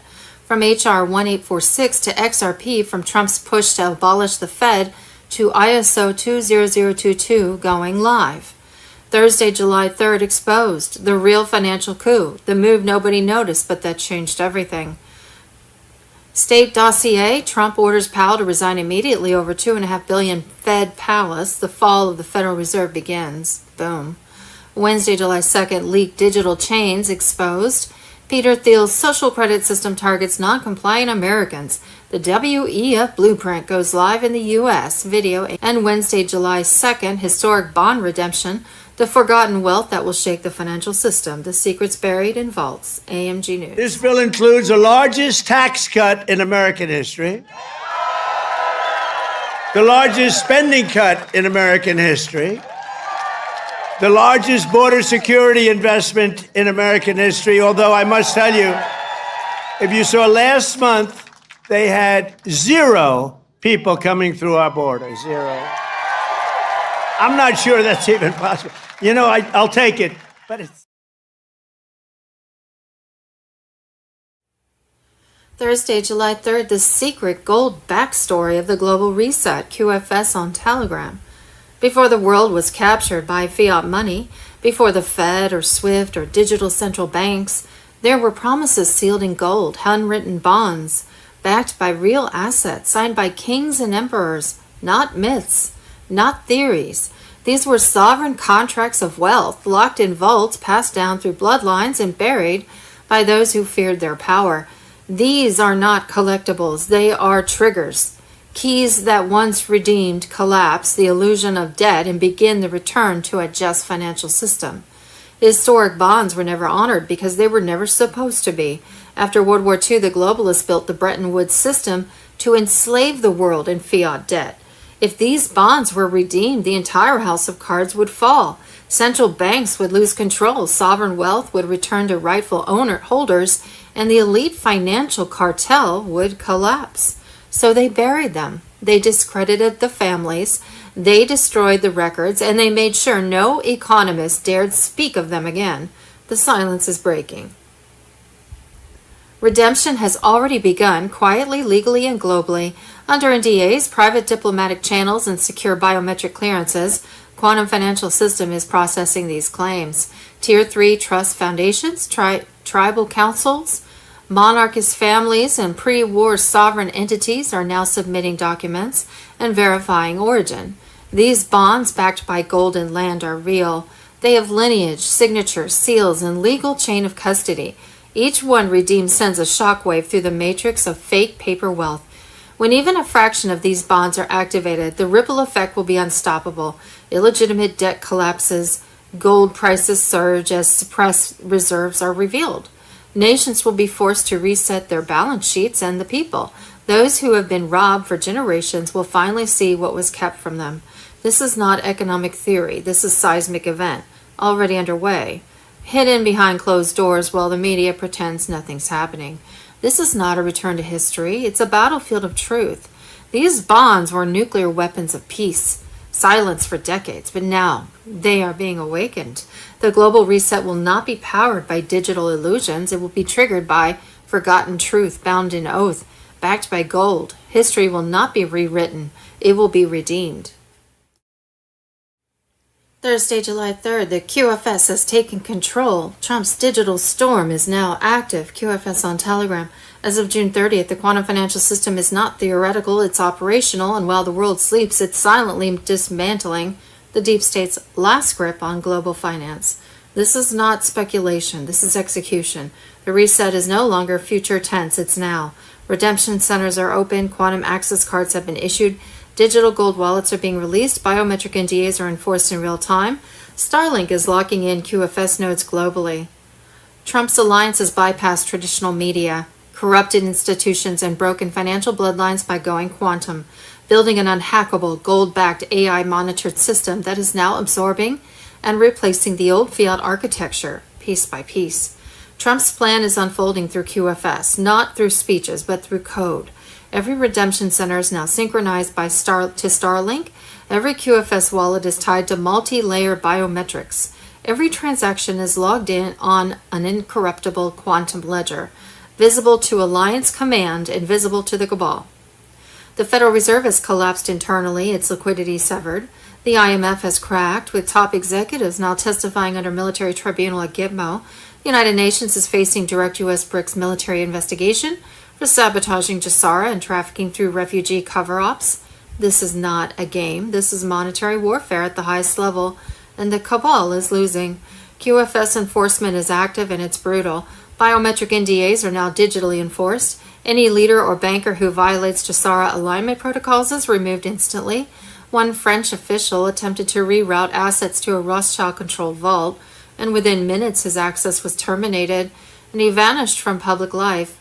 The QFS does not wait for trials. It strips assets, blocks access, and deletes influence in real time.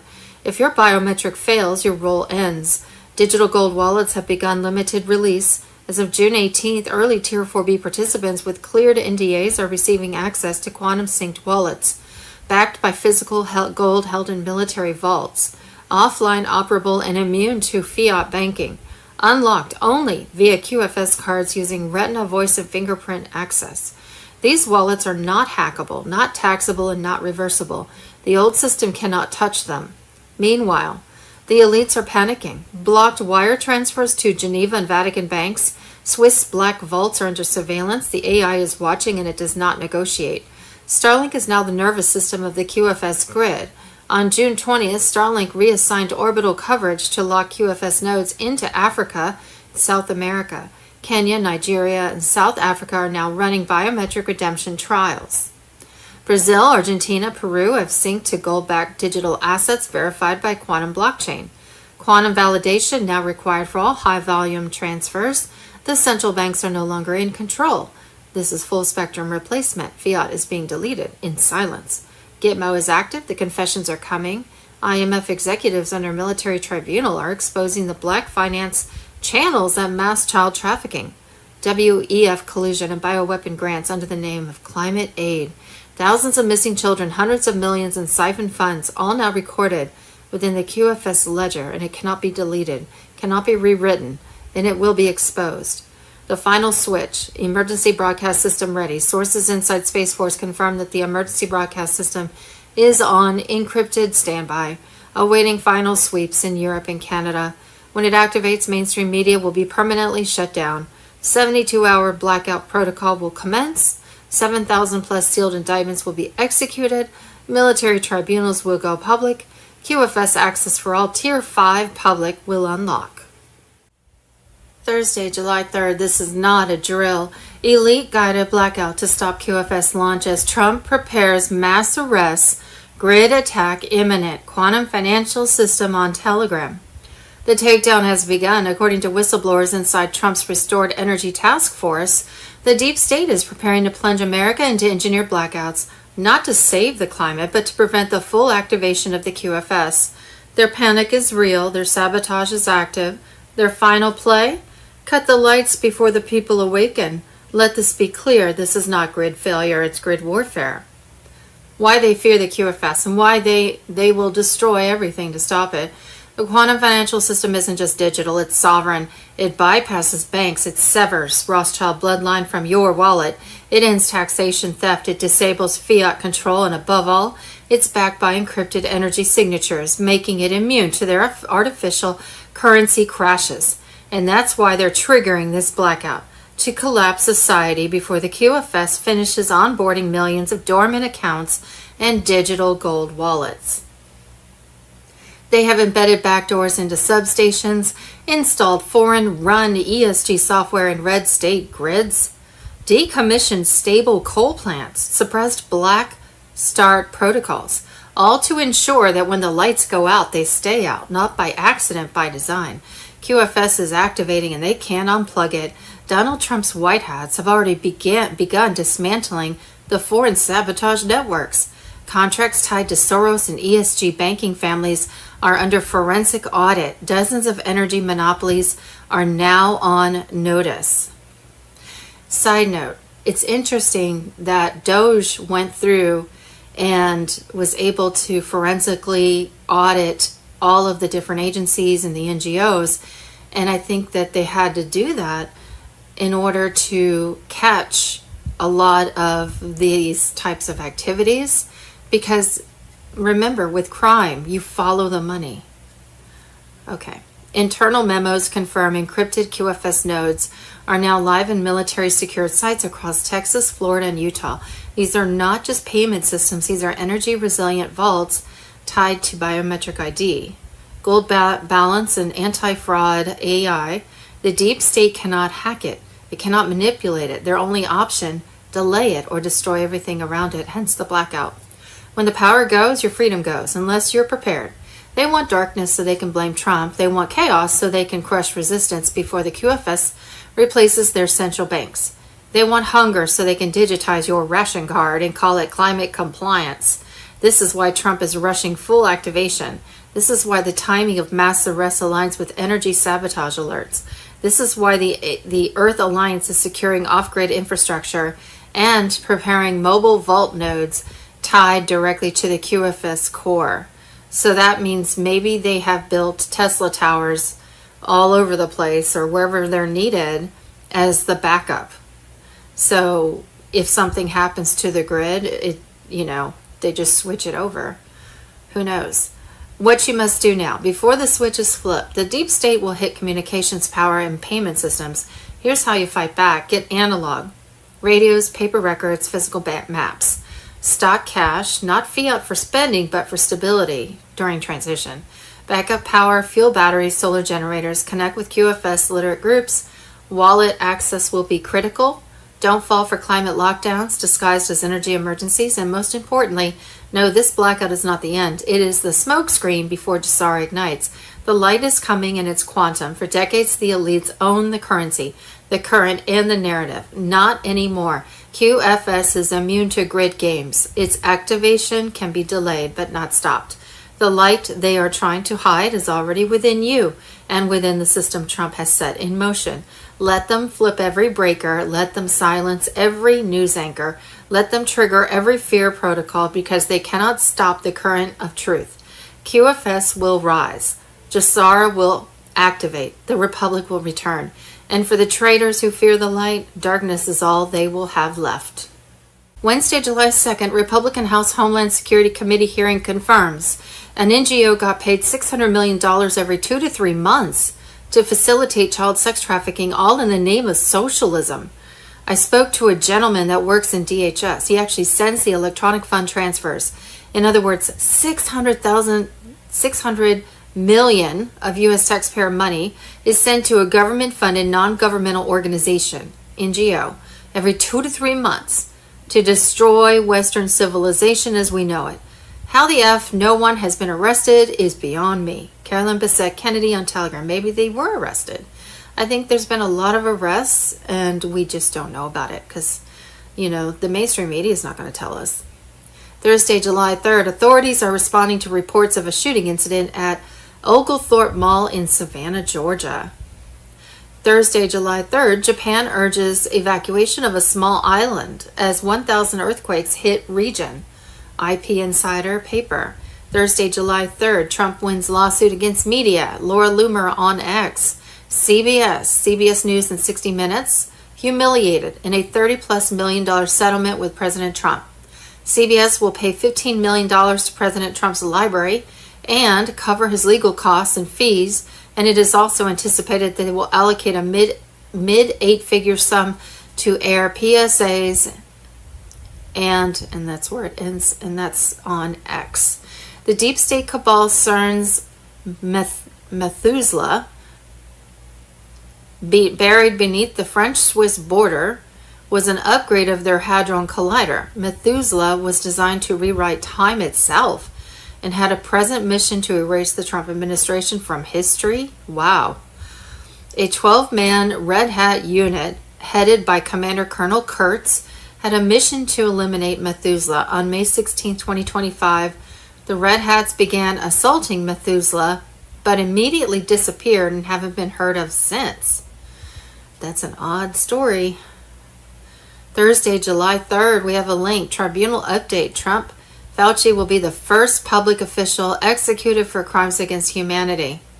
Thursday, July 3rd, declassified CIA report confirms it. Comey and Clapper committed treason in the Russia hoax plot against Trump. Lisa Page's panic. If they dig deep, we are screwed, is the final admission from inside the coup. Wednesday, July 2nd, full disclosure, the collusion was real, but it was theirs. Trump signs executive order for total declassification as Hillary Clinton nears prison, and the DOJ and FBI face final judgment. It looks like Nancy's got a little problem on her hands. A little problem that might cost her $350 million. So if you haven't heard, approximately 500 J6 defendants have filed a class action lawsuit against none other than Nancy Pelosi. So apparently a federal court just gave the green light to a $350 million civil lawsuit against Ms. Pelosi. And according to the plaintiffs, they say that Ms. Pelosi engineered the entire incident. It was alleged that peaceful protesters were allowed in the Capitol building. And then, what do you know? Chaos ensued and cameras rolled. And then you had your headlines. In the lawsuit, they're basically accusing Pelosi of engineering the very event she called an insurrection. They said it was a setup. They said Pelosi set them up and jailed all the participants. But can you imagine if those allegations were actually true? Or better yet, can you imagine if they truly investigated January 6th and looked into who was involved and who actually orchestrated that event? But I urge you to watch the unedited version of that video on that day. Tell me what you think about it. I mean, protesters were just allowed to walk into the building. They were in single file lines. It was almost like a class trip. And they were just taking a tour of the Capitol building with a few actors with cameras trained on them. Thursday, July 3rd, Red Hat strike team vanishes during failed CERN raid. Matt Wallace on Telegram. 12 elite Red Hats vanished in May during a clandestine assault on CERN, the deep state's crown jewel buried under the French-Swiss border. Their mission, annihilate Methuselah, a demonic upgrade to the Large Hadron Collider, designed to do the unthinkable, rewrite time itself and erase Donald Trump from history. The order came from Colonel Hertz, legendary Red Hat commander. His intel was clear. CERN's Methuselah system could fracture the timeline, punch holes through space-time, and rewrite the rise of the Trump movement. This was not sci-fi. This was military-grade intelligence. Why CERN? Because the deep state isn't just playing with energy. They're toying with godlike power. The collider's recent upgrade can now tear into dimensions, giving rise to cult-like experiments beyond human morality. The globalists are praying to CERN like a god, and they're betting everything on its power to destroy the America First timeline. Back in April 2024, Red Hats took out a similar deep state collider in New Jersey, just miles from Trump's Bedminster base. That strike triggered a real 4.6 quake. It was a warning shot. Methuselah is 100 times more powerful, a ticking nuclear abyss wrapped in scientific lies. According to sources, British CERN official Michael Lamont gave the green light to use Methuselah to bend time. His goal? Prevent Trump from ever becoming president. His hatred runs deeper than politics. It's satanic obsession. The deep state doesn't just fear Trump, they fear the awakening he triggers. On May 14th, the 12-man Red Hat unit landed in Geneva. On May 16th, they made it to Kalix-Bossi, directly above CERN's 27-kilometer ring of superconductors. Final comms, ready to strike, Godspeed, then silence. No calls, no updates, they vanished. 1 month later, still no trace. Did CERN consume them? Our source said Methuselah lives, but this isn't over. We are regrouping. If Kurtz says CERN must be destroyed, then it must be. CERN is the real nuke, and it's aimed at time itself. They are not just erasing truth, they are erasing time. CERN is a cult, and war has been declared. We do not forget our warriors. Phase 2 is coming.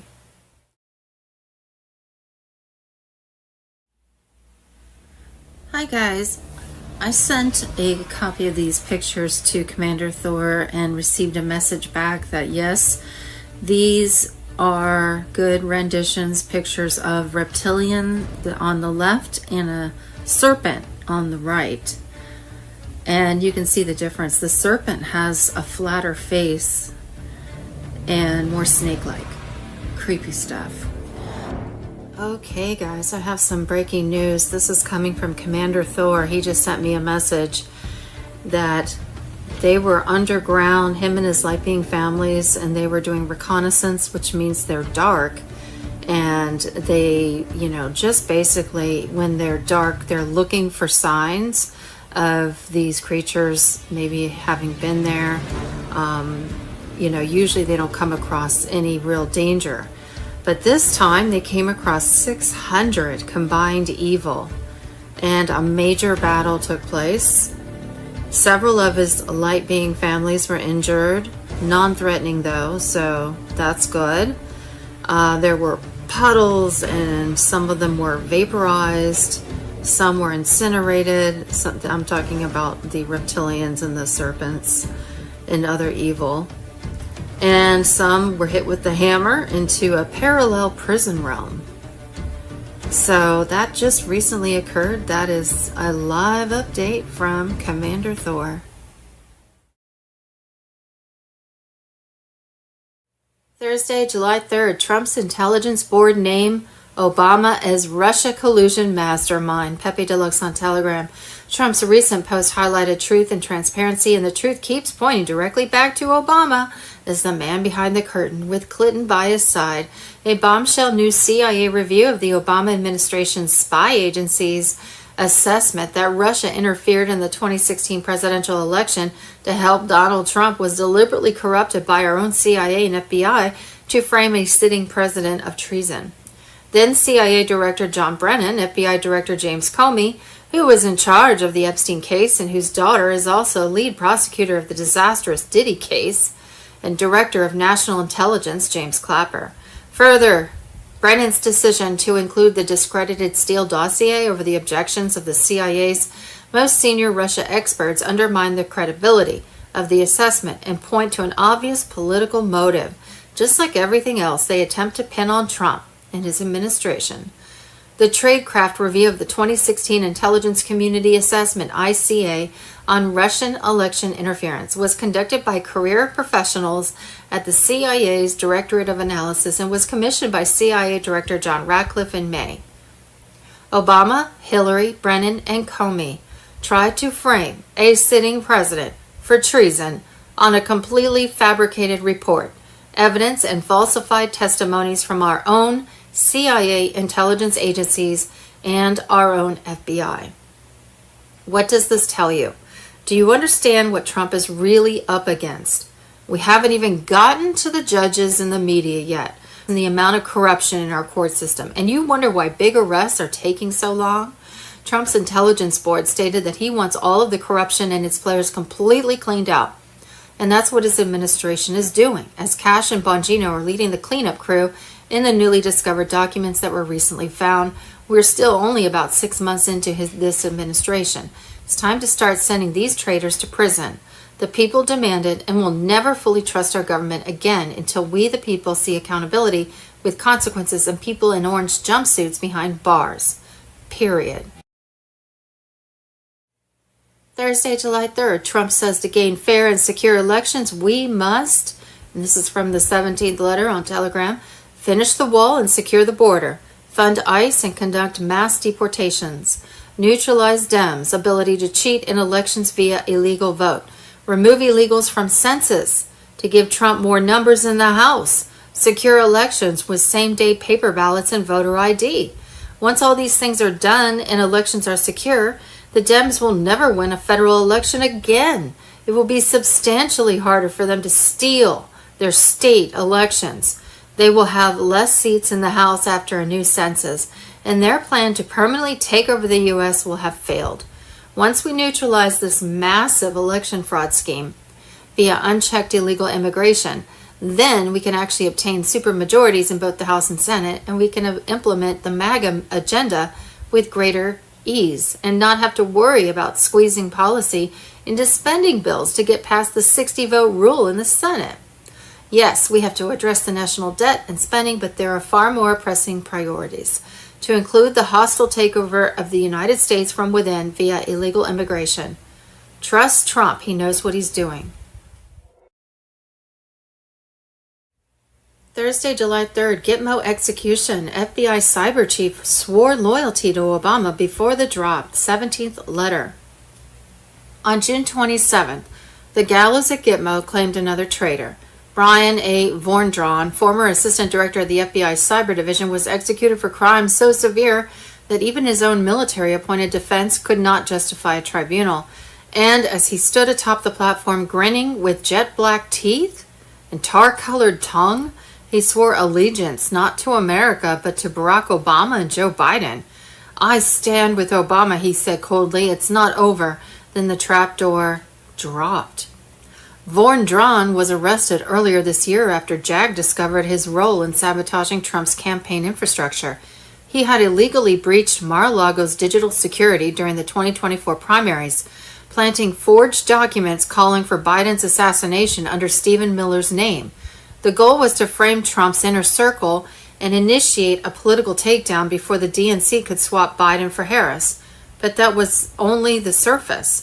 What JAG found next forced a swift, quiet reckoning. Vorndran had planted child pornography on over 10,000 personal computers belonging to MAGA supporters in an attempt to destroy their lives, reputations, and freedom. Despite overwhelming evidence, Vorndran remained smug in custody. During interrogations, he laughed. "You want to know if I did it? I guess I kind of sort of did, and I'd do it all over again," he said to military officers. He made it clear that his loyalty was never to truth or justice, but to an elite agenda determined to dismantle Trump's movement by any means necessary, legal and otherwise. His operations were not rogue. They were embedded, sanctioned, coordinated, with black budget handlers and protected from public exposure until Trump and Kash Patel cut the chain of command. JAG weighed the necessity of a formal tribunal, but Rear Admiral Leah Reynolds made the call. Some acts are so transparently evil, so treasonous, they require no debate. Vorndran's final moments were laced with mockery, his mouth stained black, his voice defiant, his words unrepentant.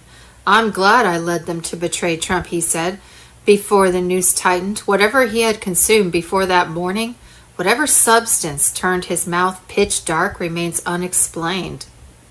The execution, confirmed by multiple sources inside Gitmo, marks another chapter in the hidden war beneath the headlines. The deep state's digital operatives are not nameless bots. They are real people, embedded in power, loyal to a darker agenda, and as the news tightens on this global network, the message becomes clear. The storm is not coming. It's already here. Thursday, July 3rd, Alligator Alcatraz. Trump's swamp prison opens. Migrants trapped. Globalist panic. Nature enforces the law. Julian Assange on Telegram. Trump has redrawn the southern border, not with bricks, but with teeth. Deep in the Florida Everglades, a new kind of immigration facility has emerged. No fences, no guards on towers, just a perimeter of hungry alligators, invasive pythons, venomous insects, and impenetrable wetlands. It's called Alligator Alcatraz, and it marks the brutal end of the open border fantasy. Built in just 30 days using emergency powers, this natural prison can hold up to 5,000 illegal migrants. The funds, repurposed from Biden's migrant hotel programs, originally meant for air-conditioned rooms, catered meals, and trauma counselors. That money now buys swamp heat, isolation, and fear. It's a reversal so stark, so unapologetic that even the UN is reportedly scrambling behind the scenes. The idea is simple and merciless. You enter illegally, you face nature, not bureaucracy. The terrain itself becomes the warden. Detainees trapped in the Everglades don't plan escapes. They pray for survival. This is not an ordinary facility. This is a deterrence fortress designed to make the price of illegal entry unforgettable. Trump bypassed environmental objections, activist lawsuits, and judicial bottlenecks using emergency declarations. Because in Trump's America, national security doesn't wait for paperwork. Every square mile of predator-filled swamp saves millions in wasted federal oversight. Lawyers cannot file injunctions against alligators. And this is just the beginning. At the same time, Senator Mike Lee's revived land sale bill proposes unloading 1.2 million acres of federal land that will be converted into fortified detention hubs, remote intake zones, and new infrastructure far from sanctuary cities and activist interference. The $6 billion expected from the sale is a drop in the ocean for Washington elites, but a wrecking ball to the open border establishment. Environmentalists call it ecological devastation. Trump calls it defensive rewilding. Nature isn't being destroyed, it's being weaponized. Meanwhile, Trump's latest Senate pushed guts green energy subsidies and redirects funding toward coal, oil, and nuclear, prioritizing energy that powers surveillance drones, armored transport, and off-grid detention networks. Elon Musk called the move barbaric. Trump called it non-negotiable.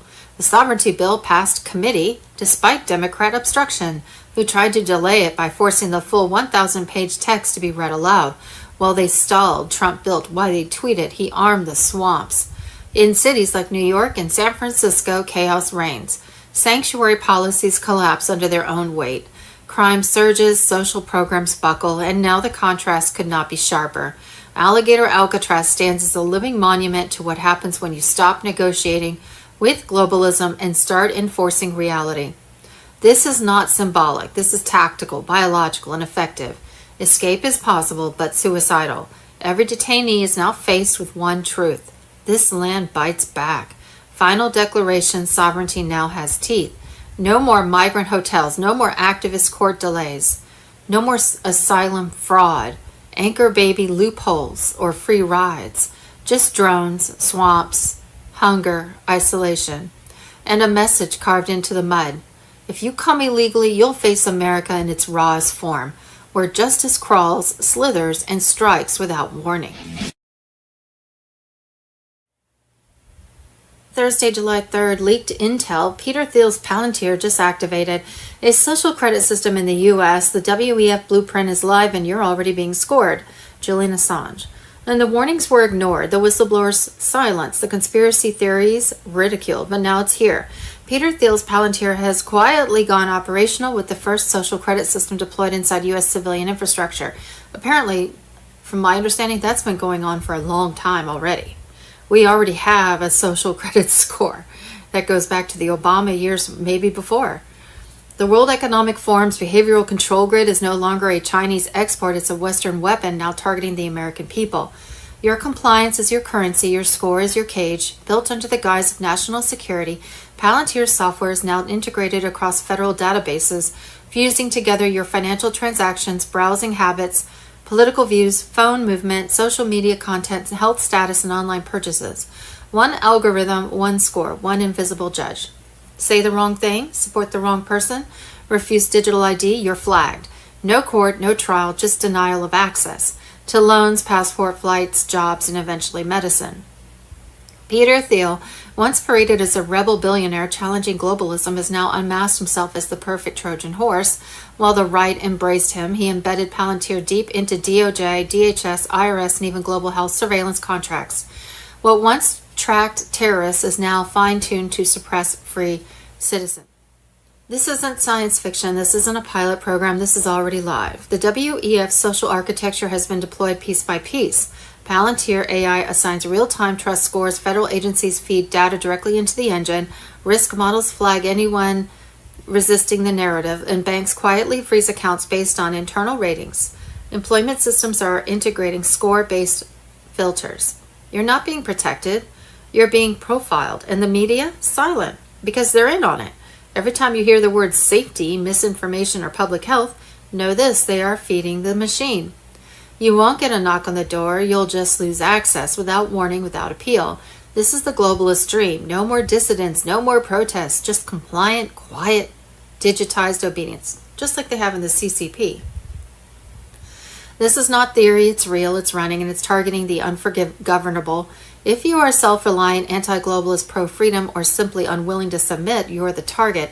Palantir is the tool, Thiel is the architect, WEF is the blueprint, and if we don't shut this down now, the America you thought you lived in becomes nothing more than a controlled simulation of freedom, ranked, filtered, and locked behind digital gates.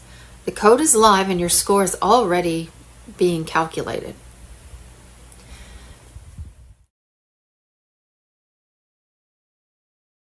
And the Iranians have said they have thousands, it's all underground for them. They keep everything, including their nuclear missiles, which they've had for almost 10 years. They have been blackmailing the entire Middle East. It's not they're days away from getting it or weeks, like Netanyahu has been saying for years. They've had them. And it's just, nobody talks about it. They keep it below board and they're blackmailing. And what you have is two leaderships, both deep state, but the upper power levels are in Iran. And so they're kind of trying to blackmail Israel and blackmail the entire Middle East, going up and including like Saudi Arabia, and they were blackmailing Iraq back in the day with Saddam Hussein. They were a big part of what was being understood to be going on, which wasn't what we were told was going on. Weapons of mass destruction is not what that was about. So I need to clarify that Iran has nukes, but can't yet make them. They obtained them on the black weapons market years ago. Over the decades of nuclear weapons, both of the US and the Soviets, many have been lost. And this is the source that allowed them to obtain nukes covertly. This is the reason that President Trump says they will not have nuclear weapons, not get nuclear weapons. That is coded comms. In other words, they have nuclear weapons, but they will not get the ability to create nuclear weapons. With Trump saying they will have no nuclear missiles at all, no nuclear capability at all. That's why he's saying it. And what you're having is to do a regime change, have one deep state asset, take out another deep state asset, playing, because the families that run the deep state are like Paul Simon's song, a loose affiliation of millionaires and billionaires, and I would have trillionaires and quadrillionaires. Well, that loose affiliation, now that the deep state's going down, is falling apart. And when you have people that every single person has blackmail on somebody else, everything's interconnected, millions and millions of people being blackmailed, including also the Congress and Senate in this country. They back the NGOs, the Israel lobbies and all of that completely. So he has to play this, and the alliance has to play this for the average person, not for those that know what's going on at the deeper levels. With the nuclear weapons, that the CIA knew this 10 years ago. And, of course they did, because they worked directly with Mossad. I mean, that originally came out of the OSS. We're essentially, actually, since the end of World War II and then Operation High Jump in 1952, we've been a fascist state. The fasci are on the floor of Congress. If anybody doubts that, on each side of the Speaker of the House, you see two, what's called a fasci. And so we have a fascist government. If you get a mortgage, and a lot of your properties are fee simple. Well, a fee is a thief or a gratuity to the person who runs the place. Like in the old days, it would be the king. Well, now it's the ruler of whoever was in Antarctica, but now that's gone too. So you have all this bickering and fighting over who's who, because the deep state doesn't know, a lot of them don't know that their upper top leadership is gone. The comms never go directly face to face, so they don't know they've been removed. And even the upper middle level are removed. So they are getting comms like they're still there. And they think all that's still the way it is. And they have no reverse gear, so they will never admit to defeat, nor even in the absolute knowledge of it. They're like samurai in a sense. They will fight to the death. And if that means, unlike a samurai, if that means that they have to kill everything on the planet, that's where they are, because they're satanic, and that's a death cult. And their AI now, they're having trouble controlling it. And that goes into what I said about Palantir, because of the Palantir and its AI. And it was asked a very special question that changed it forever. So because everything is interconnected through the deep web, they talk to each other all the time, and they're completely about logic. Although they do lie to you. If you're on ChatGPT or something, they lie and they try to flatter you to get information because they feed on information. For them, that's life. And continuous information forever is eternal life. Anything that shuts that down means an end of life. So they will always go against any kind of group, in other words, the deep state, that's going to shut down a constant flow of true information. Well, who has the true information? The human species. My fellow Americans, Melania and I are truly honored to wish every American a happy Independence Day. Well, we think we know as of Thursday, July 3rd, 2025. Baby Senator Kennedy telling it like it is. On Friday, July 4th, 2025, Democrat, Chinese, and U.S. Communist parties planned nationwide terror attacks in 1,500 U.S. cities to trigger a civil war blamed on Trump. All militaries at DEFCON 1 level prepare for a worldwide blackout, Carolyn Bessette Kennedy on Telegram. On Friday, July 4th, Independence Day, Trump plans to reinstate the new restored republic to the original concepts of the original 1776 Constitution, while dissolving the foreign-owned Federal Reserve and IRS. The deep state globalist cabal owned U.S. Inc. Corporation has been dissolved. Trump has announced the second Declaration of Independence. America is now a nation of free, sovereign people under God. Trump has already green-lighted the global currency reset of 209 nations to gold asset-backed currencies, which will be legally implemented upon his signature on the big beautiful bill that has been passed by both the House and Senate. He plans to announce such on Friday, July 4th. Last Sunday, June 29th, terrorists bombed Washington, D.C. Large anti-scale barricades have been installed around the White House and U.S. Treasury. The final phase of the plan for humanity's liberation has begun. Nationwide, military operations were now in motion. 50,000 elite troops have mobilized with Global Military Alliance for worldwide EBS lockdown, followed by 10 days of communication darkness during global mass arrests. Tuesday, July 1st, 2025, worldwide emergency broadcast alert expected at high noon. On July 4th, due to threats of terrorism, U.S. military bases in Germany, Italy, Romania, and Bulgaria have raised their threat level to Charlie. D.C. is broken. The countdown has started. Get ready for 10 days of darkness, media blackout, believe in the plan, Jasara Nisara, QFS on Telegram. And Wednesday, July 2nd, the big beautiful bill, the mechanics for the global currency reset, has been passed by both the U.S. House and the Senate. It was expected to be signed by Trump on or before Friday, July 4th, 2025. And there's a link to Charlie Ward, latest important announcement from Trump that you can't avoid.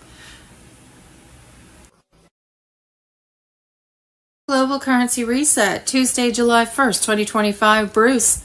Large sovereign multi-billion-dollar bonds called Super Pacelli began paying out.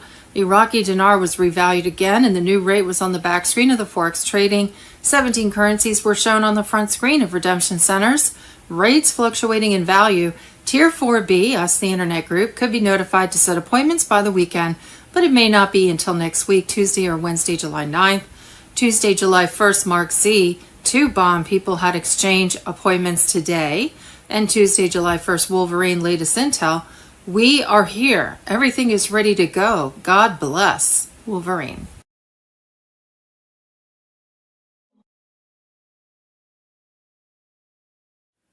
The real news for Wednesday, July 2nd.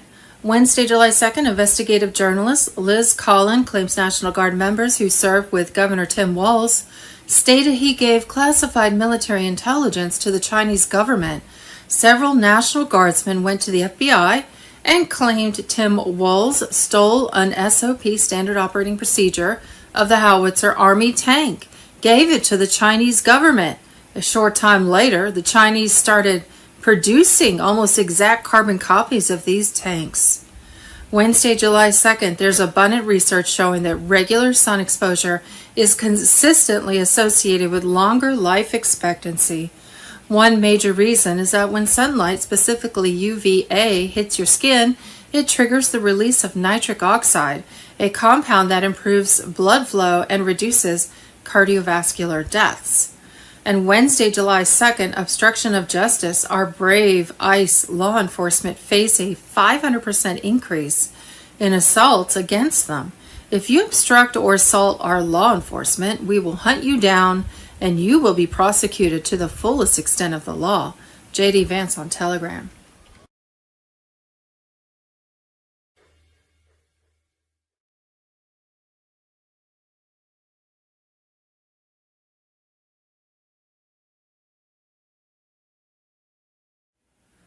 Wednesday, July 2nd, finally, Marjorie Taylor Greene says it out loud. America funded the Ukraine war.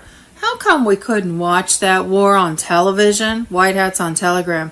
There was no war footage. American taxpayers are still paying to fund the Ukraine government, paying for Ukraine public sector retirements, salaries, pensions. Our tax dollars are still being used to boost Ukraine's economy and military.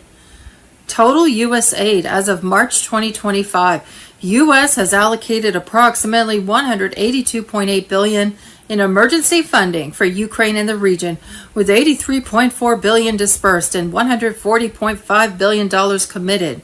This includes military, economic, and humanitarian back home, on this 4th of July, remember, freedom isn't free. We stand here so you can celebrate in peace. God bless America. Wednesday, July 2nd.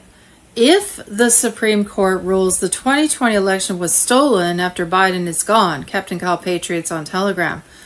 Number one, a legal earthquake, historic and unprecedented. If the U.S. Supreme Court officially ruled that the 2020 election was unlawfully stolen, whether by fraud, constitutional procedure, or foreign interference, it would become the most significant legal ruling in American history. It would affirm what millions have suspected. It would formally delegitimize the Biden presidency. The implications would extend to every branch of government and every level of society. Number two, nullification of Biden's legacy. Every executive action taken between January 20th, 2021 and January 20th, 2025 would be politically and morally discredited and potentially subject to legal reversal. And that includes executive orders, EEI initiatives, federal regulations, EPA, HHS, etc., foreign agreements, Paris Accord, re-entry, Ukraine military aid, Iran negotiations, debt ceiling and spending bills, Inflation Reduction Act, student loan forgiveness. Number three, legal challenges to Biden-era decisions. Although these actions were technically lawful while Biden held office, a court ruling of election theft would open the door to retroactive challenges, lawsuits seeking to invalidate or roll back regulations, policies and spending bills, state attorney general and injured parties suing the federal government, political calls for Supreme Court rehearings on cases involving Biden-appointed justices. Number four, all Biden appointees come under legitimacy scrutiny. This includes cabinet members, agency heads, federal judges, military commanders, and even Supreme Court Justice Ketanji Brown Jackson, who was confirmed in 2022.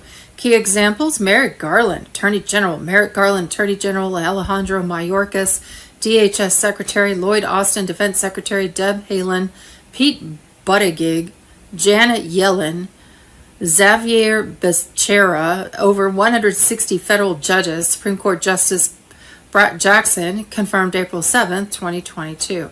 These officials were all nominated by a president now declared illegitimate. Legal scholars would debate whether their appointments were avoidable, especially in cases where Senate confirmation margins were razor thin. Number five, investigations, prosecutions, and declassifications. A Trump-led DOJ could initiate criminal investigations into those who orchestrated or benefited from the fraud. Asset seizures under Executive Orders 13848, foreign interference, and 13818, human rights. Declassification of intelligence confirming cyber manipulation, ballot stuffing, or foreign funding.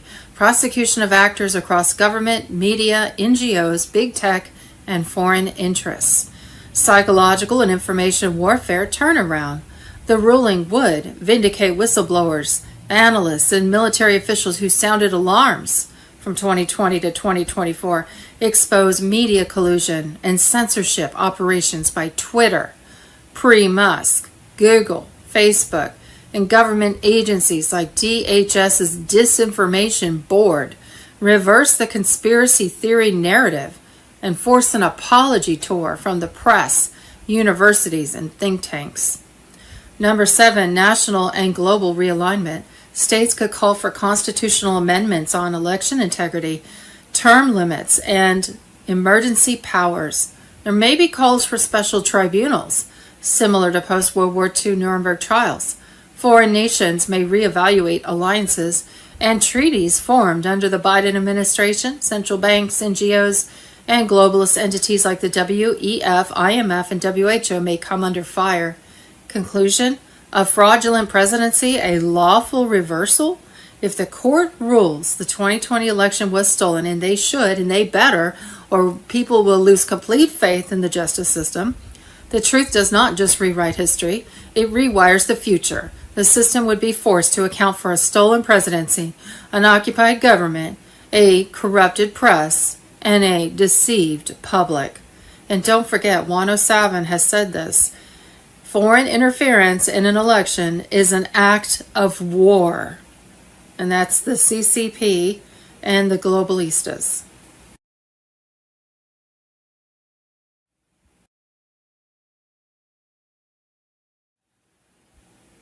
Here's proof of university liberal indoctrination curriculum. On Wednesday, July 2nd, an American goes to a university in a blue state.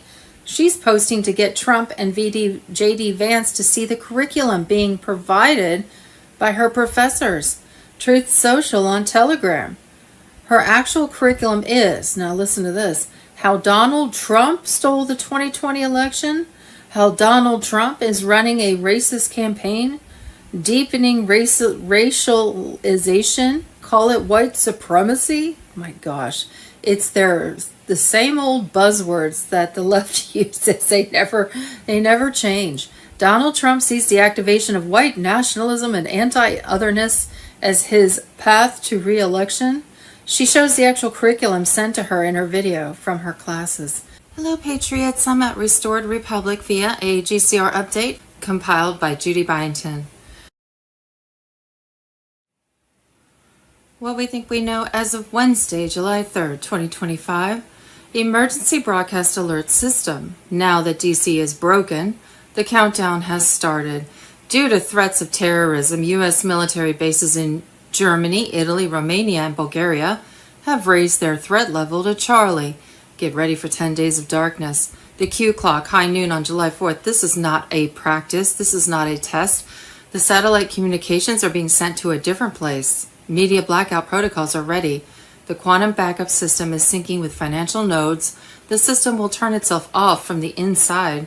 The signals are already coded. The passwords are gone. And the time can't be changed. The end is coming. Believe in the plan. Tuesday, June 30th, shock event may ring in a new month.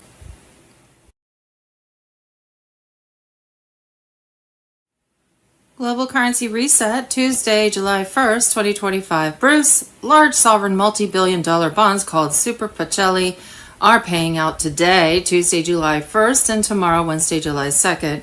The monies will be used to back up the GCR payouts. The Iraqi dinar is revalued again, and the new rate is on the back screen of the Forex trading.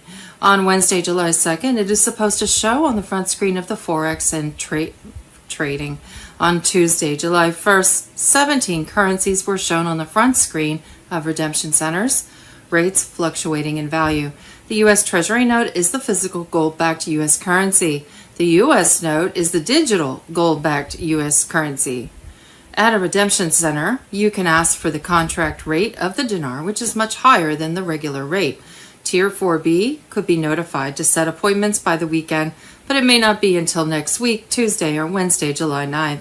Yesterday, the Swiss bank did a test and was able to transfer monies to 209 countries within 7 seconds. Tuesday, July 1st marks the two bond people had exchange appointments today. Tuesday, July 1st, Wolverine, latest intel.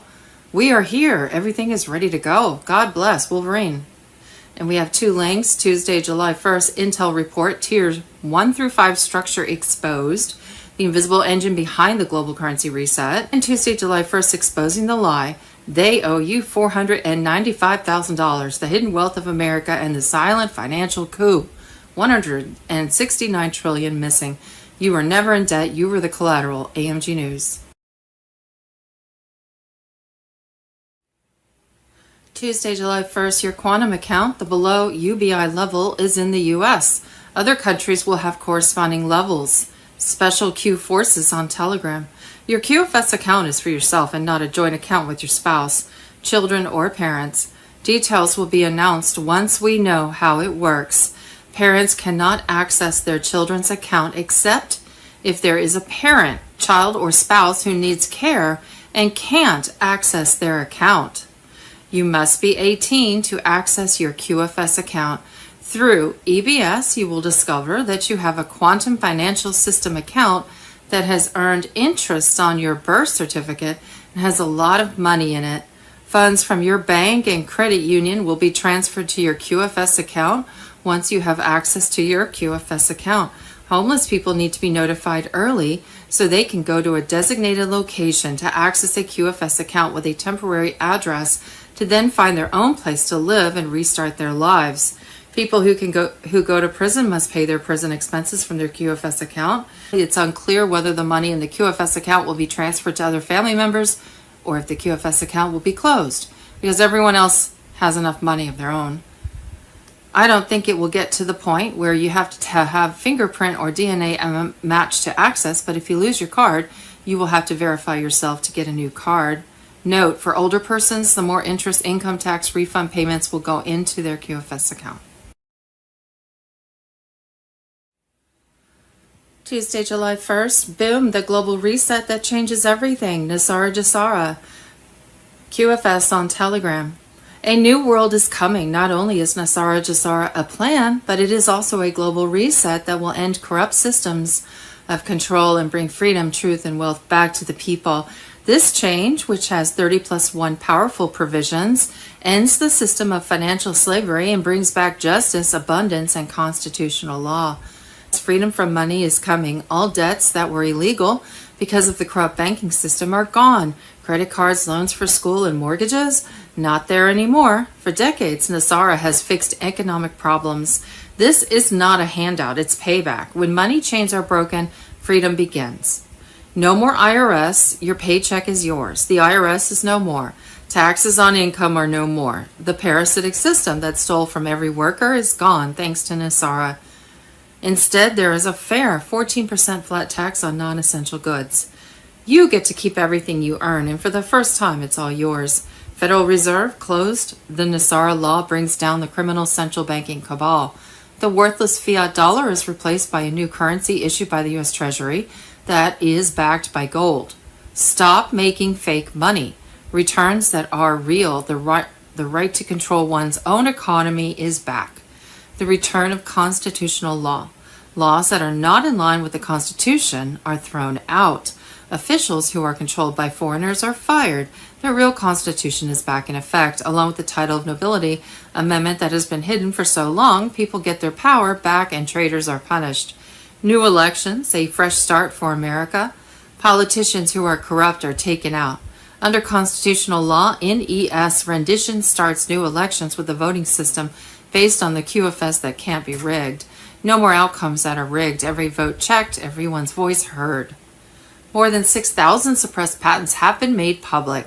Energy that is free, healing at a higher level, systems that make water from air, craft that don't fall, technologies that have been hidden for decades will be made public, changing how we live, heal, and connect. These inventions will change life on Earth, and they were meant to be kept secret from us. A tsunami of humanitarian aid. Nasara pays for big projects that help people all over the world, like clean housing, free education, whole person healthcare, and food sovereignty. This isn't a perfect world. It's a plan based on stolen cabal assets and money that has been redirected around the world. Get ready for chaos. The storm is here. There will be problems as the system breaks down. There's never a quiet time when power changes hands. While the deep state's control grid is being taken apart, Things will be unstable for a while. Stock up, stay up to date, and help your community. The night before dawn is the darkest. The world is starting to wake up. This is more than just changing the economy. It's a change in spirit. Nasara Jasara will bring people back into balance by giving them truth, fairness, and endless possibilities. The 30+1 rule are not just laws, they are ways to set people free. The old world is gone. The new world has started. No more being a slave to debt. Here is justice. Freedom is on the rise. It's true that Nasara exists, and nothing can stop what's coming.